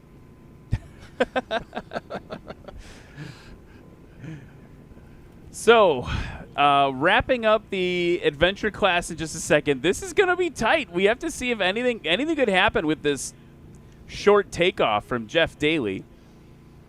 Glenn Baker saying, I love watching airplanes, and then it disappeared. But Glenn Baker, thank you so much for watching. Love watching airplanes and coffee on Arrowverse. We got to talk about that sometime. I got to talk to the Arrowverse folks because I'm super Arrow. They're Arrowverse. It feels like there should be some sort of some collaboration there.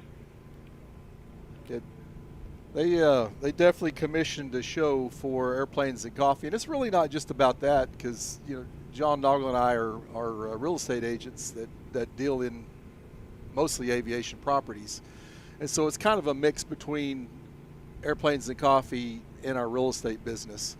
So there's a little bit of each of it in there, but mostly about airplanes and coffee and the mission that we have there and the fly-ins that we do. He's going to come in and drop it right across the line. He gave up about 35, 40 feet on that landing, I believe. Yeah, John Young coming in a little bit hotter there, a little bit more energy.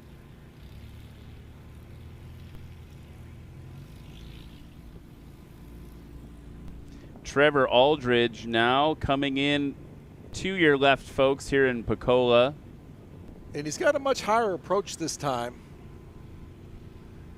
In the past two, he was well down into the trees from our vision, but he's holding it up there looking to put some energy into those mains, I believe, is his plan here. Let's see what happens. It absolutely throws that energy right down into those gears. That suspension did the job. That was a nice landing for him. That was short for Trevor Aldridge. His best landing. And whoa, look at the upset. That changed the numbers. Trevor now ascending into third place with that combo. Jeff Daly over the line, but look at that. Look how short that's going to be. Look at this. Two back-to-back super solid landings. Very possibly could shift the numbers. It did again. Trevor was on the podium for all of 10 seconds because Jeff Daly is now rocketed up to second place with a 92-foot takeoff and a 96-foot landing. It's under review right now, and it's called a scratch. Oh, no! Oh! And here's Jared Garrettson. Jared just throws all the energy into the gear, and he had a tremendous stop for this class. Oh, heartbreak for me with Jeff Daly on that. I thought it was good from here, but as we've pointed out, we can't see that line from here. Woof! Woof! They went frame by frame through it. That was exciting, folks. And we were so heartbroken with that, we missed Jared Garrettson bumping up into second with a 94-foot landing.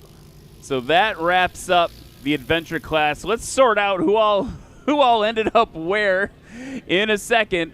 We'll be right back with you in a moment with the adventure class.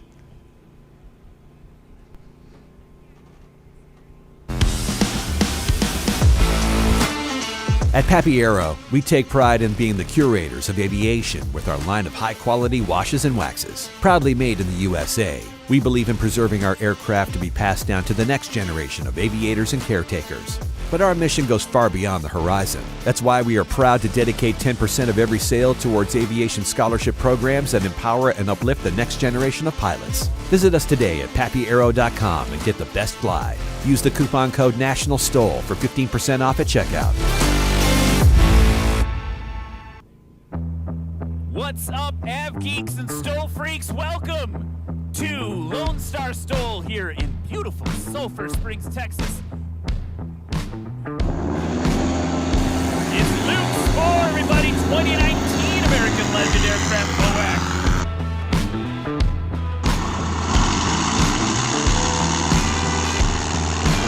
A round of applause for Chuck Olmstead. In the gray and orange MOAC, Brian Shirley, everybody.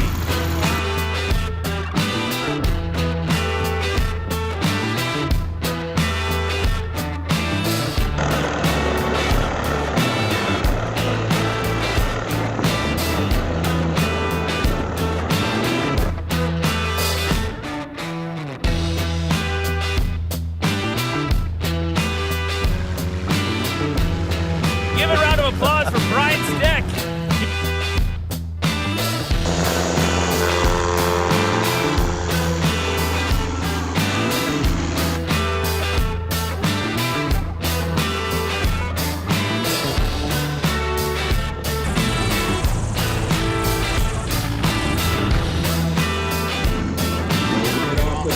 It's good. Textbook.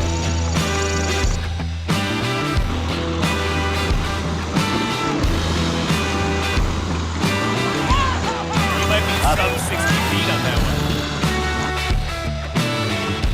It's an unlimited class.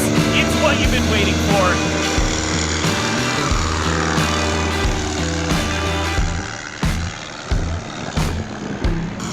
That's right, the Beast Mode MOAC, Colin Kaneva.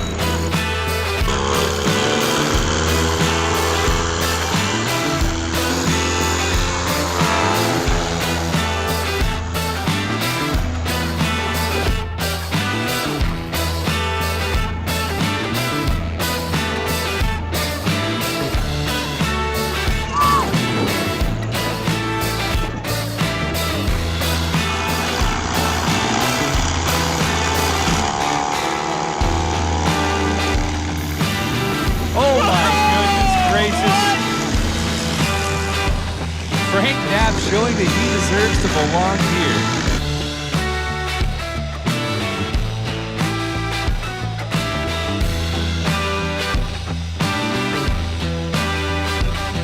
Whoa, that was legendary. And welcome back, everyone, to Arklahoma STOL 2024, part of the National STOL 2024 season. And we just wrapped up the adventure class. Who wants to find out how that got spicy? That was really spicy at the end. You guys are all bopping around in different places. Who wants to know how it ended up? This guy right here, he's my spirit animal, this guy. All right, there's obviously a lot of you, and if you want to hear or find out all of your scores, nationalstol.com. You can check them out later. Right now, let's talk about third place with 231 feet. James Barkheimer.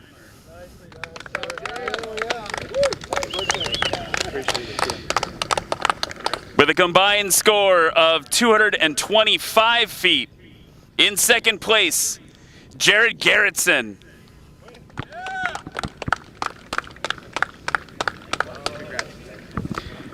And in first place, with a combined score of 177 feet, Colin Kaneva. Colin, yes. We got a story to tell here. Yeah. What's going on today? let's see, what is going on? We just flew some airplanes, we landed some airplanes, and we're having a ball. What else? That's all accurate. Tell me about your runs, because it was a little separated from the rest of the class. Yeah, so yesterday I had a prop problem. One of my competitors, third place, walked up to me and said, take my prop off, compete, take it off yours, put it on mine, and go out. So I went out this morning. I probably had a lot harder conditions to compete in.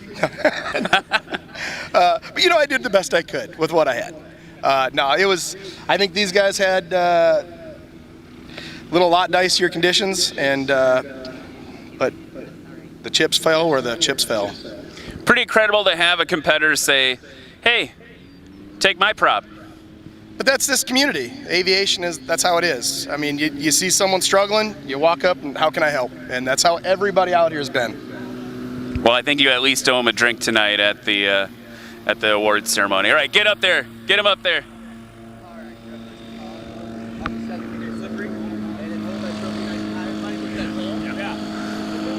Let's hear it for the adventure class.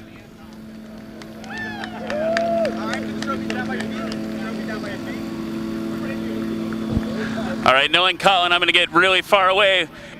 Go!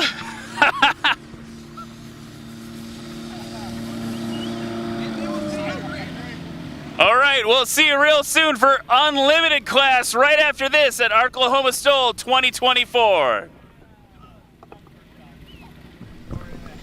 All right, we're getting packed up here. We're at the hangar. Getting the Scout packed up for the Lone Star STOL, and this is going to be a handful of things you're going to need. It's not much. These are some of the basic essentials you're going to need for a STOL competition, or if you're just coming to hang out and watch the STOL. We got, honestly, just a feed tub of random stuff, flashlights, extra tie downs. We got fuel bladders, which are Jeff Daly's. He's probably going to want those back. We use those to drain some fuel to drop some weight. Lawn chair, another one of Jeff Daly's. He's gonna want that back too, but yeah, then you got your bag, extra clothes, tie downs. You gotta have a sweet edition Cowie hat. It's just how I roll.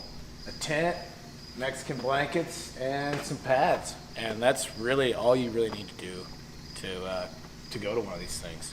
It's that simple. The Cowie Scott Sweet Edition hat was it's a company based out of south of Lincoln. My buddy started it. He was a bull rider, and I started wearing his stuff, and this hat in particular was one that no one wanted. It was they labeled it limited edition because they couldn't sell it. It's brown and white, and I started wearing it to every show, and it just kind of it just snowballed. Everybody started wanting one, so I gave my buddy a hard time. I said, man, you ought to call it the Sweet Edition. So one day he messages me and says, hey man, I made it into the Sweet Edition. I hope you don't mind. I put your last name on the side of it. And of course I didn't care. It's his company. And voila, we have the Sweet Edition Cowie hat. That's how it all started. To get on Cowie and get yourself one of these Cowie Sweet Edition hats, it's gonna help you compete. It's gonna be the best thing you ever did.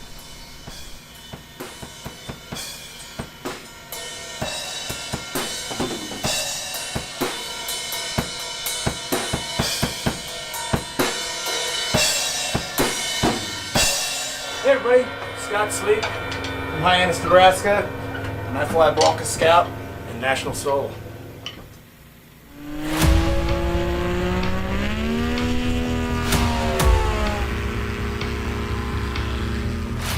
He pushes me and I push him, and same with Hal. We're challenging each other. Everyone's like, whoa, this is gonna be close. I have beat him, but not often. I gotta be really on my game and he's gotta be off his a little bit.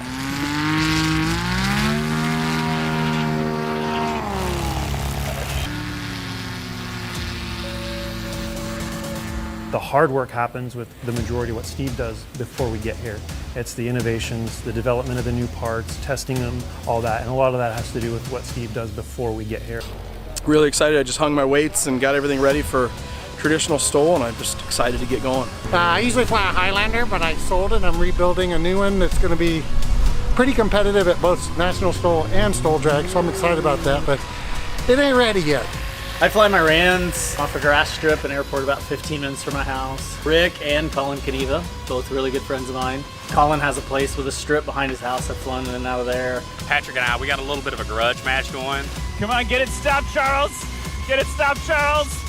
No! You know, had to let it all hang out. Oh, man, One way or another, we're going to stop it, even if it's sideways. It was so fun. I got to fly the unlimited. You can't beat it. And welcome back to Arklahoma STOL here at Patriot Airpark in Pocola, Oklahoma. And I'm Ryan Dombrowski, joined still with Russ Keefe on the mic. Also, a big shout out to my sideline pit reporter friend, Christine Bogey, who's been out in the heat all day. We've been working hard to bring this to you. Let's talk about the annual sponsors that make this all possible. First, Ladd Gardner Aviation Insurance, Legend Aircraft, USA Trailers Direct, Sarasota Avionics and Maintenance, FlightHelmet.com, Flying Eyes, Lift Aviation, Aero LEDs, Red Tag Art, Legendary Aviation Coffee Company, iFly EFB. Can't thank all of them for all their help to bring this to you all season. And of course, while we're here, Russ, we got to thank all of the volunteers that come to every event all over the country to make sure that this can happen for you. It takes I've said it a couple times today, it takes an army, it takes a village. It takes a community. And it takes a community. It's time to see the lineup for Unlimited class. Two competitors in the Unlimited class. This is the Anything Goes class. Run what you brung. Hal Stockman in the 2018 Rands S7S from Elko, Nevada, competing against Dan Reynolds in the 1983 Chinook Valdez from Dawson City, Canada. Everyone give a wave to Hal Stockman there in Lawnmower 3.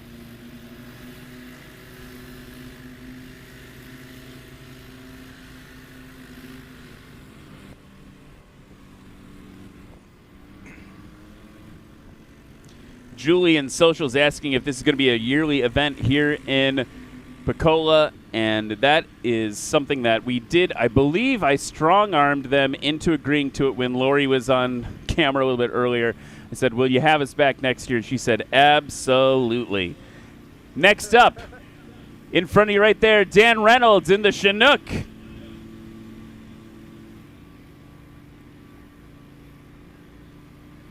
He'll be up next, right behind Hal Stockman. So, the Unlimited class. Let's talk about what that is. Basically, anything you want to do to your plane that is legal, you can do. It's the premier class for prizes and awards. Each Unlimited class competitor pays an additional $500 cash in person at the event, and that additional $500 is split as the cash purse for the Unlimited class. It's in addition to any other sponsored prizes or trophies. So it's for all the marbles.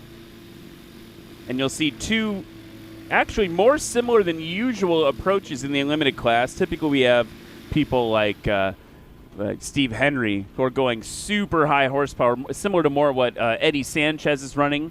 You'll have that approach against the lighter approach that Hal Stockman does. But now you've got we've got two very light airplanes with two very, very accomplished pilots. We've got a green flag. Hal is up on the line. So you'll notice on Hal, he does not run a tail wheel. He runs a tail skid. He's a true tail dragger.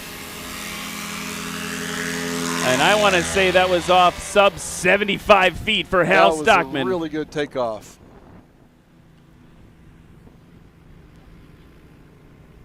Hal's airplane is the classic tractor configuration where the prop is in the front.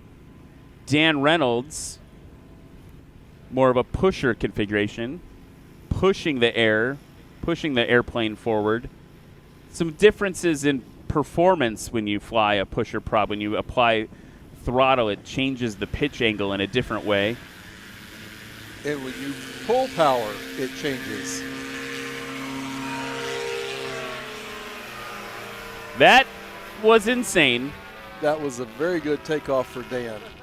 Now, of course, they're both coming around looking for that first legal run. We got Hal coming down base the final now, very high. And while they go around in those slow airplanes, let's hop over to Christine Bogey with Trevor Dozen Aldridge. Marketing and sales. Yeah. We're live. Oh, hey Ryan, I'm here with Trevor Aldridge. He works with Patriot Aircraft, does their marketing and sales. Yeah. And basically, we just want to thank you, number one, for hosting all of this. How did this all come about? I just want to say thanks to everybody that's come out. I mean, it's incredible. We had 50 people sign up, which is insane for our first time event. We had 40 people, over 40 competitors show up. So just a huge thank to the National STOL community, just coming out and bringing everybody out. You know, it was kind of like a country fair out here. You know, we had bounce houses, we had helicopter rides, hay bale rides, like food and everything like that. So it was kind of fun because it had a little bit of everything for everybody. We're really happy with how it went this year. Looking, you know, obviously there's a lot that we'll cover, take back to our debrief and talk about, but really looking forward to having this again next year and just making this an event. It's centrally located. It's easy to get to from people from Texas and, you know, Arkansas and, you know, all over the place. So, yeah. Yep, I've definitely been to a lot of these, and this has offered by far the most. So looking forward to this again next year. Thank you so much. Back to you, Ryan. Here's Dan right on the line. They're calling it good, and that is short. Way to talk fast. Good job. He's like, We have 199 feet combined for Hal Stockman on the first run. Dan Reynolds dropping the gauntlet with 119 feet combined. A 52-foot takeoff for Dan Reynolds, which is just 2 feet longer than an F-14 Tomcat is nose to tail. I want to put that in perspective for you. Woo! Dan and his airplane are both capable of setting a landing record of about 9.5 feet. I have seen Dan land that airplane shorter than that airplane. In Swampstoll, I think he had a 10-foot Swampstoll, landing. He landed it and about 10 feet, and the tail wheel did not cross the line. Here's Hal now, ready to go. And he just rockets off the runway. Very good takeoff for Hal. Waiting to see the score for that come in. Previous takeoff, 75 feet. 60 feet now for Hal Stockman.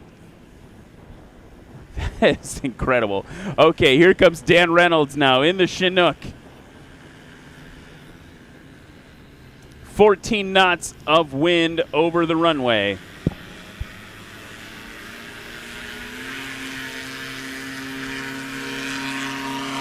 Woo! Another very short takeoff for Dan. Not his shortest, though, calling that 56 so feet. He's added about 4 feet to that takeoff. If Hal can get down and stopped shorter, he can give Dan a run for his money for sure. There's no doubt about it. It's a very competitive field here. Very accomplished, high experienced pilots that do a lot of backcountry flying.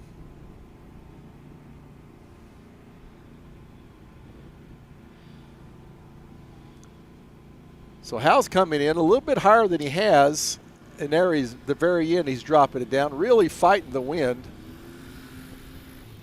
Whew, over the line, killing that engine, trying to kill any ounce of thrust.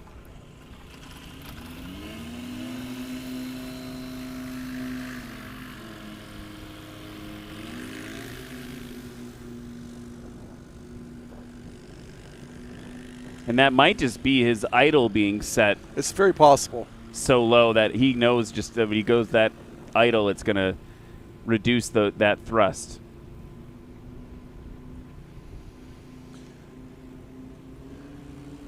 You'll see the two different approaches. Dan likes to come in and stall basically right above the line so it drops down right past it and puts a lot of energy into those main gears.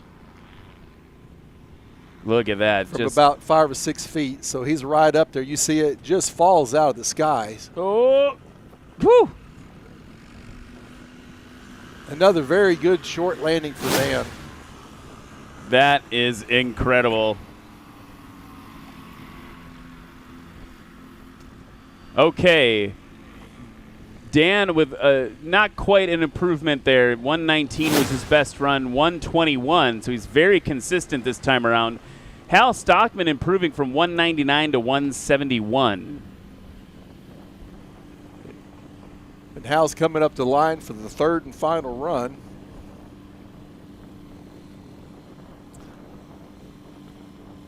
They should both be pulling all the stops out for this one. The fabric covering on Hal's aircraft is so light you can actually see through it.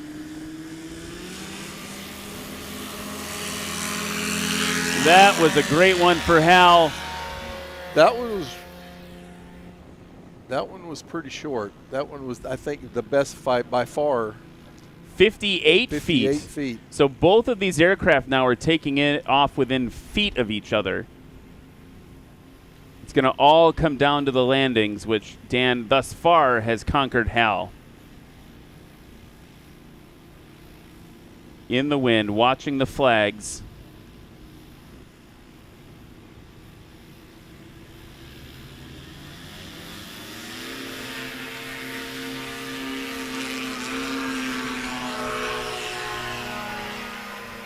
Hearing some modulation on the throttle on that one from Dan. Best takeoff so far was his first 60 feet, that takeoff. So 119, still the number to beat. And Hal's takeoff distance really close to Dan's. Hal's based the final now.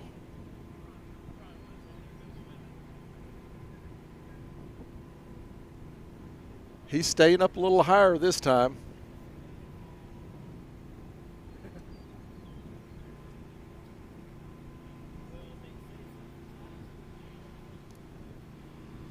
Nice and stable, flying really, really slow, trying to bring it in, and of course the bottom's falling out of it. He adds a little bit of power, and I believe he got it across the line. Woo! And that was a good stop for Hal there. Good stop for Hal. Definitely his best landing. 82 feet. So Hal shaved 59 feet off of his scores over the course of the 3 runs.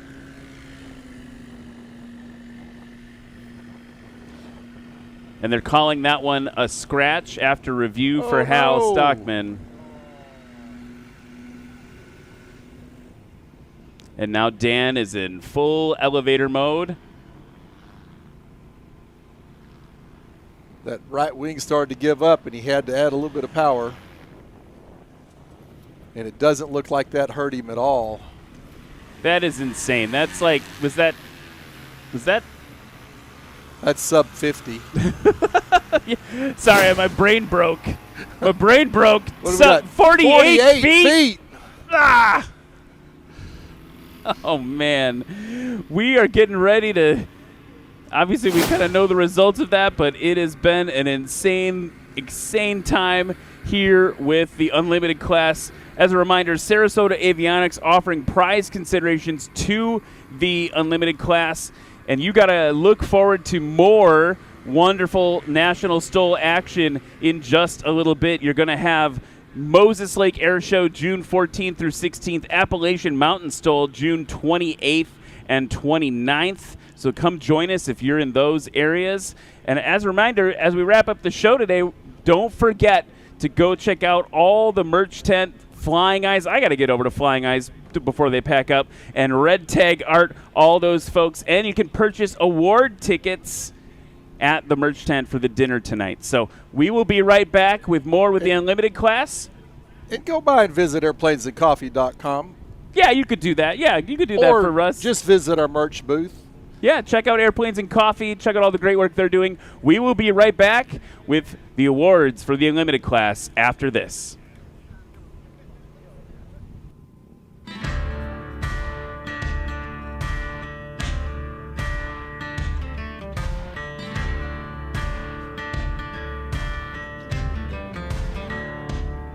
It's a kind of a different experience buying a Legend Cub because you're buying from the owners of the company. You're going to meet everybody that's going to work with you ahead of time. They're experts at every little facet of it.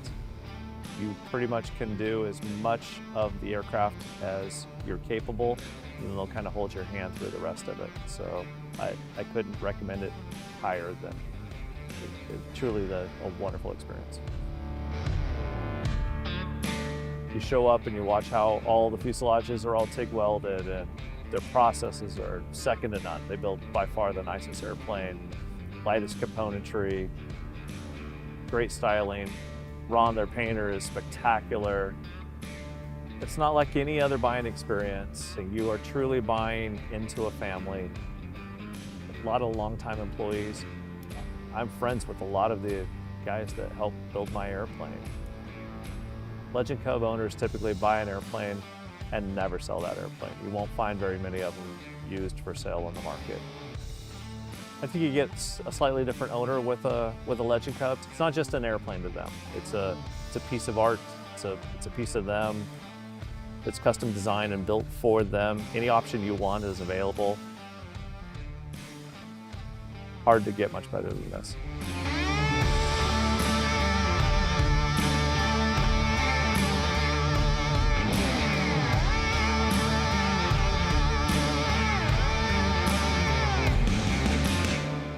You said that the most common position for the CEO Guardian's over there on the right side? Yeah, it would be generally somewhere in this area.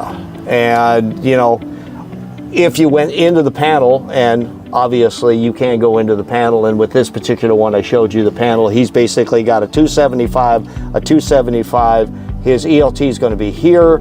You've got USB charging port and programming port, which will be tied into these, is going to be here. Then you've got Bose, these two audio jacks here, and this particular prop de-ice one is going to end up in this here.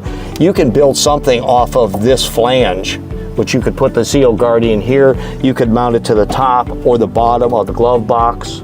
Or if you're going to do a panel mount, you've got the mount holes, and I think there's 7-9 holes that actually go through the panel, and basically I would cut those.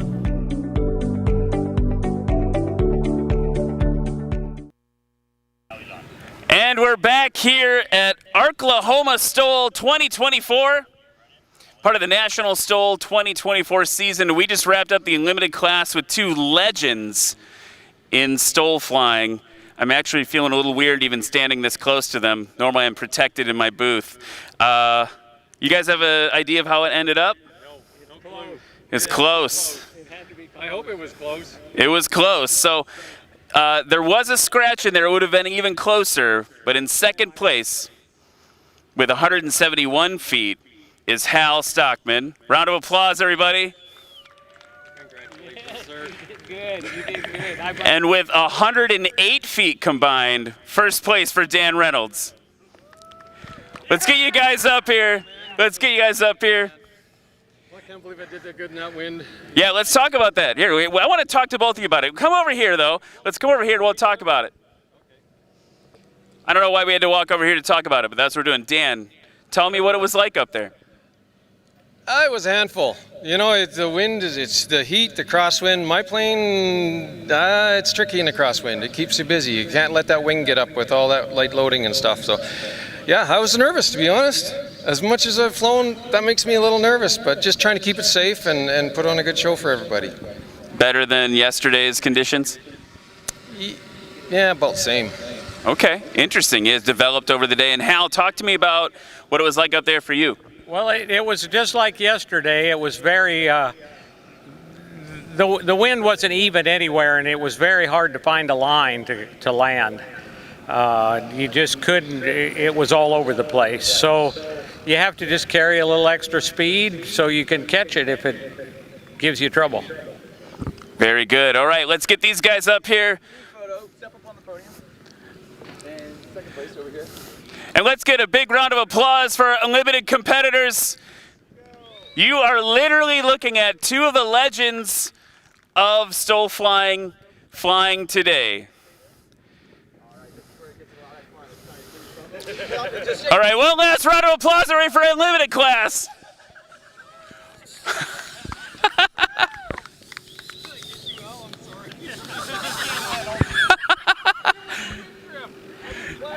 Dan said, "Oh, I think I just hit you a whole bunch. I'm sorry. I think it was the wind drift." So while they're wrapping up, I want to thank you again if you're a viewer at home for watching or here in Oklahoma for watching. It has been an absolute pleasure to spend the weekend with you, talk aviation nerd stuff with you, and hopefully inspire you to follow your aviation dreams. You can do it. You could be out here. You could be out here with us. Thank you so much for watching. Thank you to all the volunteers for watching again. I'm Ryan Dombrowski, and we'll see you in a couple weeks in Moses Lake.